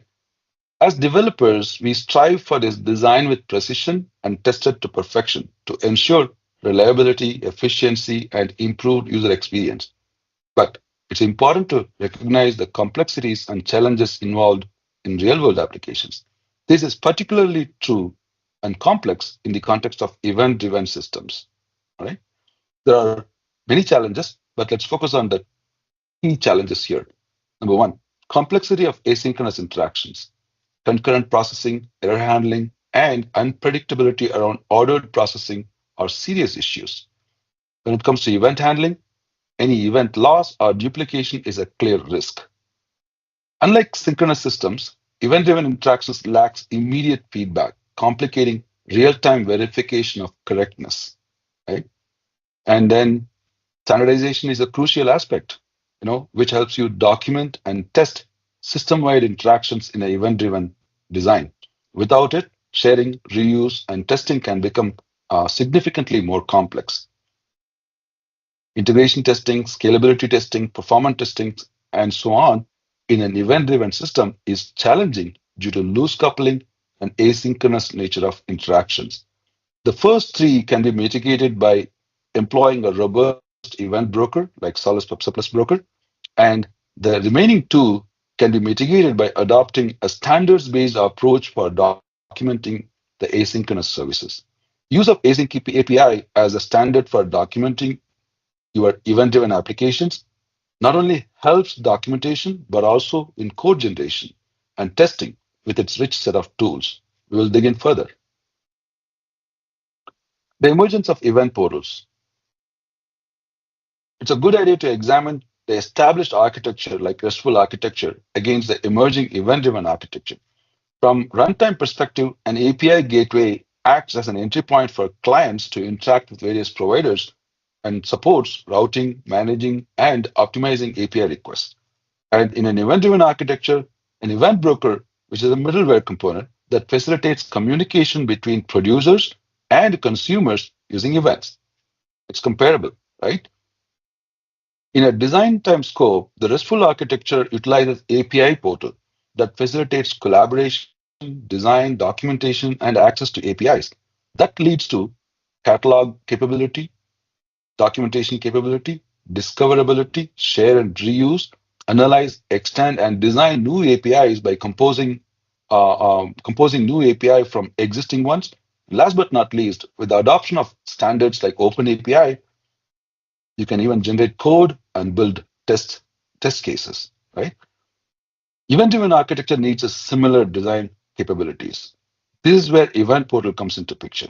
It offers functionality similar to API Portal, but works with events, schemas, and applications, offering similar capabilities, a catalog of events, discoverability of events that in your enterprise, and share and reuse of events, analyze, extend, and compose new events from existing ones, and enter Async API, the widely adopted standard for documenting asynchronous services with its rich toolset, making it possible to generate code as well. Right? So, according to Forrester, a simple definition of event portal, it's like an API user portal, provides a place for event publishers and event consumers to connect and collaborate on event usage policy and subscription to event streams. Sounds good, right? So Solace pioneered the event portal space with introduction to PubSub Plus Event Portal, which lets you design and organize the building blocks of your event-driven system as manageable design artifacts. Now, it starts with the application domain, which is nothing but a manageable section representing different business lines, development teams, or logical categories within your enterprise. An application domain can have one or more applications, which are simply runnable entities like a program, process, microservice, IoT device, integration component, and so on, that it produces, consumes, or process events by interacting with an event broker. Right? The central building block here is event. An event is an object that defines the properties that describe and categorize an actual event instance at runtime. Right? So an event instance is a single occurrence of an event message that is produced by the producer. Right? And of course, it carries a payload carrying business information. Right? This information has to have a formal agreed structure. The schema defines the structure and meaning of each data value in the payload of an event so that the publisher and subscriber comes to a common understanding as to what each value means. That's great, right? It also offers a self-service access to data and helps you know what's going on in the runtime and govern accordingly. Not just that, also helps you to visualize the event flow in your event-driven systems, right? What you see here is a connectivity between applications in terms of events published and events consumed. Okay? How the users interact with Event Portal. To answer this, let's look at the persona. Who will benefit from Event Portal. Architects use the Event Portals to define, discuss, and review events, data definitions, and application relationship. And developers use the Event Portal to discover and understand, reuse events when building applications, right? So these applications could be serving a line of business or between external organizations more easily. And comes the third persona, data scientists. They use the event portal to better understand the event-driven data and discover new insights by combining events that can help the enterprise. Right? That's from the user interaction perspective. Now, the event portal helps the enterprise take their great event-driven idea and make them reality for the user.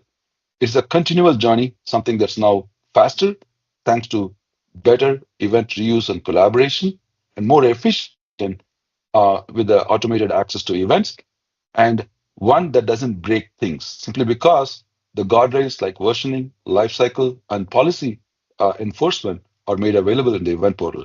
What you see here is the phases of your journey: discover, design, authorize, promote and deploy, audit, and improve. We'll look at them a bit more closely. Unearth the event-driven stuff that you didn't know existed.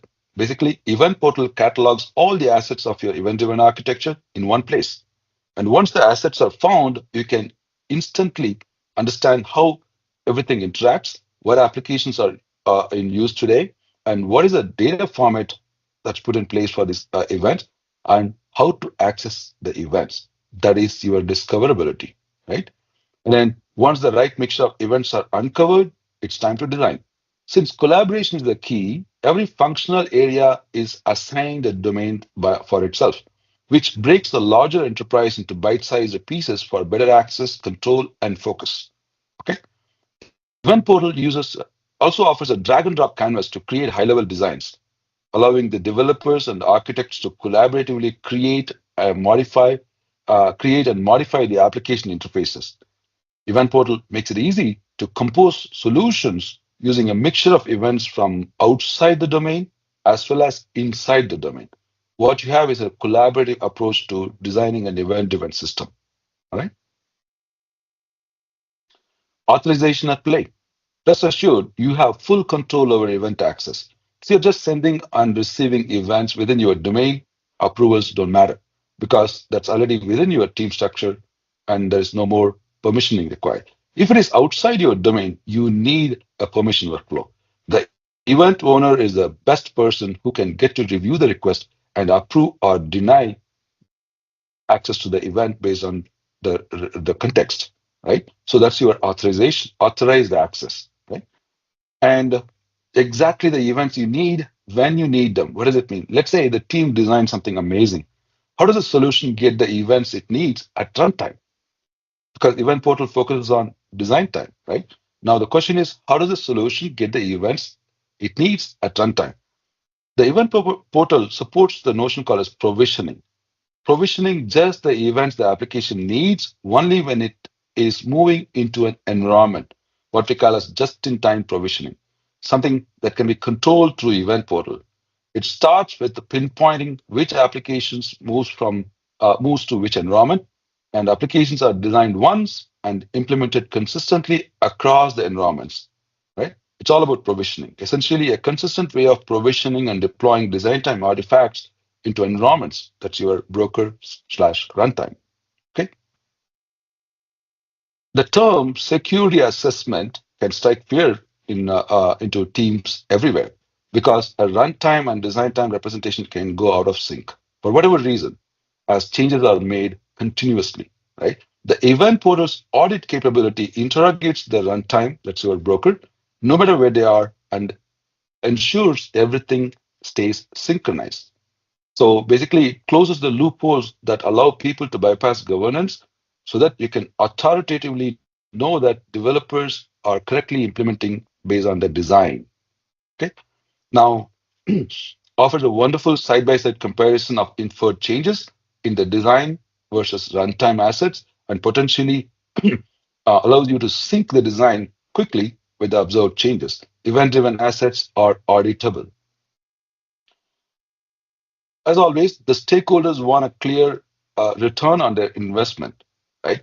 Questions around what are your most used events, what events do people not care about, and most importantly, are you getting a good reuse of your events, right? These are some questions that can shed light on the effectiveness and the efficiency of your design. One of the best things that API management introduced was key performance indicators, right? Event Portal brings the KPIs into the event-driven world. A least reused event could use a bit of a promotion or advertisement to increase reuse, for example. Event Portal offers an iterative process for continuous improvement. So that sums up the Event Portal capabilities and the whole journey of how to build an event-driven architecture. Then comes Async API, the superhero we didn't know we needed for taming this async chaos. Everybody would know, I'm pretty sure, Async API is the emerging and industry standard for defining asynchronous APIs. If you need more information, feel free to check out the Async API Initiative website, full of beautiful, wonderful content. And with that, let me move to how the Event Portal and Async API come together to realize this design to documentation. As mentioned, we're going to break down this requirement into application domain, application, and design events, and design the schema. At the end of the day, it comes to application. That is the one that binds the events to an application with appropriate permission set, like publish or subscribe, right?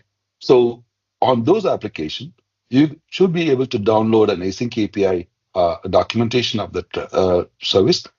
The moment you get the Async API document of that application, now you can tap into the full capability of Async API ecosystem. As a starter, we can put it through code generator, and that means you don't need to copy paste anything anymore, right? These code generators exist for various languages, starting from simple JavaScript, Node.js, Java Spring Cloud Stream, to many, many languages. Python, for example, right? And there exists iPaaS native generators that can create flows and necessary code to integrate or deploy in iPaaS platforms like Boomi, SAP, and MuleSoft. The AsyncAPI generator tool is your best friend for generating code. With a rich set of binders for all popular programming languages, it makes life easy for developers. Okay. The event portal, the one that we are discussing today, acts as a centralized hub for designing, managing, and governing event-driven architecture, while AsyncAPI provides a structured format for defining, and documenting the event interactions. So basically, a complementing capabilities that can work together to realize event-driven implementation. Right? Here's how the event portal's assets map to corresponding AsyncAPI elements. An application maps to application, and a broker configuration in event portal maps to servers element, and topics maps to channel, events maps to messages, schemas to schemas, destination to binding. You see the full picture, right? So there's a lot of parallel in terms of how the event portal builds the design of an event-driven system in terms of application domain, application, and so on. And then how the async API captures this asynchronous service or asynchronous application, right?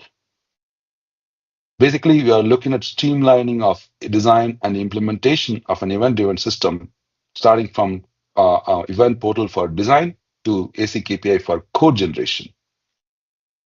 All right. I want to take it to the next level. Talking about code generators, though we have plenty, I want to pick Spring Cloud Stream as an example for our discussion today. So, what is Spring Cloud Stream? Right? Let's take a step further. Spring Cloud Stream is a framework that abstracts many messaging systems like Solus, Kafka, RabbitMQ, enabling developers to focus on building business logic rather than handling the middleware complexities. Right? It also offers binder abstraction. That means it simplifies the integration with different messaging systems. And coming from a Spring ecosystem, it allows you to easily integrate and leverage other Spring capabilities like Spring Boot, Spring Integration, Spring Security, and various other Spring features. Right? Inherently designed to be event-driven, the framework supports annotations, making it easier to develop, test, and maintain the code. That's the final result. Right? And the Spring Boot's auto configuration and dependency management, as always, significantly minimize boilerplate code and configuration overhead.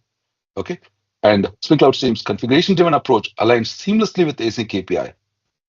Basically, the Async API is contract-first design, enabling a direct mapping of Async API specification to event-driven microservices represented by Spring Cloud Stream. Let's look at how things map out. Now, let's take the Async API specification, the elements, and see how it maps to Java Spring Cloud Stream configuration elements. The servers to binder configuration, channels to binding, messages to message payloads, operations to input-out binding. There we go, right?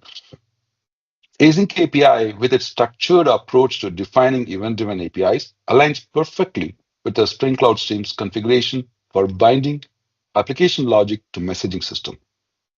This correspondence helps streamline the development and configuration of the runtime event-driven microservices. Okay. When you find time, please check out this repository. Basically, a conceptual coffee shop application domain having 5 different applications, like a third-party app to get orders from mobile and web front ends, and then an order management system, a barista station, kitchen floor, inventory system. These are the key applications that makes up the coffee shop application domain. And as you see the arrows, the events represents the flow from one application to other application in terms of publish and subscribe settings, right? This repository has examples implemented for order management system and barista system, right? Do check out this code, and it will give you a better idea, starting from event portal, application to async API document to Spring Cloud Stream microservice. Okay, that's a journey we are talking about. Takeaway: the combination of Async API, PubSub plus Event Portal, and optionally, if you choose to work with Spring Cloud Stream, that's great, offers a simple, yet powerful means for designing, developing, and managing event-driven architecture. All right. So my recommendations: adopt Async API. Number one, embrace Async API for its robust specification and structured approach to defining event-driven services. This ensures clarity and consistency across your development lifecycle. Right. Number two, utilize PubSub Plus Event Portal. What do I mean by that? Leverage the design and management capabilities of Solus Event Portal to create, document, and export your EDA applications as async API documents, which then goes through the seamless transition from design to implementation and so on, right? Employ code generators. Use async API code generators to automate the creation of boilerplate code for frameworks like Spring Cloud Stream or any other language of your choice. This approach not only accelerates the development and ensures alignment with a defined specification, but also significantly boosts developer productivity by reducing the manual coding effort. Something very useful. You can kind of shorten your development lifecycle. And last but not least, optionally, integration with Spring Cloud Stream. If you choose to work with Spring Cloud Stream, that's a perfect match. Implement your event-driven services using Spring Cloud Stream to benefit from its abstraction over multiple varieties of messaging systems, ease of configuration, and integration with the Spring ecosystem. By following these recommendations, you can harness the full potential of Async API and PubSub Plus Event Portal, leading to more efficient, reliable, and scalable event-driven architecture. So that's a wrap from my side. You can connect with me on our Solus community, which is solus.community, or connect with me on LinkedIn. We'll be happy to discuss, help, and learn from you as well. Thanks very much for the time.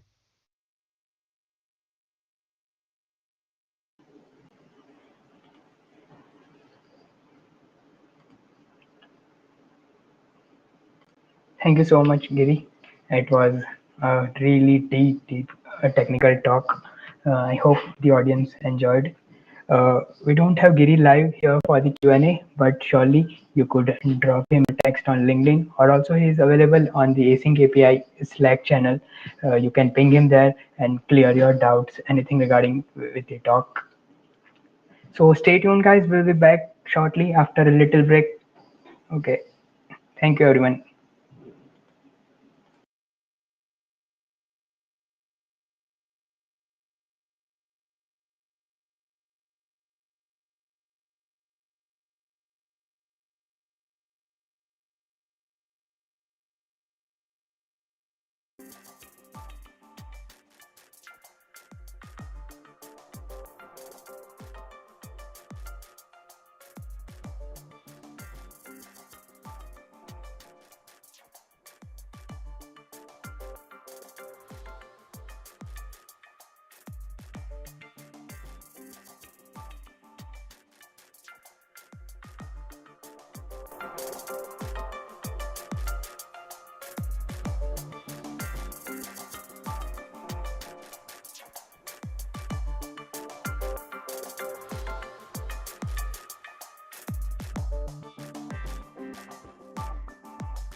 And welcome back, folks. I hope you do enjoy this little short break of us.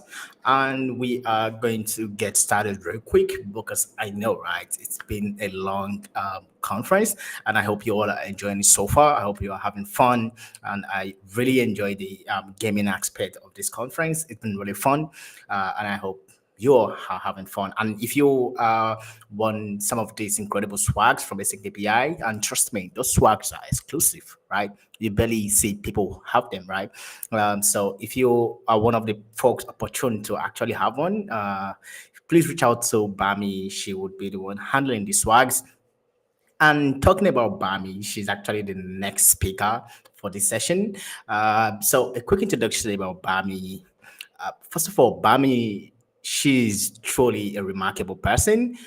She's a big fan of open source. She loves advocating for open source, especially for folks that are new to open source.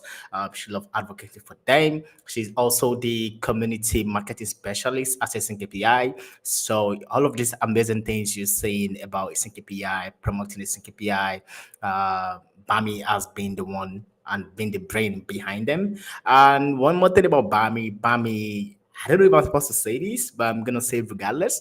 She's a huge fan of the Korean culture. I always tease her and how I'm Nigerian, so I know nothing about Korean, so I'm always like surprised seeing Bami being able to enjoy cultures like this. Yeah, so without no further introduction, I'm gonna bring Bami on stage for her to properly introduce herself to the audience. And I hope Bami, you're ready. If you're ready to come up stage, can I get a thumbs up from you? Are you? Yes. Okay. Coming on stage now is Bami. Hi. Hello. Aloha.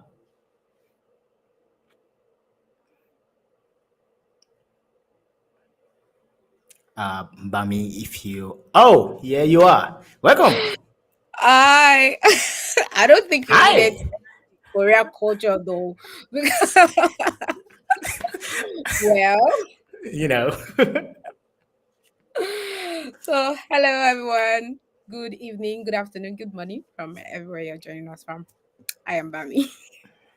Hi, it's so nice to see you here, Bami. And if you don't mind, I mean, I have done my part introducing you to the audience. How about you just put some sauce on it? Well, I think there will still be an introduction in that video, but then on life. Okay, I am Oluwabami Kemi Kayode. That's a pretty long Yoruba name to pronounce. So you all can just call me Bami. I am the community marketing specialist at AsyncAPI.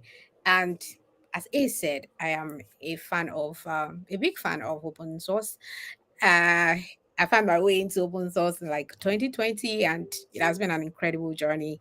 And I do a whole lot of community things. I'm like Tuli. I do a lot of community activities. I volunteer a lot, and I also host tech events. So I am an international host in Nigeria. Yes to that. She is. Yeah. So yeah, I think that's basically it. I'm Awesome. not talking So about. yeah, I see. We already have Bami LinkedIn profile on the comment section on YouTube.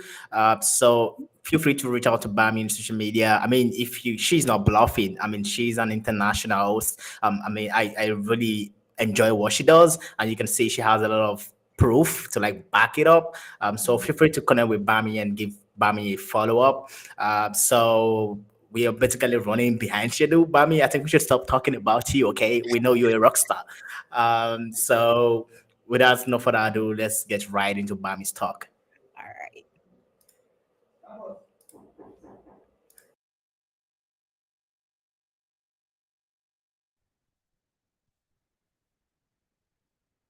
Hello, everyone. Hi. It's Bami here. My name is Olabami Kayode. I am the community marketing specialist at AsyncAPI, and welcome to my session. Thank you so much. Thank you for joining us today. And today I'm going to be talking about a very, very important topic that seems to be like an afterthought for most of us. Like when building any open source project, this always come as an afterthought. We necessarily do not think about it because we just want to, do the MVP, get everything set up on GitHub. But then this is also as equally as important as the technical bits of the project, right? And so today we are going to be talking about sustaining open source beyond code, the importance of marketing and funding. And like I said, I am the community marketing specialist at AsyncAPI. So get to meet me a little bit. Again, I am also a community programs manager. I do community programs. I host tech events. Maybe you'll be seeing me one way or other, or you haven't seen me yet. I host tech events. I am an open source advocate. I also advocate for women in tech. I love to travel. Yeah, I love to travel when I have money. And then when I'm not doing anything community or tech, I make my own choices. Yeah, I love yellow, black, and green. That is always sounding weird to people because the colors are like, oh, but yes, those are like my 3 favorite colors, and you're always going to catch me in them, except I'm not wearing any of the colors right now. Yeah, I hate homemade food. I prefer homemade food too. I wouldn't call myself a chef, but I cook my meal. Yes, I get to call myself an ambivert because when I'm outside, I can be the life of the party. And on the other hand, I can sleep in all day long. So, yeah, I'm like a bit of both words, right? So that's my Twitter handle if you want to connect with me after this talk. Yeah, let's get to it. So we're talking about marketing and funding. Like, what comes to mind when you hear that? Of course, sustainability, pillar of sustainability, because the people that will actually help you grow this community or this project is people, like people, and you need to market the project to the people. And of course, you need to get funding to sustain those people that are there. So we are talking about sustainability, and we are also talking about scalability, right? Those are the 2 major things that we're talking about. Marketing is the pillar of sustainability, and obviously, funding is necessary for scalability. If you want to grow and you want to grow the open source project, you want to grow your project or your community, you need to source for funding. And yes, organizations need to fund the project as well. So let's get to it. Yeah. So before we go on, let's share a quick story. Like, how did we get there? How did we start talking about market and sustainability? Like I said, this topic is going to focus heavily on what is often overlooked, right? We always have it as an afterthought. You would have finished building your project before you start thinking of, oh, I need to market this project, or oh, this project needs funding, and oh, it needs funding. I think every year when we do Sustain Africa, we always have this group of session where we talk about open source sustainability. I mean, which includes the funding and the marketing part, which is very, very important, and it's something we need to actively put in check when we start building that open source project or that open source community, right? It is very, very important for the longevity and the success of an open source project. While coding and the technical bits contributions forms like the backbone of any open source initiative, the importance of marketing and funding is increasingly recognized as well as an essential tool for sustainability. So in this talk, I will be exploring some strategic marketing strategy, how to build awareness and community engagement, while we source for diverse funding models, ensuring the project's long-term viability, right? drawing from real world experience, I mean, example like AsyncAPI, what AsyncAPI is doing. So, and I will be providing some actionable insights on how marketing and funding can elevate open source projects to the next level, right? Because we all know that open source projects, or open source is more than just a line of code, right? It is collaborative. It has community-driven efforts to build something bigger than anyone, any individual, any one individual can do, right? And to maintain this effort or to maintain this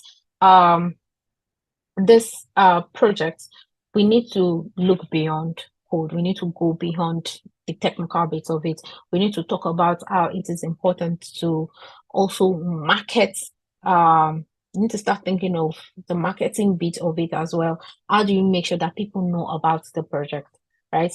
How do you know that people know that this project is beneficial to them and how they can also contribute to it? And then we need to start thinking of funding as well, right? How do we secure resources to keep the project alive and also to ensure that it thrives, it keeps thriving? Today, again, we're going to be sharing why this technical or non-technical aspects, right? Non-technical aspect, which is the marketing and the funding, are just as important as the code, as the technical aspect itself for long-term success of any open source project. Okay, so let's get to it. Let's go. So why marketing matters? Now, I mean, you just think about it. Why do we need marketing? We can just like continue building our projects, continue having people that will just contribute to the project and move on with their lives, and come one off and just go on GitHub and just come across the project somehow and just work on it and go, right? But then, excuse me, we need marketing for visibility. When you talk about marketing, you're talking about visibility. You're talking about how far this project can go, how far people can know about the project, how far people can hear about what AsyncAPI is doing, what Layer 5 is doing, what Chaos Africa is doing. How far can they hear it? How far can people get to see what is happening, right? So for visibility purpose, this is very, very important, right? It helps to build the project and makes the project stand out. Yeah, it makes the project stand out in a crowded ecosystem. We have a lot of open source projects out there, but visibility helps with making the project stand out, right? And the project is reaching a whole lot of people that you can ever imagine. And that is why a lot of me in Nigeria, Lagos, Nigeria, could hear about, oh, there's a certain project called AsyncAPI, or there's a certain project called Chaos projects, right? And Genome and all other amazing projects out there, right? So the second one is the value communication. Now you want to think about it. What value does this project talk to people, right? How does people get to know about the project? What is the value? What is the potential of this project to users, to contributors? How is it helping them, right? Helping them understand why the project matters, why the project is important for them to. So you want to have a proper value communication, putting out why it is important for contributors to join the community, putting out why the project needs funding. Yeah, and then the other thing is the community engagement. Marketing matters, and it's very important because it helps with engaging diverse community. Now you get to see a community of an open source community, and you see people from all over the world, different background, different ideas, just coming together to work together. And this is like the marketing effort will also engage a diverse community, including not only the developers, but also the end users, the content creators, the sponsors, the designer. Now we have designers and communities. I mean, open source communities. Now we have content creators. Now we have like event management. We have people that are like volunteering to take up positions in open source communities, right? Marketing will also help in this community engagement. And then the last one is attracting contributors. The marketing effort will help you get the make this project get to the right people, get to the right contributors that needs to come on board to work on the project. A well-marketed project attracts new contributors who can bring in fresh perspectives and skills that will help sustain and grow that project, right?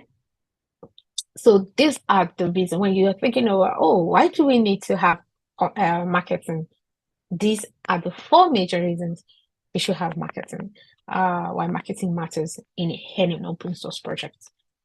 So how do you want to market it? What forms of marketing can you use? I put out a couple of marketing strategies that can be used in any open source community to grow and to sustain your open source project.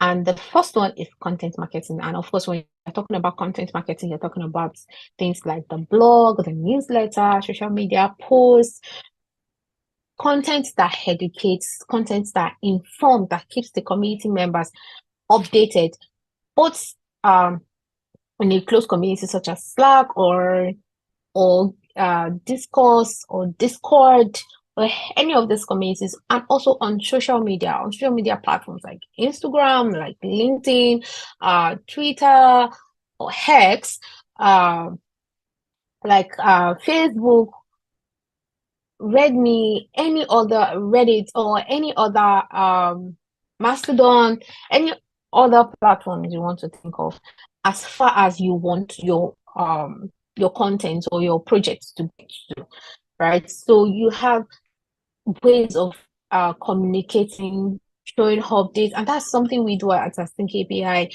We have to really work on the monthly newsletters and blogs that keep all the community members abreast of what is happening in the community. They get to know the recent happenings, what is going on, what we are looking forward to in the next month, the events that's coming up, the events that have happened in the past.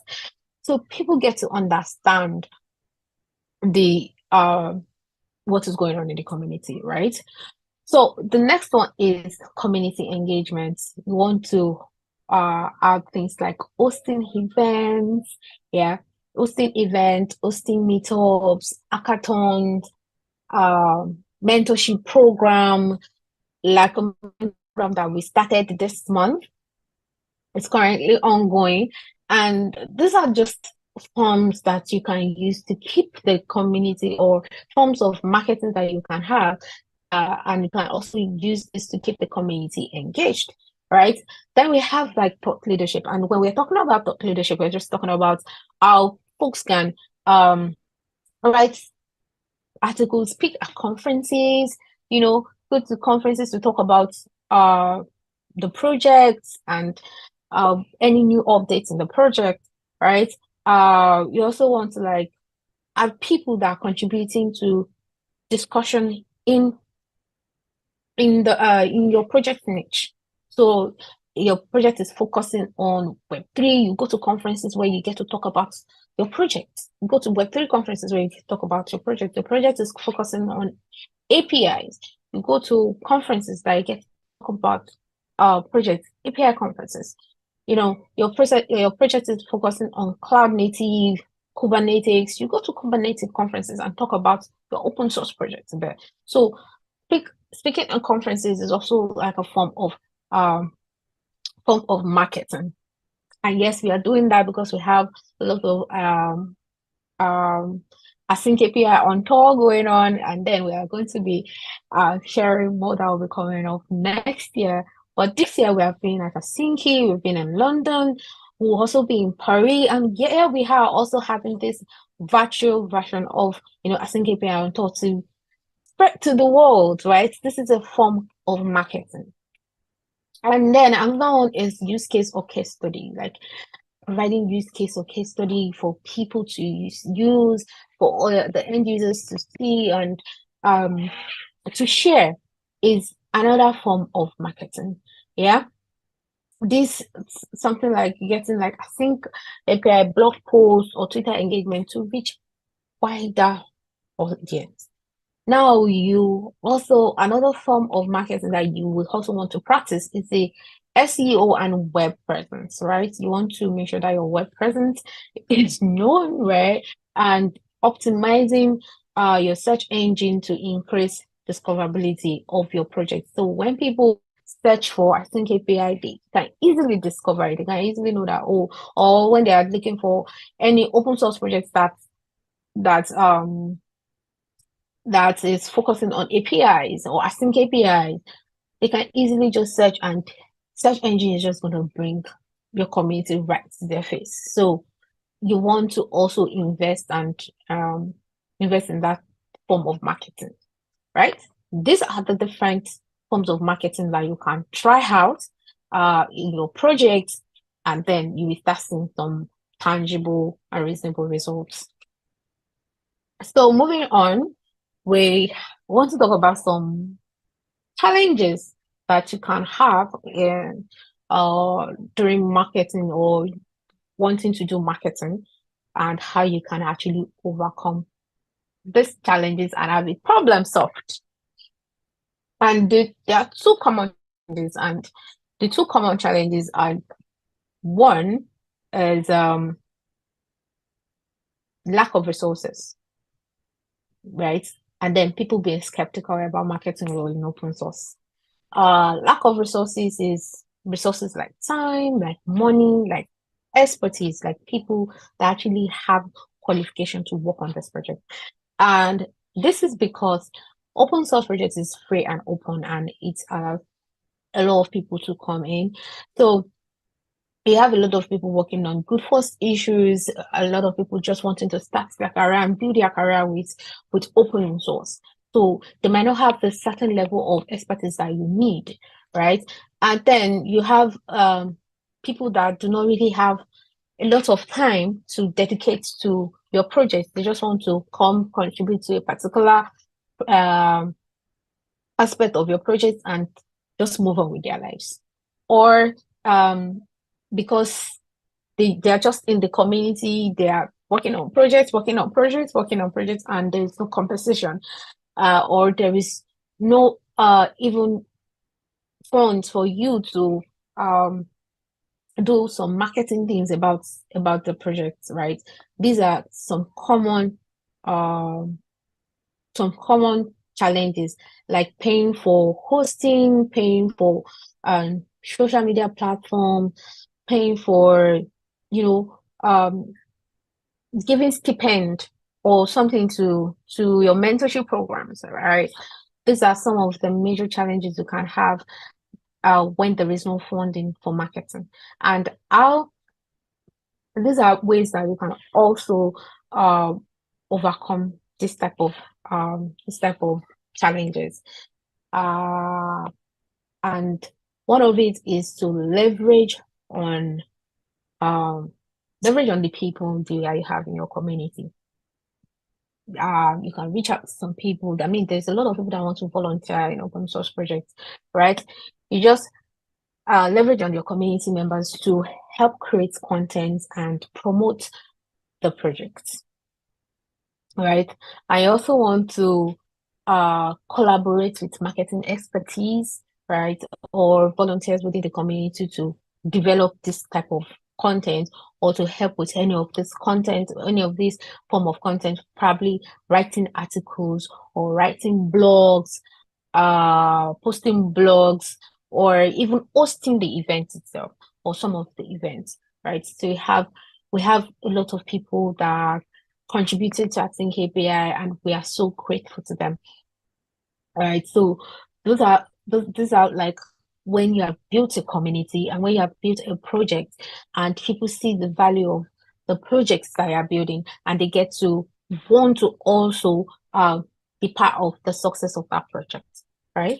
So the next one that is like solutions, one of the solutions to all of this problem is to automate when necessary, automate when possible, anywhere that is possible for you to automate, like scheduling of social media posts, automate. We use Buffer at AsyncAPI because you just post and you get your analytics, you get your analysis at the end of the month, you see how your post is doing, and well, it makes your work very easy or easier. So you can also like invest in that. So why is funding crucial? Why is funding super important?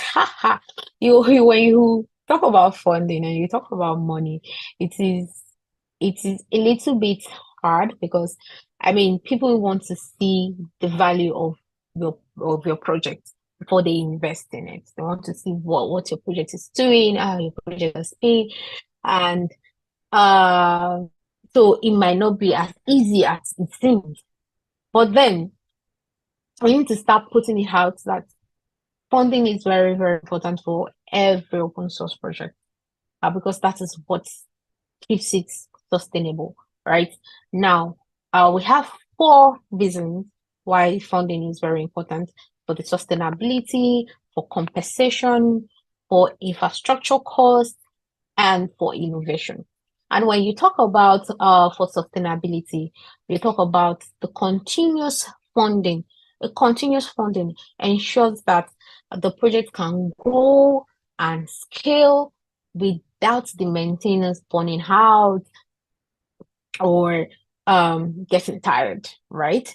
Because a lot of things would have been made easier. Like what I mentioned in the previous slide of how to automate. When you want to automate your projects, I mean your post, you are not doing that with clean hair. You want to do it with a platform that will require you to pay some certain amount of money, right? You want to host, you want to do a lot of things, right? So you need this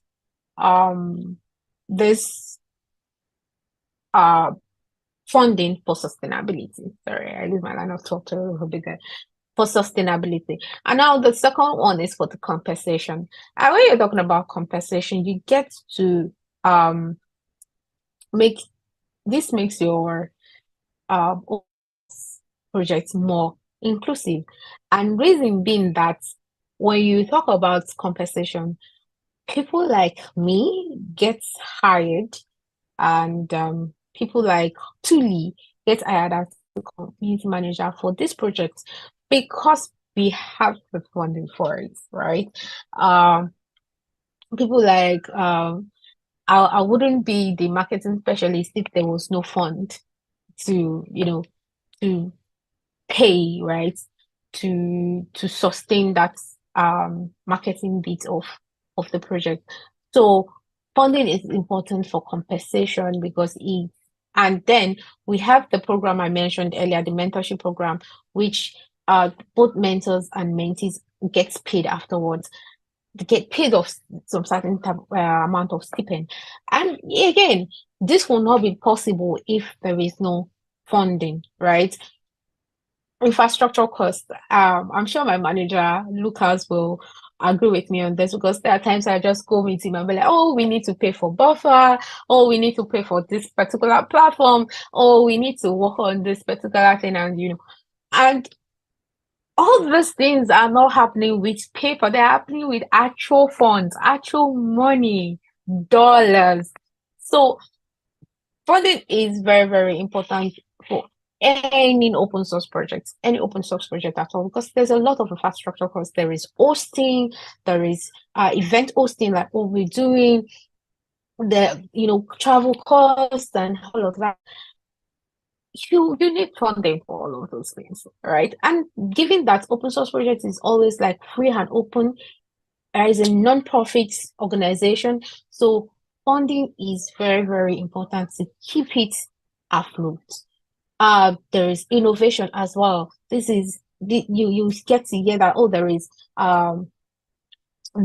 I think AsyncAPI version 2.1, 2.8, 2 point, it keeps moving and moving and moving from one version to another, because there is funds to keep the project afloat. There is funds to bring people in to work on a bounty program, to work on mentorship program, to come up with new, fresh ideas, and to keep increasing the project. We participate in other external programs like the GSoC, and mentees and mentors, mentees. It's not. They come up with new innovations, new ideas, new fresh perspectives, because the project is still alive. And part of the things that's keeping it alive is funding. So yes, it is very, very important to fund open source projects. I will look at the lady saying that she needs $10,000. You might need more than that, but you might want to start a little bit small. Yeah.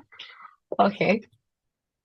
So now we have this funding model for open source projects. And it's just basically from the corporate sponsorships, which are like corporate companies that believe in the projects that you're working on and they want to support. Then we have paid services like, oh, Slack is using AsyncAPI, and they decided to give us some let us use the product as well for free, something like this, paid services. And you have something like grants and donation, where big organizations, both governments and non-governmental, get to donate to the community or to the project as well. Then you have crowdfunding, when different people or individuals just decide that, oh, they have some extra dollars lying somewhere and they love this project that is going on here and they want to support the project. So that is crowdfunding. Right. So moving on, marketing and funding for longevity. When you hear this, yes, it is important for longevity. So taking the code part aside, the people that are actually going to keep contributing to this code, they are in the community. And we get that some are outside, some still needs to be reached, right? And that is why marketing and funding is important, because visibility and credibility generated through marketing makes it easier to secure funding. Yeah, marketing attracts funders. People that are going to fund, people that are going to contribute, not only even fund, people that are going to contribute, they are attracted by marketing. What is the level of marketing? What is the level of visibility that this project has? What is the level of credibility that this project has? How many people have actually used the project and is doing what exactly they said it's going to do? Yeah. So when you do a lot of visibility and there is credibility for your project, you get to attract people that will say that, oh, yeah, I see what you're doing, and I want to contribute to it. I want to support it. And there is also like marketing. Part of marketing is also like, speaking, reaching out to people for partnerships and sponsorships. And this is how you get to talk to people that, oh, have you seen the project we are working on? We have done XYZ and we are planning to do ABC. So you need to show something for it, which is your marketing strategies of over the years or over the months that you've started the project, or even the ideas of marketing that you have inside to keep the project growing and scalable. All right. Another one is funding fuels marketing. Now, you see the first one is marketing attracts funders. That's the power of marketing. Now, we want to talk about funding fuels marketing. Now, you do marketing and you get funders. You get people that want to fund the company or to fund the project. And then you also need these funds to fund the marketing, because it's, again, like I said, that is how likes of me can be hired to work, to solely dedicate our time to work on the marketing bit of the community marketing of AsyncAPI, and why someone like Tulisu can be employed to work or hired to work as the marketing manager to focus on, organizing events, giving the community updates, and organizing events like what we are having right now, right? She's doing amazingly well, and a marketing community marketing, you are trying to reach as many people as possible, trying to put the project on the map, increase the visibility of the project, and get to see how many people are, when you put 10 people together, how many people have heard of AsyncAPI, right? So marketing and funding fuels marketing, right? Funds can be used to hire marketing professionals, like I said, or purchase tools to scale promotional efforts. So purchase tools like scheduling tools, platforms, and every other thing that you need to just scale the promotional efforts of the project. So now, another one that you can use marketing and funding for longevity is building a brand. A strong brand presence help with both community building and attracting potential sponsors. So as you are increasing your brand presence, people are knowing that, oh, there is this certain community or there's this certain open source project of this kind. Through your marketing, you get people that will say that, oh, they want to contribute to it, or they want to sponsor it.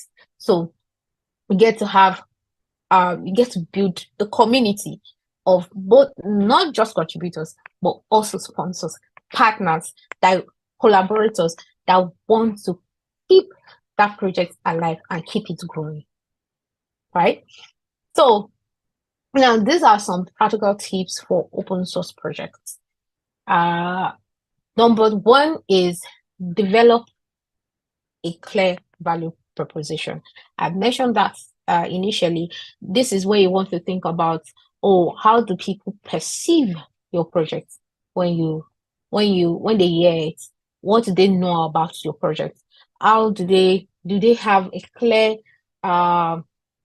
understanding of the problem your project is solving, right? So know and communicate the problem of that your project solves to people, to the outside world. Let them understand. You hear AsyncAPI saying that, I want to be the number one event-driven architecture. Want to the person that we hired as our community marketing specialist. So people get to understand, be transparent, right? Clearly communicate your funding needs and what they are going to be used for, and how they are used eventually. Yeah. So the last one is showcase success stories. I like impactful use cases or contributions to attract more users and funders. So always share success story, how the project is going, how the project has impacted people, the people that have used it. Let them come. Thank you so much for coming to my talk and listening to my session. Again, that's Twitter page is not for me. So if you want to connect with me once again, this is me over here at Oluwabami Kemi. Thank you so much for coming to my session, and I hope with this few points of mine, I have been able to tell us that as open source project grows, it is clear and it is evident that code alone isn't enough to sustain the project. So yes, we want to have people contribute to the code base of the project, and for a long time, but marketing helps to build the community and ensures that people knows about this project, while funding ensures that both the code and the community can thrive, right? As we have seen, I've said a lot of examples around how AsyncAPI is thriving through marketing and funding, when we focus on this non-technical aspect, we also unlock a new opportunity for growth, for collaboration and innovation. So sustaining open source projects, you want to go with this. Sustaining open source projects goes beyond just code. Beyond code is not just possible. Like you cannot do it only on code. It goes beyond code. It is essential for the future of open source. And so let's keep building and let's keep doing open source marketing, and let's keep securing those funds. And yes, for corporate organizations, please keep sponsoring this open source project. Thank you once again. And yes, because I am the marketing specialist, I want to give a big shout out to all of our amazing sponsors that we have in the community, especially our headline sponsors, which are Postman and Gravity.io. We are so grateful to you all. Yeah, and to all of our other sponsors and the contributors that in our community, all of our partners, all of our users. We are so grateful to all of you. Thank you for keeping AsyncAPI afloat, and thank you for helping us sustain this project. So till next time, thank you.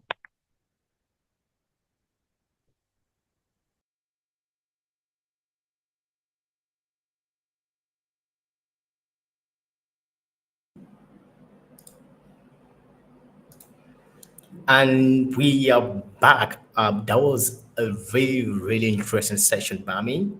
Are you there, Bami?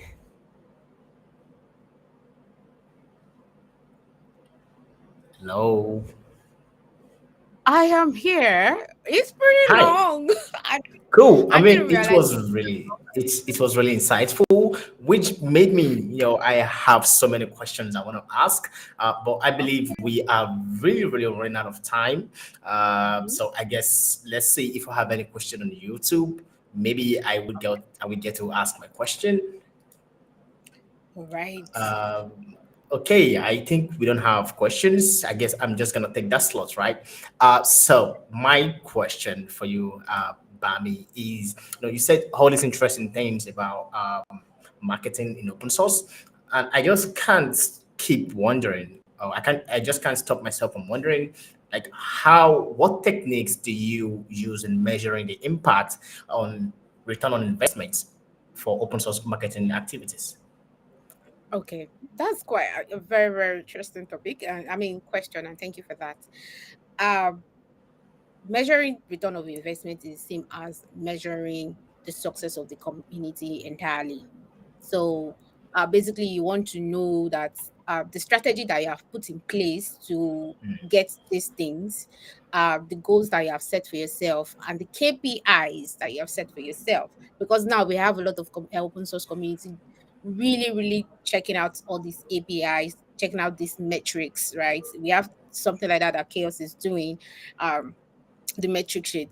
So you have all these metrics sets, and then you are able to check out if all these things that you have said in your goals and your strategies are actually working. And that's how you will know if your return of investment is really happening or not. Take, for instance, we have an event, and sorry, I'm talking to my so Continue, for continue. instance, so for instance, we have an event, and the event you have a certain goal that you want this event to reach 2,000 people, and then uh, you set another goal that 1,000 should attend the event, and then you want to have 500 out of this 1,000 join the community. Now you will assess this thing. That's because you have set that goals and you have set that KPIs. Afterwards, you assess it. Did it really work? Did it happen the way you said it will happen? And then you know you'll be able to take your learnings from it. What do you want to do better next time, or what do you need to improve going forward? So basically, it's just like setting that proper goals and your metrics, your KPIs, and tracking it to know if all what you set are actually working or not. Oh, that is a really fascinating answer, and that basically answers my question. Even though I still have questions, so I'm just gonna do that on Slack. Alright. And also, Thank if you want to know more about the AsyncAPI marketing commit aspect of AsyncAPI, so there's actually a marketing. If I'm wrong, please We have correct me. We have a marketing working working group. group. Yeah, Yeah, exactly. so you can join us on Slack and also join our bi-weekly meetings. Awesome. Thank you for this session, Bami. It's really interesting. And I do Thank hope you all are still enjoying the conference. So if you have questions for Bami, please feel free to reach out to Bami on Slack or on LinkedIn. We shared a profile a while ago before the session. So, and I hope to see you all in the next session. Bye for now.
Hello, folks. How are you?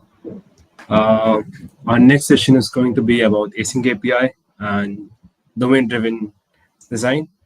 And I have with me Anagret. I'm sorry if I'm not pronouncing your name right.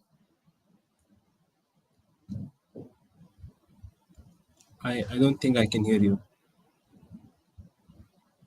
Can you hear me? Yep, now I can hear you. Yep. Oh, okay, great. Yeah, no, Annegret is completely fine. You pronounced it quite nicely. Thank you.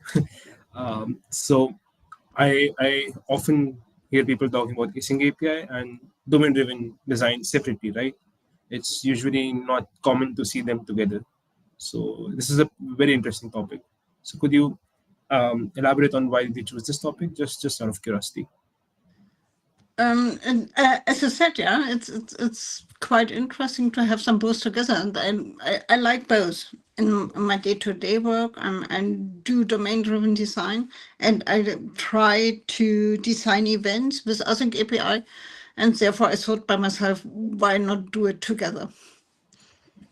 All right, that is a really great approach, and I hope people watching this get to learn something. So we'll begin with the lecture, right? Thank you.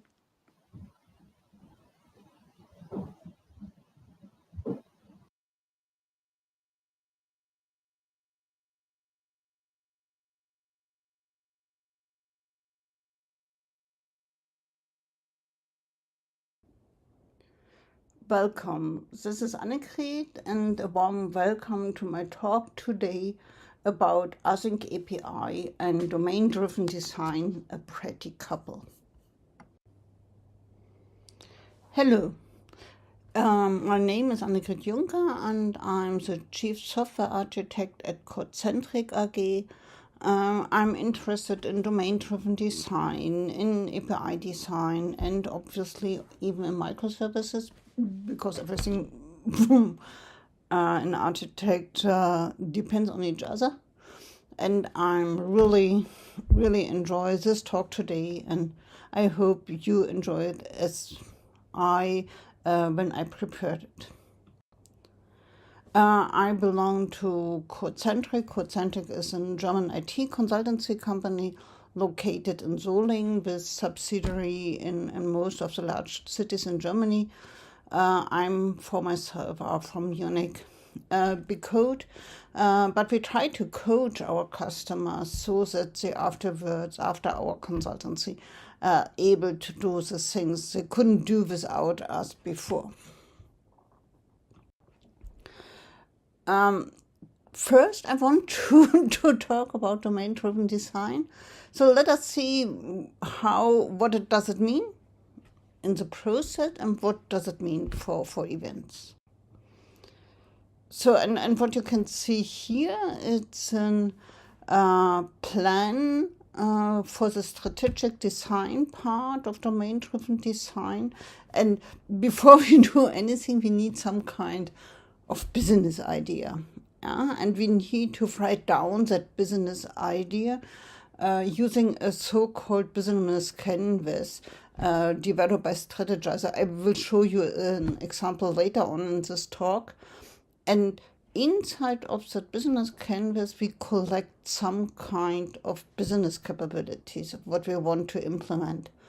And how we can them implement by our own, or if we buy something, etc., we can prioritize using a water map along a certain evolution of a product from a genesis over a custom implementation of a product which needs to be applied, or even some kind of commodity. And when we have that, then we can see for the parts we want to do by ourselves in the genesis part, or even in the custom part, we need to gather business requirements. And those business requirements are collected along a domain storytelling. I will show you an example for it later on as well. And the next step then is some kind of a solution design, and we can approach this solution design using event storming. And we use a lot of terms inside of our business capabilities, inside of our domain stories and event storming, and we need to define them. And a really easygoing and nice to understood model is a so-called visual glossary. Also we define our terms using a visual glossary, and then we can do some kind of system architecture using the context map. And then we can define inside of the context map the data exchange we need for our system. And then we go deeper into the bounded context themselves and using some kind of technical design. Using the context map we had created before, we can define the construction and usage of our domain model, and we can define our repository as kind of API to the database. And then we can define the APIs. As we said, we have detected the necessary data exchange before, and then we can say, okay, here, that are the APIs we need. Might it be asynchronous APIs or might it be synchronous APIs? And we will extend our APIs by the aggregates we detected before using our event storming. How does it go? You will see during the talk. And we can then go deeper in the domain model using the schemas and define the schemas, define additional entities, and we can define the value objects which need to combine during the entities and the value objects inside of the aggregates. So what you can see here is a business plan canvas or business model canvas. We have here the key partners, we have key activities, we have key resources, we have key propositions, we have customer relationships, channels which are used to contact our customers, customer segments, and of course we need some kind of a cost structure and how we want to back up those costs with our revenues and our revenue streams. And the example I brought with me today is a small task management system for a freelancer, for example, who want to create and finish task and afterwards write an invoice on it. And what you can see, we have those capabilities, which have here that red ellipses around to create and finish tasks for freelancers and craftsmen. And to see we have those are the key activities and the key customer segments. Obviously, we need some kind of key partners with small companies, and we want to do everything via mobile application and even integration to some kind of invoicing systems. So we found our business capabilities, and because we have only two of them, so it's easy to prioritize. We said, okay, that is the thing we want to do ourselves, and the invoicing part we can do as a commodity and integrate our system with invoicing or ERP systems. So what you see here is a diagram created during a workshop using domain storytelling. Domain storytelling is a methodology created by Stefan Hofer and Henning Schwendner.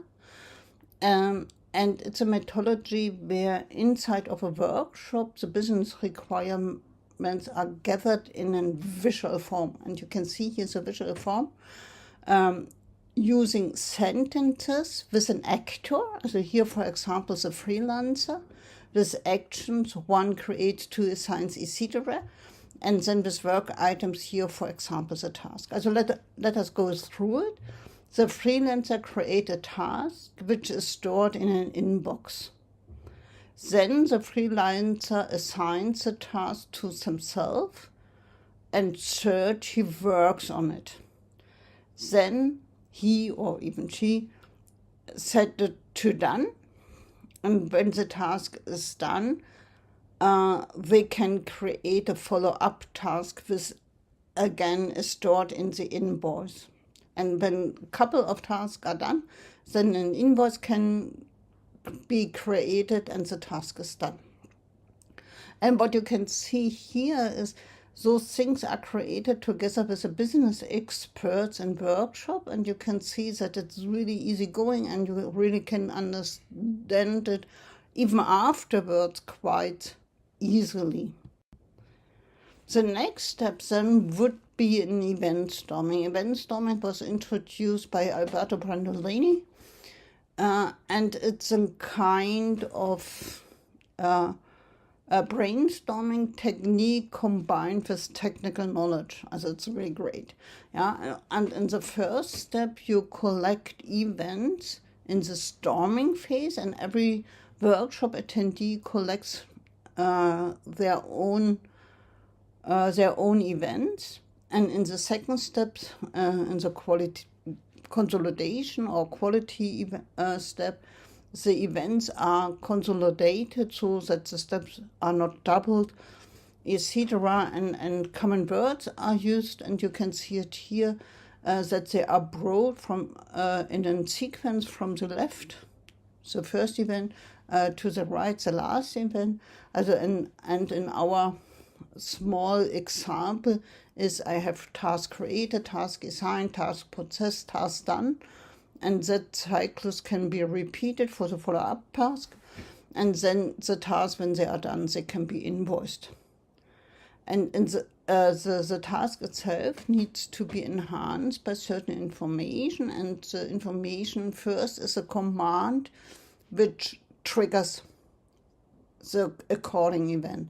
That might be create task for task created, assign task for task assigned, process task for task processed, finish task for task done, write invoice for task invoice. And then we need to define who will do it. It might be a human role, or it might be even a technical system. Here in our sample, it's always a human role, and I call that human role clerk, but it might be even freelancer or whatever. And then you see here more which information is needed for the according event, and that might be information which is changed during the event. That is a hint for an aggregate inside of a bounded context, or it might be a so-called read models that are data which are not changed inside of the event, but it's needed for the event. Also, for example, when I want to create a task which is stored in the inbox, I need the inbox information, as you can see here with a green sticky note. And for the task assigned, I need some kind of user information called here clerk on the green sticky note for task assigned. And the last step inside of an event storming then would be to determine the according bounded contexts. And here we have 4 bounded contexts indicated by the blue ellipses: task management, invoicing, user management, and inbox. And first, I only have the event, so I can easily determine the bounded context, task management, and invoicing. But I don't have events for inbox and user management, but I can determine them quite easily because I know I need the clerk information, and I know I need the inbox information. And this information need to come from somewhere, either of their own bounded context task management, so I can answer that with no, I can get information about a clerk from task management. So I need, so I know I need in different bounded contexts like user management, and I need in different bounded contexts like inbox. And when we then have that event storming, then we can go. So, and the system architecture we can nicely create using a so-called context map, or even context flow, sometimes it's called. So we draw for each bounded context we had before in the events domain, we draw a rectangle. Then we copy the events we had before in the according rectangles. As you can see here, task created, task assigned, task processed, task done is copied into the task management. And then we can discuss which data exchanges are needed. So we want to store things inside of the inbox, or at least make them accessible inside of the inbox so that I can access in the inbox my task I need to do.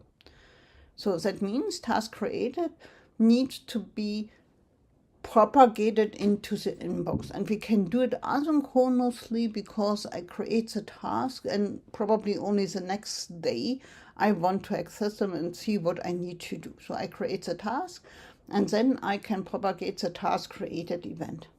And obviously when I have done a task, then I don't need them anymore inside of the inbox because they are already done. So that means the task done event can be propagated to the inbox as well. And I can do it both asynchronously because I need the inbox only as an overview and I don't need them when I work on a specific task. And then I want to invoice the tasks, which means I want to have the task done as a list or however inside of my invoicing system. That means I need to propagate the task done event to the invoicing system. So the task done event appears 2 times, either in the inbox or in the invoicing system. And then we can even discuss which data are needed from user management. I need some kind of user data so that I can assign my task, but that needs to be done synchronously because when I create a task or the task is created, then I need some kind of user information inside of my task management system. So it's difficult to do it asynchronously. Therefore, here it's a get user from the user management is synchronous data exchange. The arrows here in our context map are always drawn in the data flow direction, not in the access direction, so sometimes it's a little bit difficult to think about because the get call is from the task management to the user management, but the data flow from user management to task management. Sometimes it's a little bit difficult. The context map can be additionally used to define the synchronous APIs which are needed for some kind of user interfaces here as a sample post task put task. But because today we want to concentrate of events and asynchronous data exchanges, I don't want to discuss this in any more detail. But what we could see, we can define nicely the necessary events using the context map. So, but anyhow, we used meanwhile a lot of terms, task, inbox, etc. And those terms need to be defined quite carefully. And it's necessary to define them together with the business, because what we need to do in the end is to use an ubiquitous language from the business side up to the IT side, up to the database even. It doesn't mean that the ubiquitous language is ubiquitous over the whole world. That's not necessary. We can have, and what you can see even here, an ubiquitous language inside of a bounded context. And what you see here are 2 bounded contexts, task management and invoicing. And the visual glossary shows us that the task is coming from an inbox, has a description, a title, a due date, has a status with new, in progress, and done, and a freelancer is assigned to the task, but works even on the task, but can be even the creator, and the task has 1 assignee. And afterwards, when the task is invoiced, you see it below, you have the invoice, and the invoice has invoice items, and the invoice item could be a task. And that is definitely something which is really useful, which can be nicely discussed in workshop, but what can be even done when you in a discussion with your colleagues. I really can recommend it. It's come from Stefan Zörner and is described in his book about architecture documentation. So I told you a lot about domain-driven design and how it could work in such a synergetic blueprint. But let us a little bit go deeper. What does it mean for AsyncAPI? So how we can combine it, I come to it later. First, let us look a little bit more about AsyncAPI. And AsyncAPI, as you probably know, is a method to define and specify asynchronous communication in the same manner as OpenAPI can be used to define a RESTful API. And here you can see the specification is published on the AsyncAPI page, and there are a lot of useful tools and even some kind of samples. And please look into it, read a lot. It's really interesting and useful for you, I think, to read. And such an AsyncAPI is in so far even nicely, and you will come to it quite fast because it feels like an open API. Also it's not so different, and you have an AsyncAPI as you have it in open API an info block, and the info block has a title, has a version, has a description, has a contact, and the description is even done like in Markdown so that it can be used for showing in HTML pages quite nicely. So, and in the second step, you need to define the service. And the service are the matches progress in your system or event buses. Here in that small example, it should be a Kafka event bus. It might be others like RabbitMQ or so as well. There are a lot of those things are introduced. You don't even need it, probably. You can even write your own when you like it.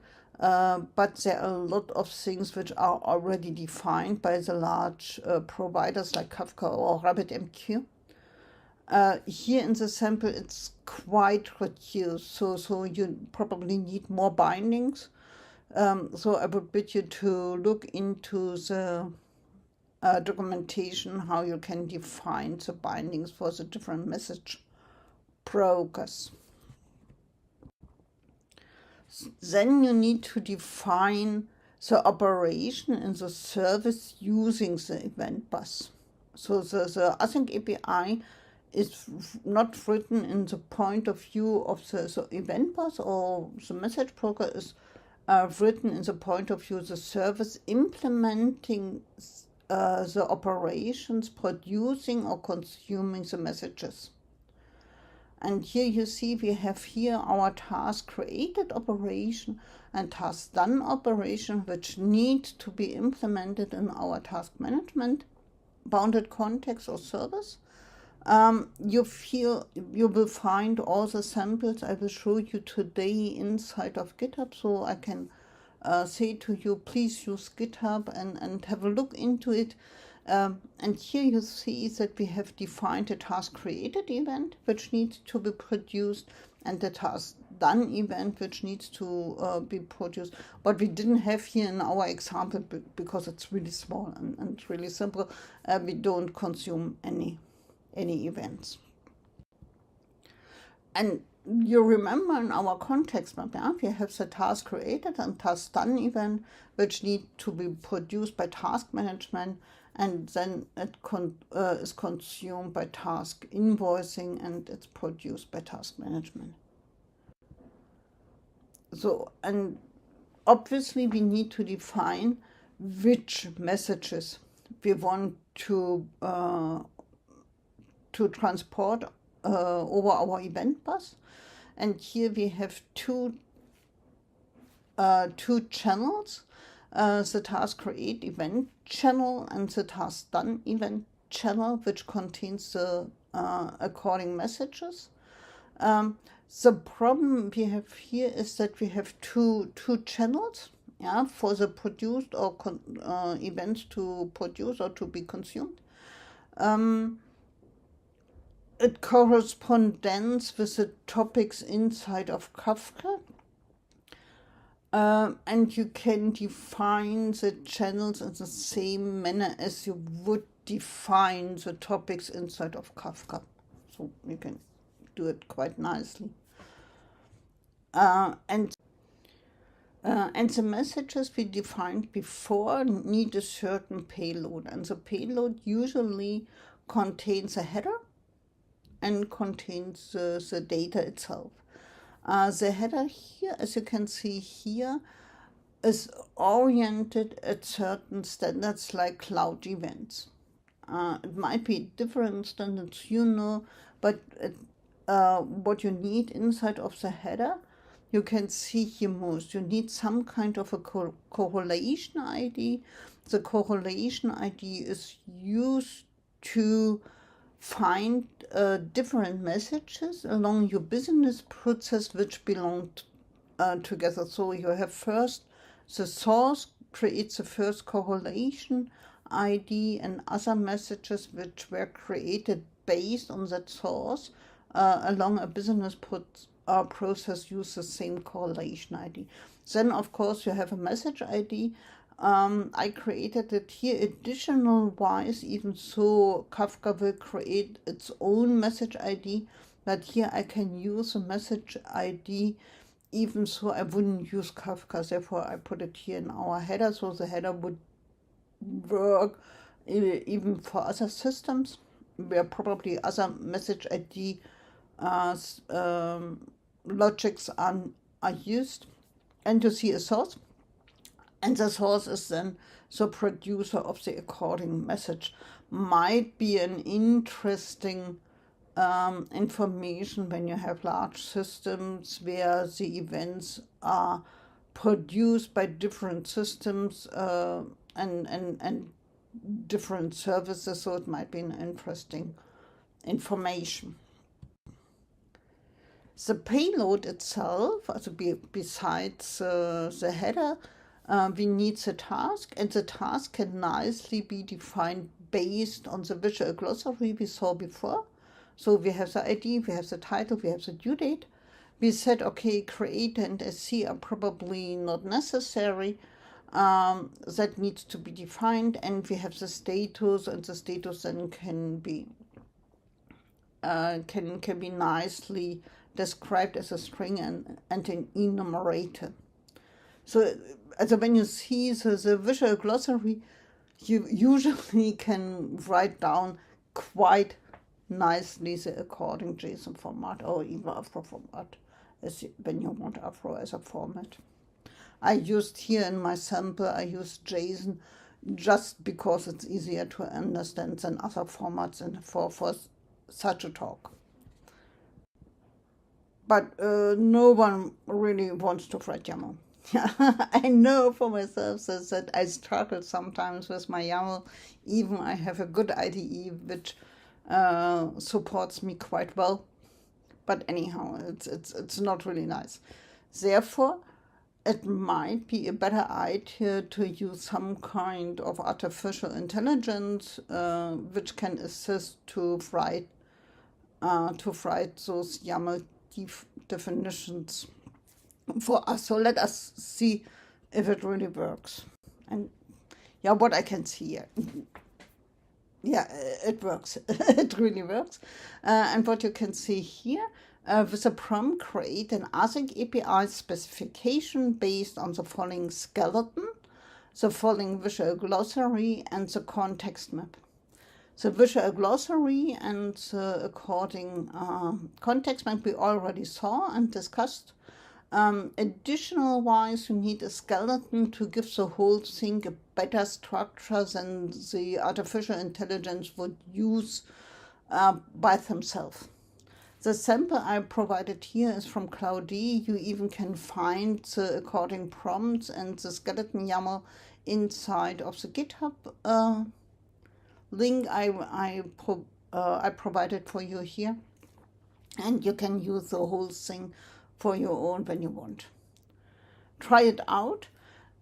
I, for myself, found that Cloudie creates better results than ChatGPT, but ChatGPT is not bad. It works fine. You can do it for yourself even with other LMMs. I would assume that for most, the results are fine. Necessary definitely is a skeleton. So you need to produce some kind of skeleton, especially when you have requirements according to structure and according to data bindings, etc. So you see here the event lifecycle was created based on the context map with task created, task assigned, task processed, task completed. It's a little bit too much, but I, for myself, to delete something out of a skeleton I get, it's better than to forget something. And so far, it's fine for me. The statuses were nicely coupled in status transition, as you can see here, with an enumerator, as you would do it. You have the task with certain properties based on the visual glossary, and you have a message structure which is consistent based on all things because we provided a certain skeleton. You can see all the things even here in GitHub with the Cloudie answer. Have a look into it, it's quite interesting. So I said, yeah, probably it's a little bit too much. Yeah, we would need task created and task done, and it's even here called task completed. Okay, fine by me. What is not so fine definitely is that we have a lot of things in the task created payload, for example, where the description is missing and the examples are missing. And it's important to provide it for someone who doesn't know what you discussed before, that you provide a certain description for each object and each property and certain consistent examples so that your API definition can be understood. That is valid for OpenAPI definition as well as for AsyncAPI definitions. So here you need to work a little bit on the definition, but what is created by the artificial intelligence is enormous, and it's really useful to use it and to use the LMMs as a good assistant for you when you program certain things. Let me conclude my talk. As you could see, and I think the thesis is really true. AsyncAPI and DDD are really pretty couple. I can use AsyncAPI nicely to specify my asynchronous events in an easy manner as for REST API and using OpenAPI. The whole domain-driven design process with domain storytelling, with event storming, with context mapping and visual glossary supports nicely and really good the formulation of events. The payload itself can be defined using the visual glossary. The events I need are defined by the event storming and the context mapping I created in my workshop together with the business guys. And the specification itself gets its structure by a predefined skeleton. And because I can do all those things when I use LMS using workshops together with the business guys, I'm sure that I have an event API, an AsyncAPI definition, which supports the business needed. I don't need to do it in my ivory tower. I can do it together in a workshop with the business guys. And the business guys are really, really happy to see that their requirements are mirrored in the code. Yeah, also when you see that async API definition is code. It's really nice. I did a lot of workshops with business guys together with IT specialists, and it's great to see when they are so happy to see that what they want from the system is reflected inside an async API definition.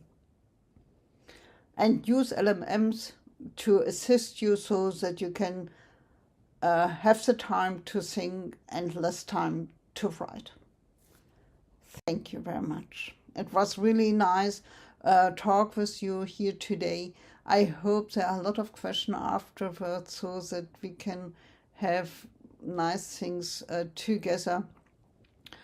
You find me on GitHub and LinkedIn, so contact me when you have further questions and even contact me via my email address. Thank you very much.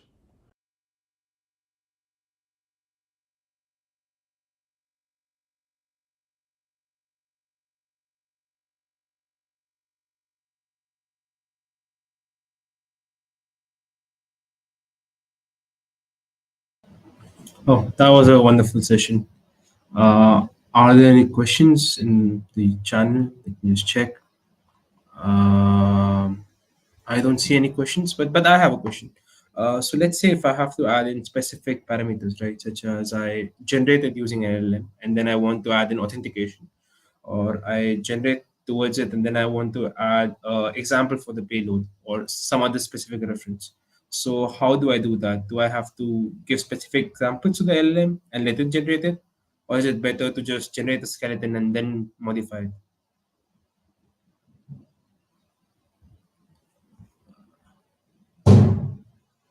Unmute me. Yep, sorry. So thank you very much. Thank you. Yeah, I think you need to write it by your own because you can't say as when you do task management, then probably you get even good samples from the LMMs because it's quite common material. But when you do real things, then you need to do the examples by your own. Yeah, and that is quite important because that is really the business knowledge. That is your asset in the end. Yeah. And for authentication, etc., I have in my sample, which you can find on GitHub, I have a little bit of security insight for authentication, but it's not full, it's only user password, so it's quite easy. But you can add it in the skeleton because usually that are things which are for all your events the same thing. So you can put it into your skeleton and you can adapt your skeleton what you need or what you don't need. Yeah, even when you have more Kafka bindings than I had in my sample, also you can put it into there. But anyhow, in every case, you need to adapt it afterwards. It's only a starting point, but it helps a lot. Yep, it's a great starting point. Yep. It's better than And therefore it's so important to think first and to discuss first with the business guys and do that nicely pictures and then give the pictures to the LMMs and then everything is fine. that was really helpful. Let me just double check if there are any more questions. Okay, so I don't see any questions. Tuli, you want to jump in?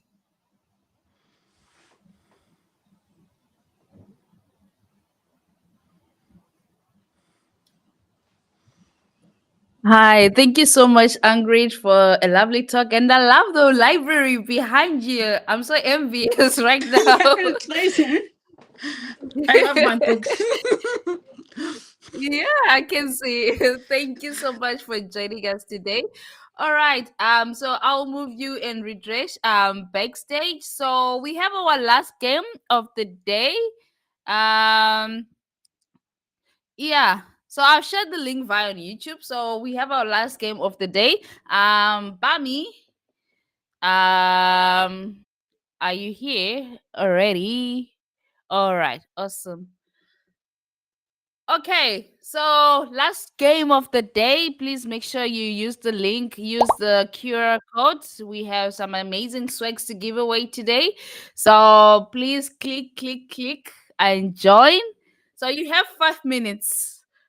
Should I say 5 minutes or 2 minutes? Because the next section is coming up soon. So let me give you 2 minutes to join. And yeah, you can drop us on YouTube and let us know if you have any questions for Angrit. And make sure you follow her on LinkedIn.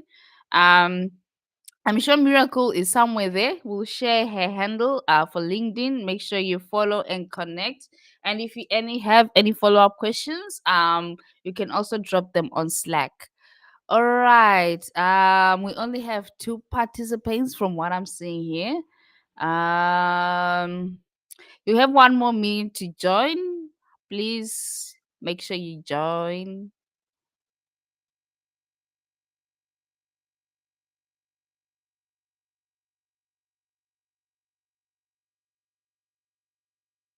All right. We still have only 2 participants. Bami? Do you want to start now or should we wait a bit? All right. Okay, cool. Let's wait for 2 more minutes. I'm gonna steal a few more minutes from the next session's time, but yeah, 2 more minutes. Then yeah, let's see how it goes.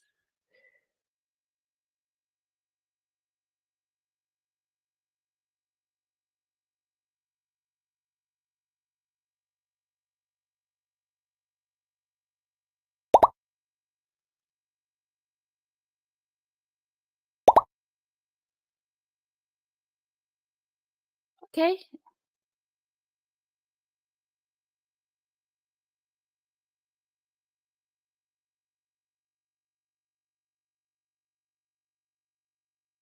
All right, I think we can start now. Let's see who is gonna go away with the last giveaway of the day. Let's see who's gonna be our champion today. All right, I'm gonna quickly move on backstage. Let's see how it goes.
right, that was the end of our last game of the day. So let's see who's walking away with swags today.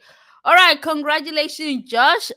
Please make sure you reach out to Bami so that you can claim your swags. Thank you so much for joining us for our session. So now we are preparing for our next session. So we're gonna take a 1 minute break and make sure you stay tuned for the next session.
All right, guys. It's been fun, and first of all, I would like to say if you've been with us from the start, I'd like to say a big thank you to you. And if you are just joining us for the first time, well, not quite long ago, we still have lots more topic for you to learn from. So, on that note, our next topic is going to be on the many meanings of an async API file, and our speaker would be Swen. He works with Solid API management technology, and yeah, our goal is to make a unified event and API management a reality. So I'll be bringing Sven in the next minute. Hi. Hi, Sven. Hello. Thanks for having me. Yeah, you're welcome.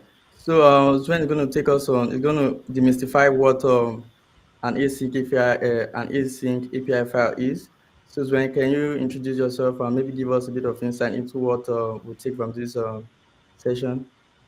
Yeah, sure. So my name is Sven. I work for the office of the CTO at a company called Solace. So we do event brokers and we do event governance with a product called Event Portal. So you may have seen Giri's talk earlier today, like he's talked about that already. And so my main interest is, as you said, in API management. So how do we work together with existing API management solutions? How do we make event API management real? And in that respect, so we really need to think about, like, we create tooling, we integrate API management. So we need to think about how do we use async API and what do we use async API? What do we represent with an async API? How do we slice and dice things like from our domain model into an async API file, essentially? Okay, so with that being said, I'm already excited. I'm looking forward to the session, and let's get right to it. Thank you.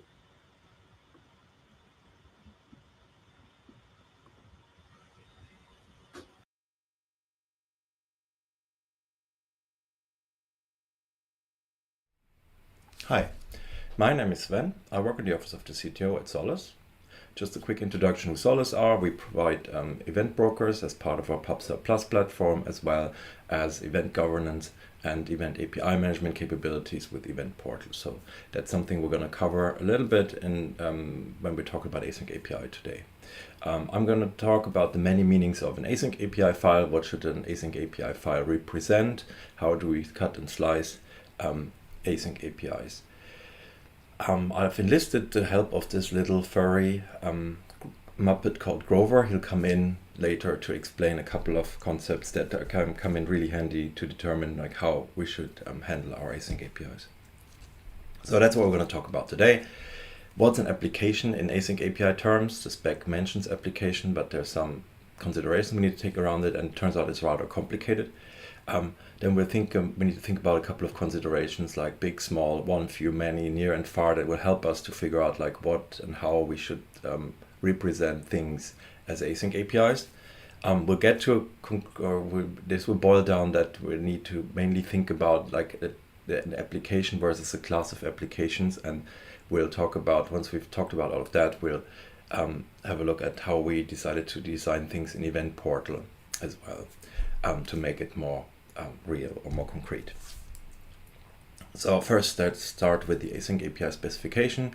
It essentially describes an application's API. So what is this application we're talking about here? So the question is, what do I represent with an async API? From which perspective do I look at things? So there's always, of course, there's different verbs involved in async API, send and receive. Like from which perspective do we need to describe our async API? And is that just a mere technicality? If I have an async API that publishes 5 event types, should there just be like the counterpart of it for the clients who want to receive these events, or is this a too simple solution? So why this came up is like it turns out when you think about what is an application in async API terms, it starts to become quite complicated, and that's witnessed by these 2 GitHub issues I've highlighted here, where people discuss how they should use async API, what should it represent, what architectural components should it represent, how many async API files should you have. So it becomes philosophical quite quickly, hence why I've added the image here. So who am I? I'm an application, but if so, how many of me will there be? So to dive deeper into this, I went to the concept section of the Async API website, and I found a good few illustrations that I think will help us to figure out, like at least like what in rough terms where the confusion comes from, and where we need to have clarification on. The image we see here essentially is the most simple I could find. You have a server here and 2 clients, a mobile and a browser client. And they both interact with the server. Apparently they can receive events and they can send events, right? So this is the simplest image because it kind of resembles the image you'll use to depict like a traditional REST API as well. Now, what would we represent as applications here? The server, maybe not, or maybe yes. Like if we just wanted this document how the server can be interacted with, I may just need to document the 2 clients, right? So maybe those are 2 applications we need to think about in this concept. Maybe we don't need to worry about the server, because it's essentially like it's a 2-tier client-server architecture. So if we just document how we can interact with the server, that should be sufficient. The other question we could pose ourselves here now is like, so we have 2 applications. Should that really be 2 different async APIs, or is the interaction that both of these applications use with the server, the kind of the events they consume, the events they produce, is it the same? So should we have one async API? It's a question we could ask ourselves here. Then I found this image, which essentially kind of talks about a producer and the consumer application, and it makes it a bit more explicit that there is essentially like there are two activities happening, which isn't that clear from the preceding picture. So you have a producer application which produces messages to a channel, and on the other hand you've got a consumer who receives these messages from a channel. So of course we see 2 applications again. Do we need async APIs for both? Big questions. It most probably also depends a little bit on what we want to achieve, what we want to do with our async APIs. But what we can see immediately here is this quite a question of perspective, because the producer, if I want to describe what the producer does in async API terms, it sends a message, whereas the consumer receives a message. So you actually have like 2 complementary definitions if you look at these 2 applications, right? One sends a specific event and the other one can consume that event. And that's kind of like the point where people would go, okay, fair enough. So then I need to document my producers and then my consumers, and actually, like, because they're mirror image of each other, it's a mere technicality. If I start out with showing or documenting to the consumer what they could do, right? then I can create the mirror image to of an async API and can use that to generate code for the producer application. But it turns out that may not be the most clever idea. So, and this becomes clear when we introduce the broker into the mix, because that's usually, like in many event-driven architectures, you have to go between. You've got a broker that actually receives messages from producers and distributes them to consumers, right? So here we've got an example of a producer. Again, found this on the AsyncAPI website. A producer who produces channels, produces messages to two channels, right? Channel 1 and channel 2. On the other hand, we have consumers who just listen to either one of those channels. Why could that be? Because the producer maybe covers multiple domains, so it knows about inventory, but it also knows about, I don't know, order updates. So it emits order updates and it emits inventory updates, and that's what its async API. If we chose to represent that producer as an application and describe how that producer communicates with the application, that's what our async API would look like. It would actually have contain these two events. However, on the other hand, the two other applications, the consumers, are not interested in both of these events. So we can't just mirror that async API. We actually need to create an async API for consumer 1 and consumer 2, so they can actually can use an interface with the broker that just provides them with the data they want, right? And it's so in essence, we may end up here in this case with 3 different async APIs. Again, one from the producer point of view, and then from the consumers, how they can get the events that they're actually interested in. And we can see that simply mirroring this async API doesn't work. Now it gets even more complicated when we look at this image here. And I swear this is the last one before we're because it starts to get quite confusing once you start looking into it, right? So here's an example where actually one of the producers also happens to be a consumer. So it's kind of like, a conducer or something like that. So how do you cut it now? So again, you have 3 different applications, but you could essentially,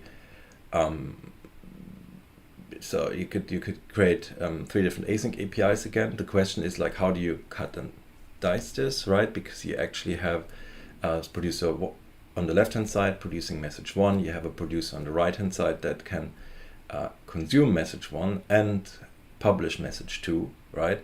And then you've got a consumer that just listens for message 2. So you could essentially say like the consumer itself could have like its own async API. The producer could have its own async API. Now on the left-hand side, the producer on the left-hand side you could represent it with one async API. The question now is, does it make sense for the producer on the right-hand side to use one async API or multiple async API? Should the async API, should the producer actually use an async API to consume messages, in this case message 1, and have another separate async API to produce messages to the broker, the message 2, right? So it may make sense if they're like part of 2 different domains. Again, like if the first one is inventory updates and the other one is order updates that are being sent out, then there may be good reason why we want to separate these functionally, these async APIs. So a lot of it here is like a matter of perspective, what an application is. So like there, and if you look at one of the GitHub issues I've linked earlier on, there is one branch of thought which says like, could we not just represent a whole event broker as an async API? So any possible interactions with our event broker, that's going to give us a big async API, which is maybe in some respects a little bit clunky, but on the other hand, it would give us, like from an architect point of view, a good high-level overview of what's actually happening within our domain, and it would also maybe give us the ability to use like that to actually configure another event broker so it behaves in exactly the same way. But it seems like a big clunky async API would be the result. Then you could say like any piece of code that sends or receives events, any service, any integration, any old application gets its own async API. And as the application's needs evolve, we can actually add events and like channels and operations and messages and so on into the async API and remove them, right? Third option is we could actually document it from the provider side of it. So someone owns the event definitions, and like I say, if an order update comes out, this is like a specific, it's one application that emits order updates or a specific group of applications, right? So that they own the event definitions, they could actually also own the task to create one async API per kind of provider. And then you have to think about which perspective do you is helpful here. Do we, if we want to document our application to others so they can interact with us, most probably we need to use kind of like the consumer's perspective or the client perspective if you think about it in terms of an API provider and API client. And then the question also comes out, so supposedly, like say the provider side here is publishing events from an ERP system, right? So your ERP system might have a lot of different domains in it. Like you have HR, you have your order management, you have your factory management, bills of materials, all kinds of different things in your ERP. So it doesn't make sense to put that from a provider perspective to just document that as, oh, this is all the stuff that our ERP system provides, or is there actually a case to say, let's break it down into multiple async APIs for different aspects of an application. So those are the kind of considerations we need to think about, and kind of like the simple solutions one can come up with. So let's think a little bit about like which of these solutions or which of these approaches here are helpful and in which context they may be helpful in. And this is where Grover, the little furry Muppet, comes in, as he'll help us to think about some of the concepts that will guide us in our decision. So what we see here on the left, or actually take a step back, what we see here is the Grover, the waiter. So he's working for a restaurant, and this restaurant offers like either like small burgers or big burgers. So you think like on the left hand side you see kind of like, it's at the first glance it looks pretty disappointing to be served with a little burger, because it may not kind of give you everything you need in terms of nutrition, right? You may still go away hungry. However, once you kind of order the big burger, you actually see Grover struggling to get through the doors of the kitchen and get the burger on the table. So if things get bigger, they're a lot harder to manage, and it's kind of like simple to see how it would be better to serve up a lot of smaller things that people can compose their application of, rather than have one big thing that needs to be managed as kind of a monolith, right? So that's kind of like one thing. What I don't like about the idea, for example, to represent a good chunk of your architecture or a good chunk of your event-driven landscape as an async API, because it just becomes very big and unwieldy and hard to change, hard to handle, and the use cases for it are actually limited to use cases where you actually want to do heavy lifting and you not want to do like small things like create an application that's able to send and receive certain events, because that helps improve the application over something that just uses synchronous APIs, for example. All right, so big and small, we need to think about that, and we need to think about like what we chose to represent and how what we choose to represent, how it will evolve over time. We need to think about like, how do we want to do this result in like smaller manageable things or in bigger, more unwieldy things. In this context, I think like things are in small async APIs or larger APIs that are harder to manage. The next consideration we need to think about is, so we have like our friend Grover here. Let's say he represents an application with a certain set of behavior, right, which turns Grover into Grover, and then like Grover gets a job, like as in the previous example. Grover has is a waiter, right? So like then Grover will support events that are supposed to be supported by waiters. So something like placing an order, inquiring about the state of the order, complaining about the quality of the food. All of these events Grover will understand. So over time we can add more and more behavior to Grover, and that is fine because there's only one of him. But and if Grover switches jobs to be a weatherman, we can remove the events that he no longer knows what to do with, and we can add new events. So that's fine. Like this, as one application, this still works. But what if we had like multiple things that multiple things that look like Grover? So we have Grovers here. They all like basically Grovers, but one of them also is a waiter and the other one is a weatherman. So we actually need to, how do we, if we say like each of these gets its own specific async API, we need to make sure that the core attributes of what makes Groverness are actually preserved per application, per async API, and then we need to add very specific events to these async APIs. So Grover can receive an order or can receive a query for the weather forecast for tomorrow, depending on who he is. So we can see like for a small number of applications, this may work. So imagine like this is a text calculation service. You now have like, you started out with on the left-hand side with a text calculation service for one jurisdiction. Your company expands. You need to calculate sales tax for different states in the US or for different countries in the EU. So you add more of these services, and as long as you only have a handful of them, you most probably can create an async API for each of them and add in the specific bits later if there's specific bits for each jurisdiction, and if the interface changes, you need to kind of make changes to all of these four, in this case, async API files, but it may still be doable. It may start messy and become messy. It may also become a little bit hard to manage, but it can still doable. However, when you kind of then expand even more and you end up with loads of applications that are kind of all pretty much the same, you'd really you can't maintain individual async API files for all of these applications, right? And you can't, so yeah, you'll have to create sort of like, you have to look at this as a class of applications and treat them all in the same way and create an async API file that kind of represents the Groverness or the basic events that your that a text service needs to support.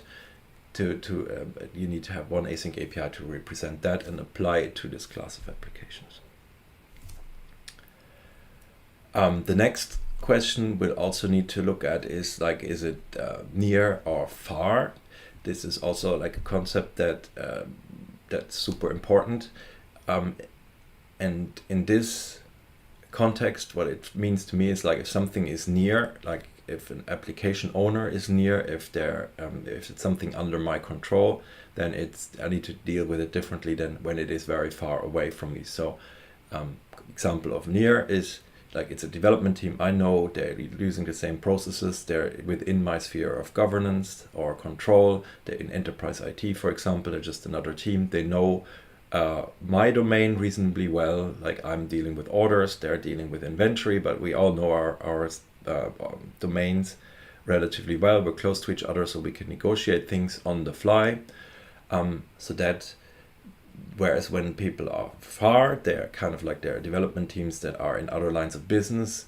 They're in other parts of the world. They're actually external development teams. So I need to treat them differently. I can't kind of assume that they know my domain, and I can't assume that they are actually ready to negotiate the shape of their application in its entirety with me all the time. So they essentially want, it's an integration task for them. They need to get access to my events somehow, and I need to be able to treat them in a standardized way.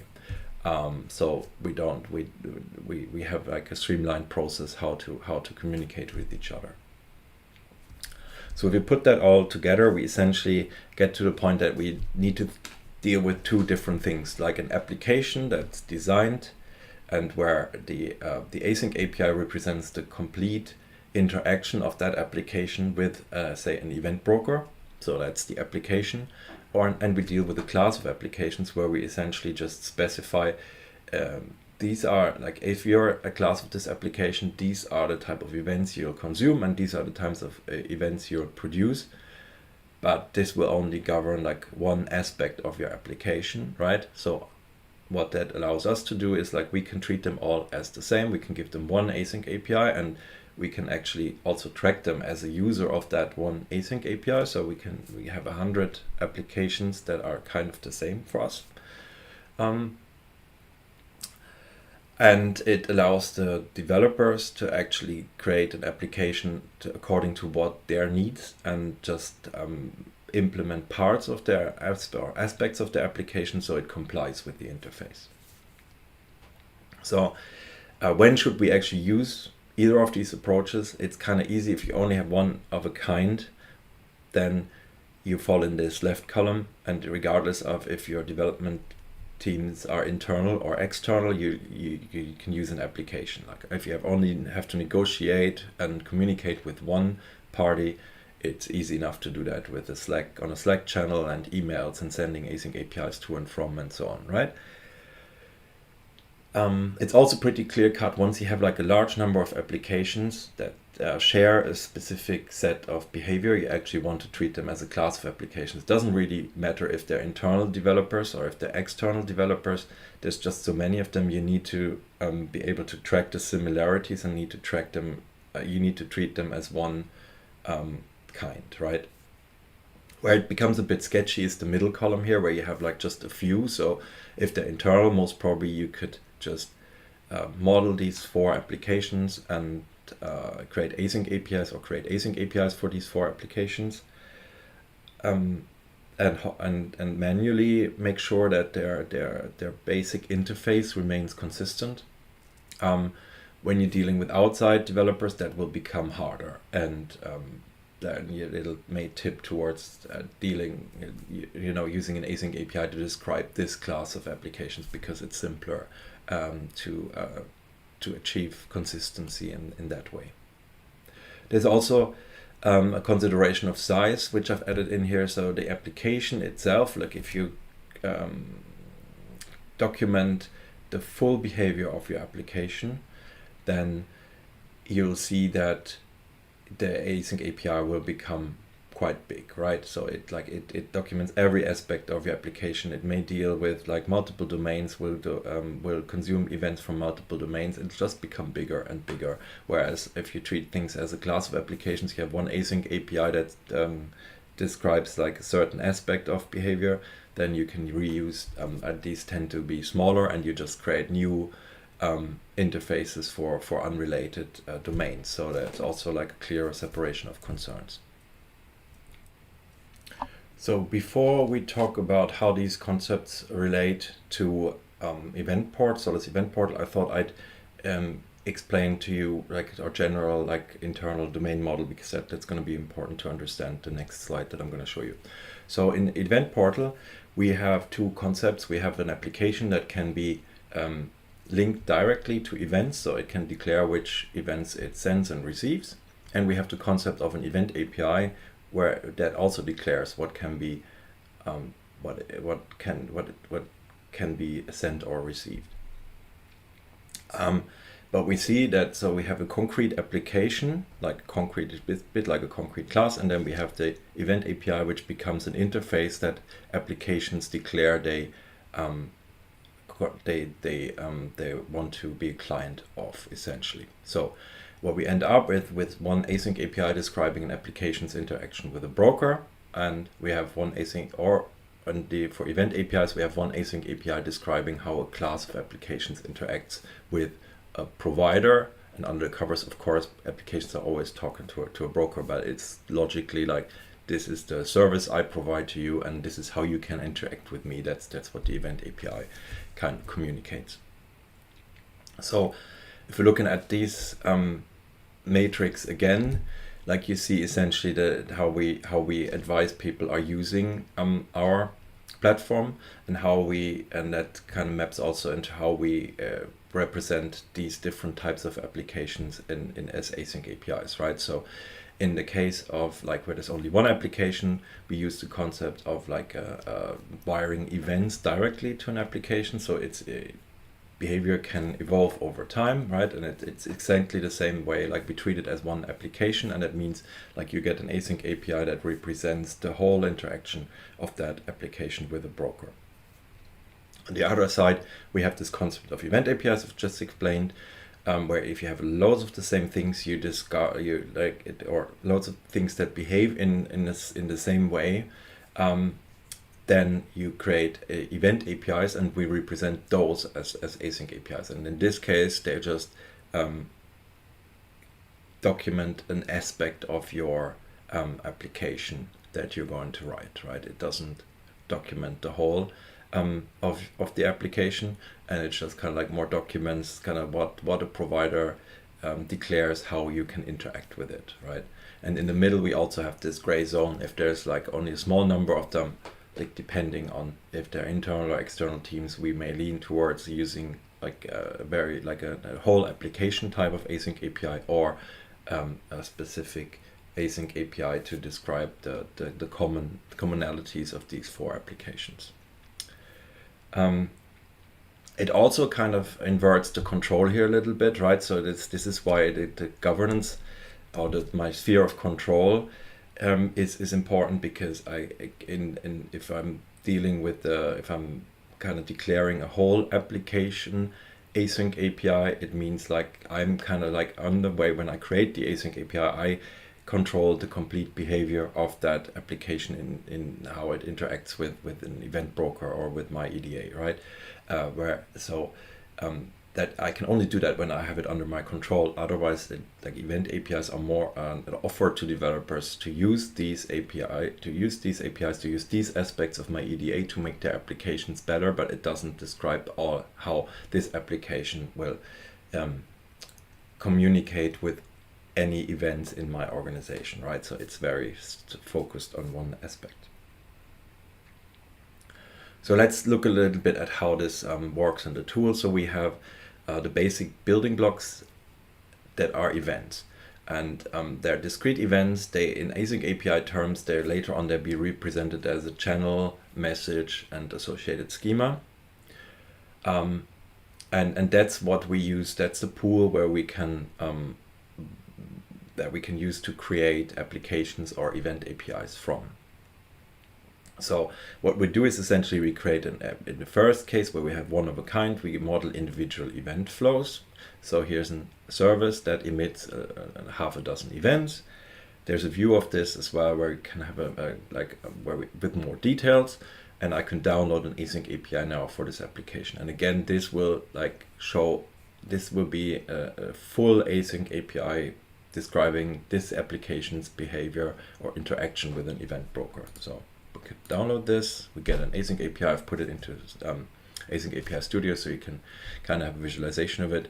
So that's one way to get an async API from Solus Event Portal, to get started on an application that's completely designed with its event flows, right? And you end up with a very tailor-made async API. Now, if you're dealing with many of a kind, that is kind of like we're describing how a class of applications interacts with a provider. So here we have an event API where a client could send in all of these events that are listed here, and clients can go in and you could, like in the tooling, you could download an async API here again, just as for an application. You get a different perspective of the async API, because you're kind of like you're supposed to send these events. So my service that I've modeled as an application can consume these events. So the verbs are swapped here, and that's all fine. So we have a standardized async API for all API clients. That's cool. But is it really a clever idea to make people use this, use our tooling to discover these APIs? Most probably not, because we said, like, when we use event APIs in the product, we actually want to engage external developers. So we need to be where external developers are, to make it easier for them to find, understand, and get access to our APIs. And that's usually a developer portal when we deal with like this many of a kind scenario. So here you have an example of an async API in a developer portal, where if someone was to click subscribe, they can actually select the application they want to that needs to get access to the event API. They can send in their request, and they have access to this API. They may have access to the broker as well that these events are available on. So just to recap that, it is like AsyncAPI says it's an applications API, but it's really complicated to figure out what an application is. Like even a broker can be considered to be an application. So and then you need to think about what you need your async API for, and what you want it to look like. Do you want to keep things big or small, right? Are there, like if you think about the applications, are there classes of applications or only one application? So this is the one, few, and many we talked about. Then you have the concept of near and far, where is it under my control, this application that connects to our event-driven architecture and uses our event-driven architecture, or is it something external? So can I control the complete behavior? Yes or no, right? And that led us to thinking about this, like application could sometimes mean a concrete application and sometimes mean a class of applications that are similar, right? They have the same behavior in some certain aspects. And we've seen what we decided in Solus Event Portal from how we designed it is that we came up with a concept of applications that can be wired directly to events. They can declare directly what they receive and send, so that we can model the full behavior of this application, how it interacts with our broker, for example. And we came up with the concept of an event API that just describes a certain aspect of like how clients can interact with components of my event-driven architecture. And the applications are kind of composed of either multiple, or make use of multiple of these event APIs, or they may actually use a handful of REST APIs and only one event API to implement their full behavior, right? And we chose to both represent both in async API. Just the scope of what we represent in the async API is kind of different, as I've just explained. So thanks for your attention today. If you have any questions or want to get in touch, I've left my LinkedIn details down here. And I've also wanted to draw your attention to a session you may have already watched, but if you missed it, it's worthwhile catching up with my colleague Giri from the Solus Dev Advocate team. Did this session earlier on today, so once it's available for streaming, I'd advise you to have a look at that, because it should be nice and entertaining and very thought-provoking.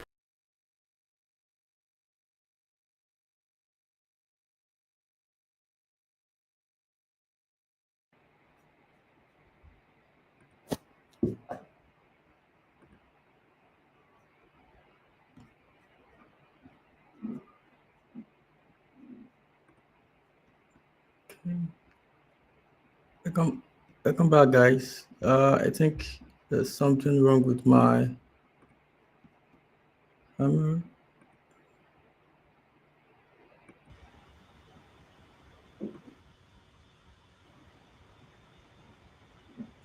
Hello again. Hi, Sven. I think I've got a bit of a problem with my camera, but yeah, that was a lot to take in. So let me check if I have questions for you. Okay, seems not, but I have a question for you.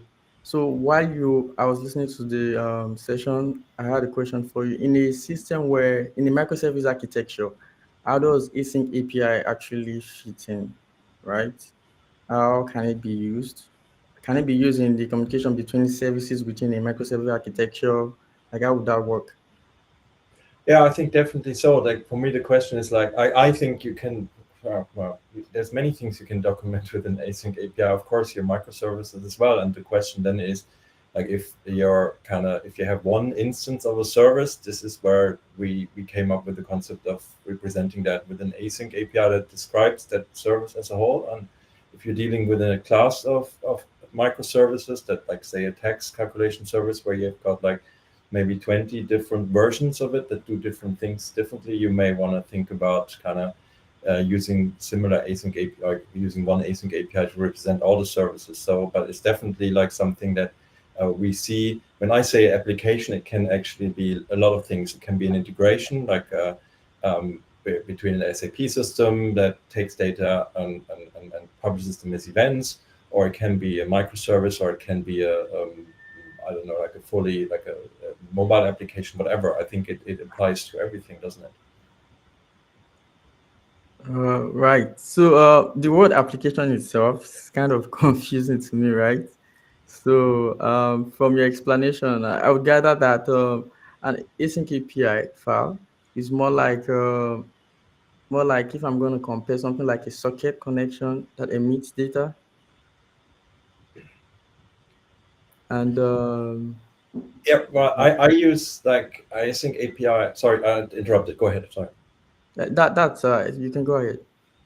Yeah, so for me, it's just the fact is like I'm kind of really hung up on the word interface, and for me, like an interface, like in async API, right? So I kind of think like whatever the application is, the async API should describe a specific aspect of the application of the micro, and then the question really is like, yeah, if we need to. So it is confusing because an application can be anything, and in my view, it can actually like it doesn't need to represent the full application, because if you think about it in terms of like object orientation, of course, if you have an application or a component, it can implement as many interfaces as it needs to appear and communicate with the outside world, or it can be communicated with, right? So it's more.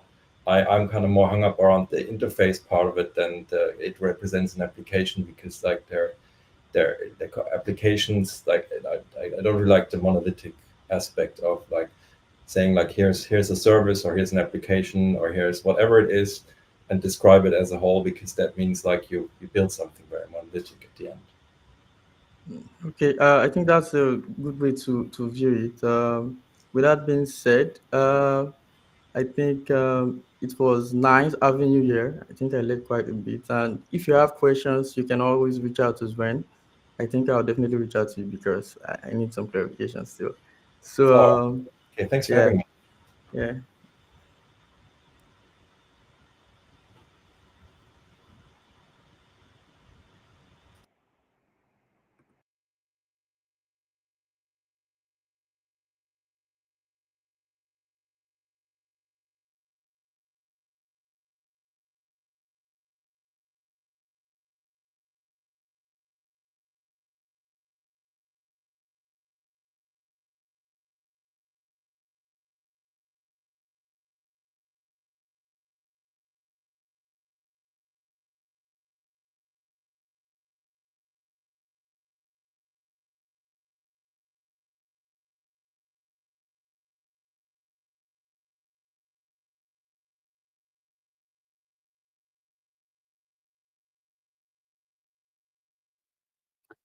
All right, we are back with our second of the last session. So we are almost heading towards to the end. So we still have two more talks, and one talk is done by Daniel. Daniel is an API consultant at CodeCentric. He's head of API consulting at CodeCentric AG, and he's also one of our ambassadors.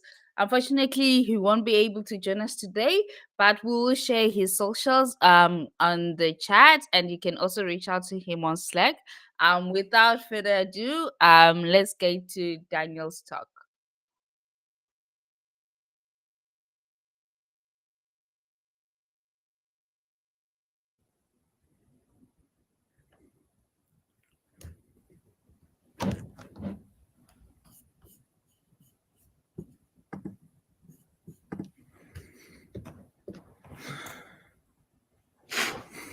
Welcome to my talk about broadening the API landscape. So adopting async API as an example in an enterprise organization. It could be any organization anyway, but to look at an enterprise, it's really important to see what is really needed to adopt something like async API. My name is Daniel Kautzert. I'm the head of API consulting at CodeCentric. We are a consultancy in Germany, based in Germany. I'm now staying at the branch of Karlsruhe and presenting to you this whole talk. So let's have a look at the agenda. We see that there is a need of maybe context. We have to look how to expand the API landscape with thinking about async API. We might strive the lens and see that there is something else available like cloud events and see, is it slightly different to Async API, or maybe it can help to have a joint venture or something like that in place. We have to think about an adoption strategy to really see, okay, what is possible to really get this into production, hopefully. And then we have a look at the benefits of broader API visibility. So, some context. Normally, in organizations today, we see that there is a really focus in regards of API management on REST-based synchronous services. There are initiatives coming up saying, okay, we need something else, but in the end, purely everyone runs into something REST-based. Hopefully, these APIs are well documented and visible across teams, and hopefully governed by well-established practices, hopefully. However, when we really think, you see it on the slide as a whole text, there are slightly other things. So there are asynchronous APIs available. So we talk about events, message queues, PubSub. And often these type of things are invisible. So we know that they are there, but we don't really see them.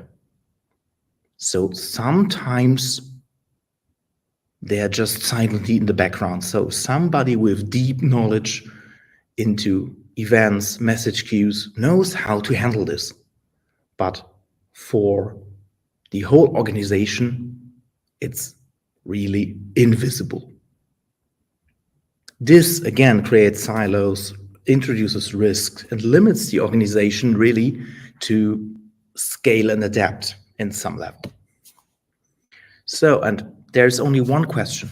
How can we now ensure that these asynchronous systems, which are now such important as the synchronous counterparts we see all over there, become a visible and integral part of the API landscape and will broaden the existing one? That's the one and only question we will cover in this talk. So we want to look really what is the API landscape. First of all, we mentioned it already, so there's a lot of HTTP REST stuff. And maybe there is some kind of normalization into this direction, but mostly we see when we're talking with developers or development teams that there is something like Kafka, MQ, MQTT, WebSockets. Maybe some people use something like NATS. So it's really something there that is more based on events. And then there are others, but we don't really cover this in this talk. It's really about saying, okay, there are more possibilities available that you can see here with gRPC and GraphQL actually existing there, side by side. What we do at Codecentric actually right now is really that we don't really believe that it's good to talk directly about architecture and technology when you really want to propose something to a broader audience. So with a business side, you shouldn't talk about Kafka, you shouldn't talk about gRPC, you shouldn't talk about GraphQL, you shouldn't talk about REST. Use something totally different. This is what we call interaction patterns. So we talk about resources, hypermedia. We talk about event-based stuff. So it's really clear there is something happening somewhere and an event is triggered and we want to catch this event. Then we also talk about tunnel and query. But for this talk, we leave these two out. So with these two descriptions in how to interact with an API or with an interface, we are now looking more and more onto the things enterprises can have challenges, and this could be solved by AsyncAPI. So we can reduce silos in the event-driven architecture. So I will not go into details. What is AsyncAPI? So when we have this conference here, so everybody should know about it, what's there. So my fellow speakers have even talked about that, what is possible there, and what are the advantages maybe, and so on and so on. But when we look on challenges on the enterprise, it's really of improving visibility, governance. And we want to enhance the collaboration across teams. So with describing events with AsyncAPI, we have the possibility to enhance this collaboration across teams, because now people can talk about events more descriptively, actually. And we can now look how AsyncAPI fits into the broader API strategy, because when we think about APIs, we should have a strategy in mind. So it integrates with the existing API lifecycle tooling, so it is possible to really integrate it. And we have a standardization across the whole organization. Something we already have maybe with OpenAPI or using protobuf or any standard or JSON schema, any standard actually available. So we have a standardization across the whole organization. The whole organization is able to talk with us and saying, okay, this is the standard to describe these type of interfaces. And we're also facilitating automation and tooling in the organization by just thinking about what is possible with fitting the stuff in regards of AsyncAPI into the broader API strategy. By just looking at the stuff, normally you come around when you look at specifications that there is even more than AsyncAPI. From the perspective of an enterprise architect, it's really the thing to say, okay, there is AsyncAPI, the description of events. But there are also stuff like cloud events, where the purpose is really to really standardize the structure of the data. This is something AsyncAPI can't do within this description. So we need something else to standardize the event data, which is more the side of cloud events in that case. Really to bring it up and really make it clear that cloud events are really there for having a consistent event format. So that everyone is clear by using every technology in the space that the data shared is standardized.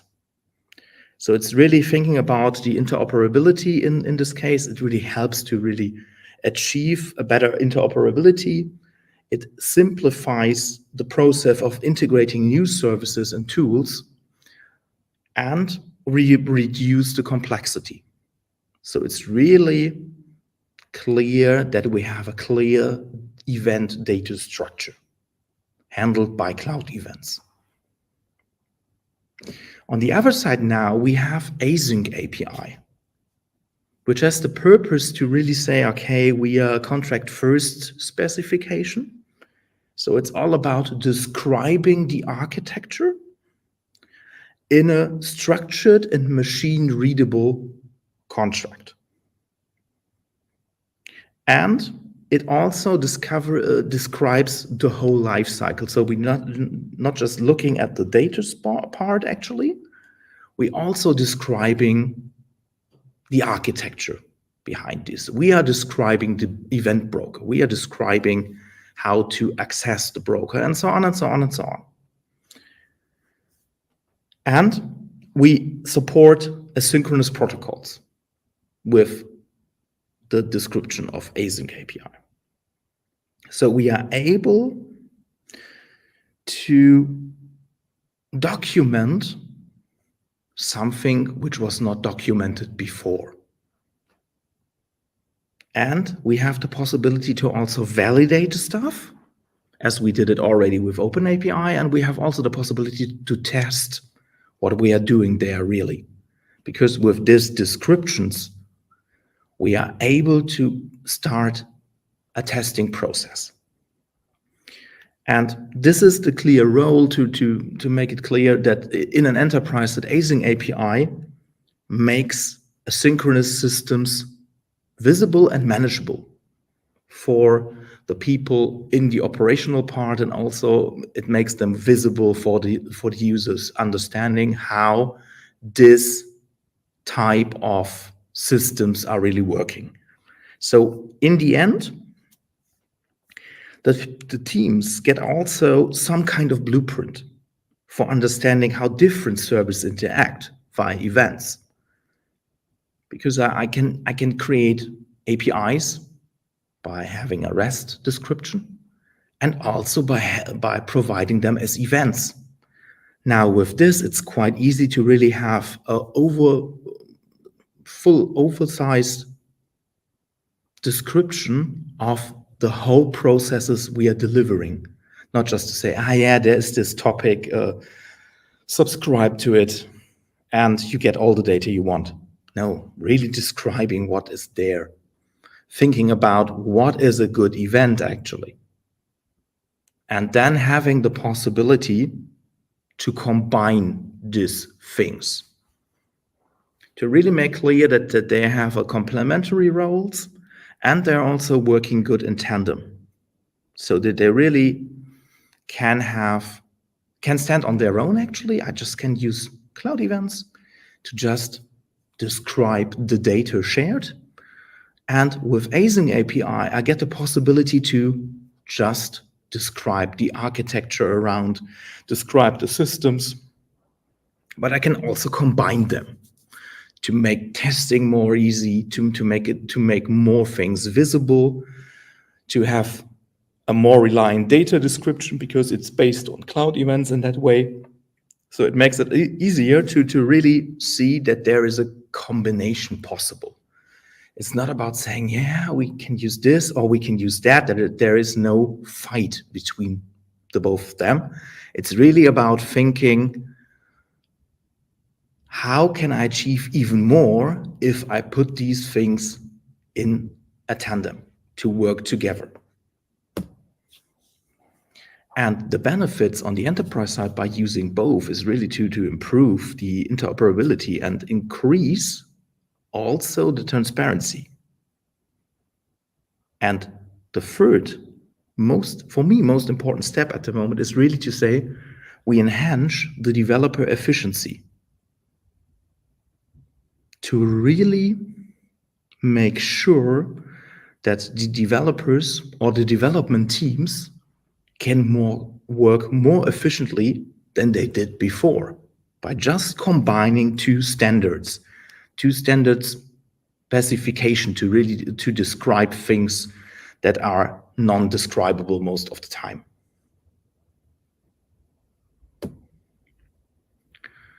So we learned that cloud events and AsyncAPI work best by using both. Now it's about to really think about, oh yeah, we have to adopt this. We have to bring this in a whole process to make more people aware of what is possible, what is available, to make things more obvious to the people involved. Let's talk about adoption strategy. At first step, because we want to do the big bang, we start really small. We focus on impact areas, really to say, okay, we have some target areas where the visibility is very limited. So we might think about customer notifications, IoT data ingestions, or real-time analytics. So really thinking about streaming stuff, key systems. To really say, okay, it's important to start on a small range, to really say we identify the key systems, we classify them, and we start small. And on the other hand, on the strategic side, we really have to say, okay, we focus on high-value use cases so that we have a benefit by really describing them. The second step for adopting AsyncAPI is really to think about cross-functional teams. So we have to get the technical side and the business side together in one team to really think about what is really needed on the business side to really make it visible for business users to understand that there is a value by using real-time data coming in as events. And on the other hand, by having cross-functional teams, we really build a collaborative culture. We want to work together. We want to be first-class citizens, or events should be first-class citizens also in the API ecosystem. And this is possible by really thinking about cross-functional teams from the beginning. When we look on the side of tools and best practices, we really have to look that we can scale them for an enterprise.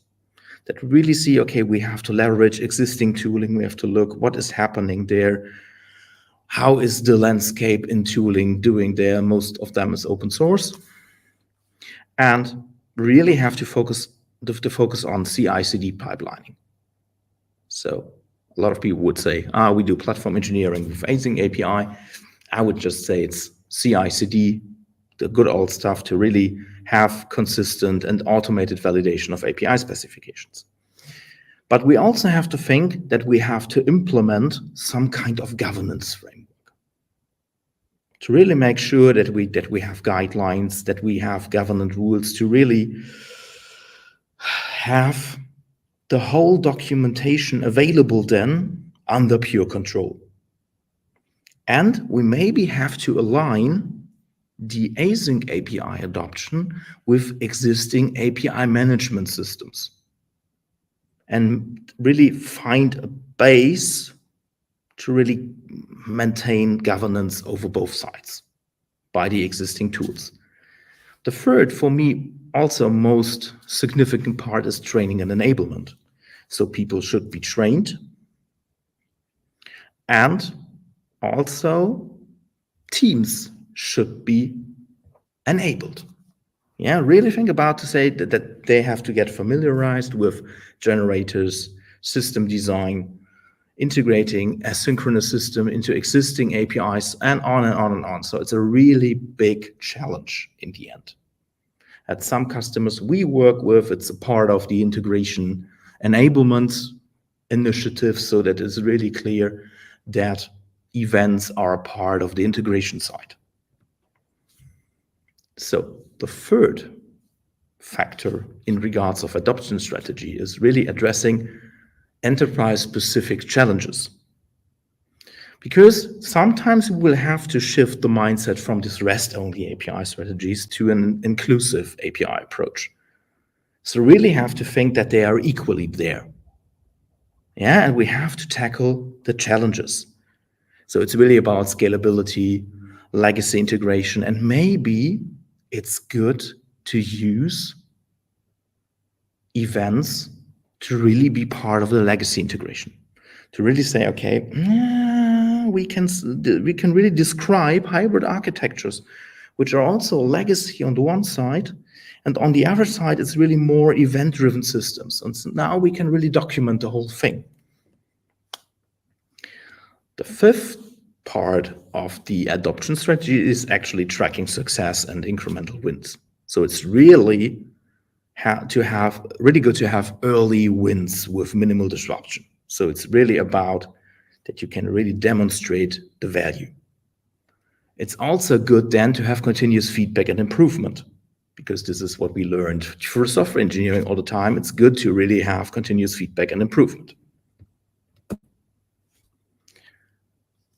The sixth most risky part is then to scale this whole strategy through the whole enterprise.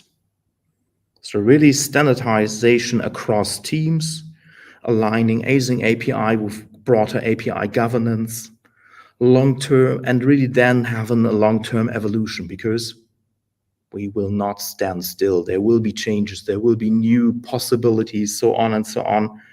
And we're getting more and more complex use cases. So it's really on us to say, okay, we have the possibilities to align then with business objective and scalability needs. So it's really on the team who is doing this adoption strategy to have this clear on their mind from the beginning.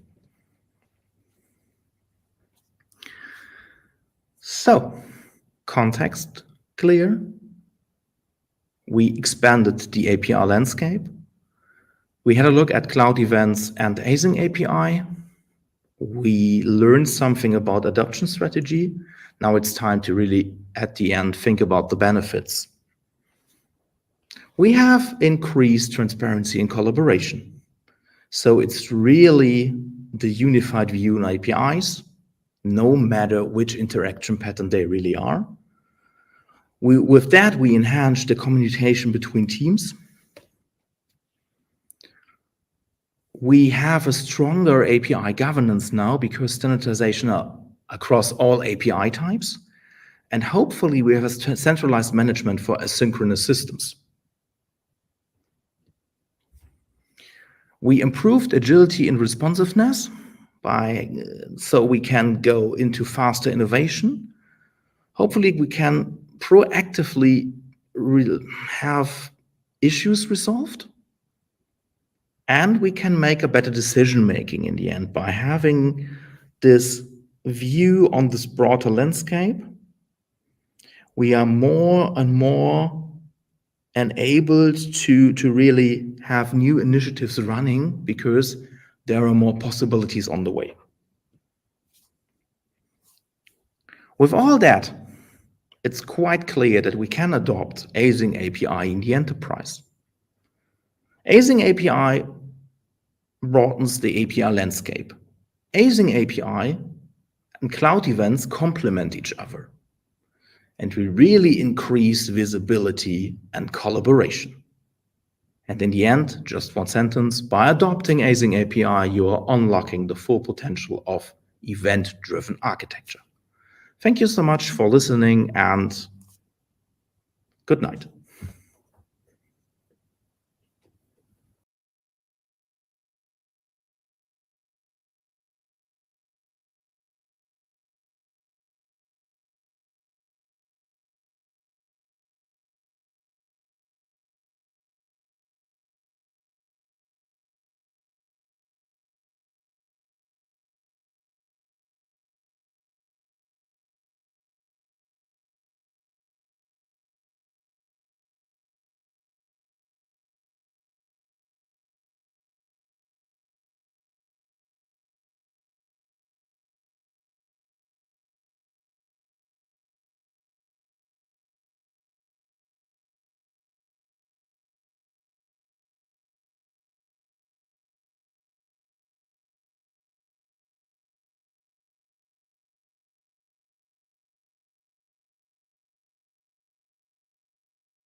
Can you hear me now? I think so. All right, awesome. Sorry, I think my mic went off a bit. Thank you so much, Daniel, for such an amazing talk. We're gonna share Daniel's social handles on the chat, and you can also drop your questions on Slack as well. He'll be available to answer them. So without further ado, we have one last session to go. So we're gonna take a 2-minute break to freshen up, then we can get ready for our last session. Finally. I'm so excited, and thank you so much for joining us till now. I know it's been a long day, but you're still with us. We're still pushing strong. So let's take a 2-minute break and we'll be back with our final session.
All right, and we are back, and we have our last session from Yuan.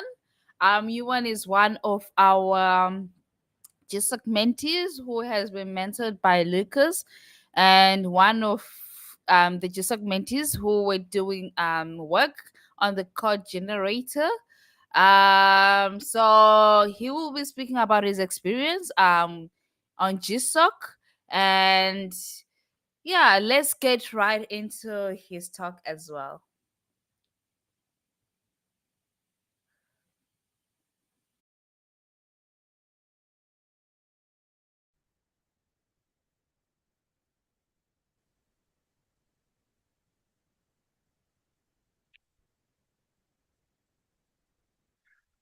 Hi everyone, I'm Yuan Yuan. Thank you so much for inviting me to talk about my GSoC experience at AsyncAPI. I'm really happy to share my thoughts and help other potential contributors or developers to participate in AsyncAPI. So let's get started. So who am I? My name is Yuan Yuan. I'm currently studying data science and CS as a master student at the University of Pennsylvania in the United States. I'm a full stack developer and also a LLM researcher, for which I have been working on a couple papers where that would be published to submitted to top AI conferences. And I have previous startup experience. I was previously a founding engineer at Penn Venture Lab, where we worked on a financial analytic platforms for small to medium-sized business owners. I'm also a big cat and dog lover. I love them all, and also I'm a big, huge movie fan. I really like Andrei Tarkovsky and Martin Scorsese. So this is me. The purpose of this presentation is to first share my wonderful experience at AsyncAPI during the summer of 2024. Second, to show how I get involved in AsyncAPI initiative for other people who might also be interested. Third, I want to share the life of a maintainer at AsyncAPI, like what we do, what we talk about, how we promote the purpose and the progress of the AsyncAPI. And last but not least, I want to share what I have learned from both the AsyncAPI and the GSoC experience. So let's start with the question of what is GSoC, which is a abbreviation for Google Summer of Codes. It is a program that Google organizes everywhere that aims to motivate developers to begin participating in open source software development. It is also to help open source projects to bring in new developers into their communities.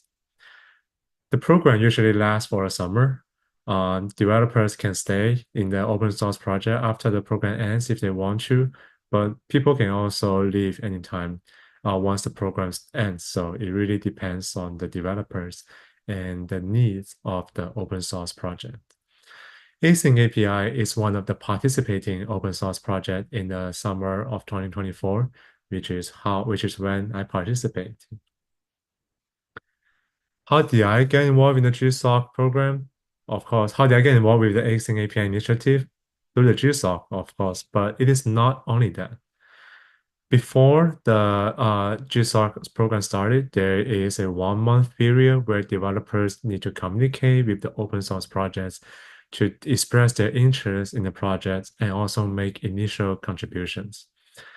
I had to express my interest in the GitHub issues. Sometimes I need to solve some first issues, and sometimes I also need to communicate with the developers and maintainers in the projects before the GSoC program started. So it's not like you just signed up for the program and you got assigned a open source project by somebody. So here's an example of my initial involvement at AsyncAPI. So Lucas opened a issue in the generator repository. I found that out, and then he asked anyone who is interested to complete a template tutorial and then link their repository to this GitHub issue, which is what I did. I did that, and then Lucas review it. And also I show my interest in the GitHub issues by talking about generator repository and not talking about some questions I had when I was doing the tutorial. So when that's over, and then I was accepted into the program and I started working with Lucas over the summer. So unlike most other like GSoC projects where mentees and mentors work together on a single coding project, Lucas guided Minchu and me to become the maintainers of the repository. It means that for our daily task, we each need to do different kinds of things instead of just coding, right? We need to resolve the issues of the generator repository. We need to help review the pull request. We need to discuss the repository's next steps for technical maintenance and development. And we also need to communicate with other development departments of Async API organization about our announcements and collaborations issue. So the good thing about this is that you get to experience what developing in a team is like, right? Not only need to write codes, you also need to talk to other people, understand the objective of the team, understand the objectives of other teams, right? Because that's what working in a team is like: collaboration and communication. This experience really prepares me for working in a corporate environment or some other open source environment, so it is a great learning experience. And to show you what I mean, I will give you some examples in the following slides. So here is an example of an issue resolution at Async API. No override globes is one of the first issues that I worked on. It basically just allows users to specify what files to ignore during the file generation, so the files will not be overwritten. Writing the codes is straightforward because the feature is very straightforward, right? That there's not really that much complexity in the technical sense. So to be honest, writing the codes only takes me about a couple of days, going back and forth with in terms of different things. But as you can see, the issue was created on February 22nd, and it was closed in July 30th. That's about 5 months of time. So a lot of those times was spent on discussing and waiting for a response. You need to, before I actually started coding, I need to talk to Lucas and talk to other people about how this idea should be implemented, right? We want to agree on an implementation, agree on the implementation details before I went ahead and start coding. So about 90% of that 5 months was spent on this kind of discussion. Only about 5% was spent on writing codes, and maybe 5% on reviewing the codes. So other than resolving issues, reviewing pull requests is also a big part of my job. For example, this pull request was authored by Ayush, which introduced non-jack filters to the generator repository. Similarly, there were a lot of discussions in the review about what should be deleted, what should be added, and what should be modified. But different from resolving an issue, in pull requests, reading and understanding other people's codes is also very important. This is an example of the code review part of the pull request review. As you can see, it shows you the changes in the codes, like what you need to understand. When you understand is that you need to understand what these changes mean. And you need to go into the codes and see what those changes might lead to, right? You don't want to have really unexpected outcomes because of certain changes. So we, as maintainers of the repository, we need to go into these coding details of the pull request and understand the whole thing, understand what other people did and why they did it. This is another example of like what we did as a maintainer, which is about discussing the next step for the repository. As contributor, you can just focus on the codes and the pull requests, like what we did, like what I have shown you. But as maintainer, you need to do more than that. You need to think about what is the priority of the repository. What is the most important feature that we need to work on right now? What is the issue that we need to resolve that which is more important than other issues in the list of issues that we have? So having these kind of conversations, talking about the next step is really important for maintainers at AsyncAPI. Last but not least, communicating with other departments. AsyncAPI is not just a single team of coders and developers, right? We have different repositories other than generator. We have Modelina, we have like a bunch of other things, and different repositories have different maintainers and contributors be responsible for, right? We need to, and sometimes if we want to collaborate with them, we need to communicate with them. But even outside of coding, we also need, Async API also has marketing team, has community team, whom we need to communicate and talk to in terms of different things.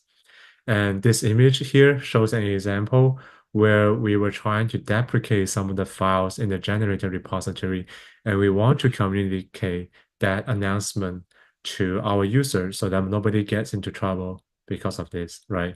So communicate with other teams, telling others what we are doing right now, and helping others is really important as for maintainers. The same thing, important things to do for maintainers of Async API.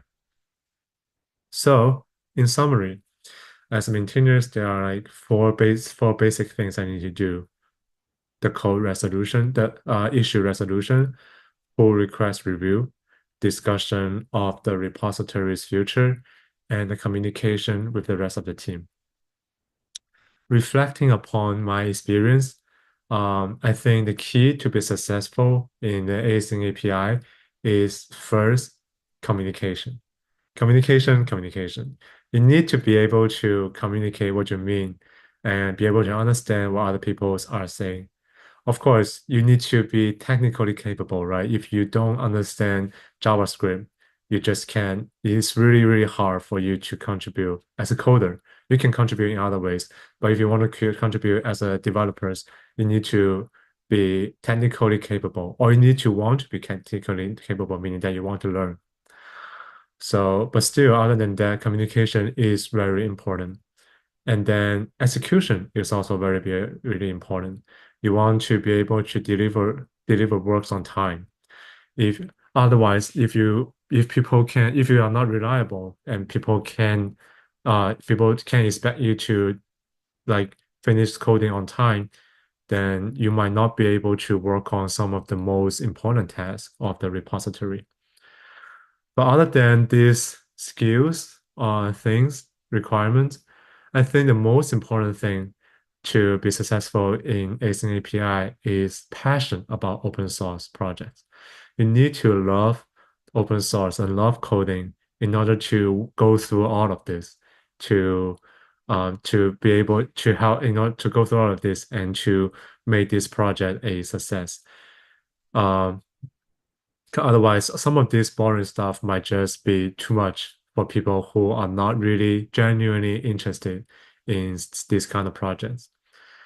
However, if you love open source, if you love coding, and you love seeing a product that you work on improve other people's lives, then you're in the right place. Open source projects are perfect for you. So now I'm really interested. How do I get involved? You can join through programs like GSoC. GSoC is held every year. Usually the applications for open source projects starts in March. Async API initiative also has a mentorship program. So if you are interested, you should check that out, talk to the mentors, see how you can help. And you can also just get started now, like we have a lot of issues in the list of issues where it has a tag like good first issue. Those issues tend to be great starting point for people to contribute codes to the Async API. You can, as there's a screenshot of one of such issue, you can see that there is a good for issue tag. You can find similar issues like that, and then just start from there. You can ask questions in the issues and share your thoughts. You can also, you can talk to us in those kind of issues, and yeah, just participate and share any ideas you might have. We love having conversations. We love helping new people to get on board. But there's one thing you need to be aware though. You don't want to open a pull request unless you have asked in the issue and it's granted permission by us. This is solely for the purpose of organizing pull requests and contributions, not meant to discourage anyone from contributing. You can also join our Slack. We have Slack channels for AsyncAPI, and everyone is welcome to come join us and share your interests. And if you have any questions about the codes, have any questions about how to use AsyncAPI, Slack is also the place for you to ask these kind of questions. We love seeing these kind of questions, and we love having conversations. So that's it. That's my presentation. Thank you so much for listening. Here's my contact information if anyone wants to get in touch. Feel free to email me or send me LinkedIn message. I am more than happy to help. Thank you so much and have a great day.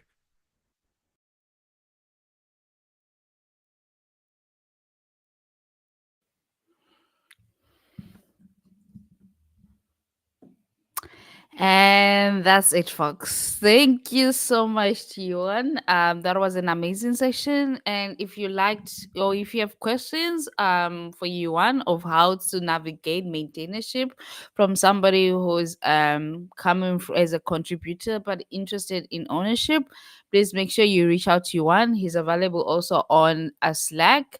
And if you have any follow-up questions, please let us know. You can drop them on Slack. He'll be more than happy to answer all your questions. And with that being said, we have reached the final moments. We have reached the end of our conference. I can't believe. And to everybody who has stuck with us till now, I just want to give you a good big shout out because you really have been supporting us. And I would like to say thank you to Bami, who has been holding it down with me since morning. Behind the scenes, Bami, I salute you, man. You are the best. And also, I just want to give a special shout out to all the speakers. Without the speakers, we wouldn't have the conference. Actually, that's true. So I just want to give a shout out to Harry, to Aishat, to Lucas, to Ankit, to Ivan, to Giri, to Bami, to Angrid, to Sven, to Daniel, and to Yuan. Thank you so much for your support and submitting your talks so that we can make this conference memorable. And to all the people who were on stage, who volunteered their time to come and present. Ace, Anushka, Manu, Hridesh, Roland, Alifatik, and Josh. Thank you so much for coming in today, helping us out on stage. You made my job easy actually. And to the offstage team, shout out to Josh, to Miracle, to Olomide, to Bami, to Savage or Light. To Redress, to Roland, and thank you so much for the amazing work that you did behind the scenes. And yeah, and to you, the audience who have been watching since morning via YouTube, I just want to give a special thank you to you as well. You made our day, you made our year, you made our online conference a success, and without you, we wouldn't be here. And with that being said, we are coming to Paris on the from the 3rd to the 5th, but the AsyncAPI conference will be on the 5th of December. We have an an epic lineup coming up in Paris. So be sure to check out we'll drop the link now, and be sure to stay tuned to the announcements coming up on our socials. Probably tomorrow or Friday, you're gonna see the notifications and the on the social media announcements that we are coming to Paris. You get to have a sneak peek of what the agenda looks like, who are the speakers, and yeah, I might be dropping a surprise for you later next week. So make sure you read our blog and you subscribe to our newsletter as well. With that being said, thank you so much. And this marks the end of our AsyncAPI online conference 2024. And I hope to see you again in 2025. Thank you so much and enjoy the rest of your day, evening, morning, depending on where you are or what time you're watching it. Ciao.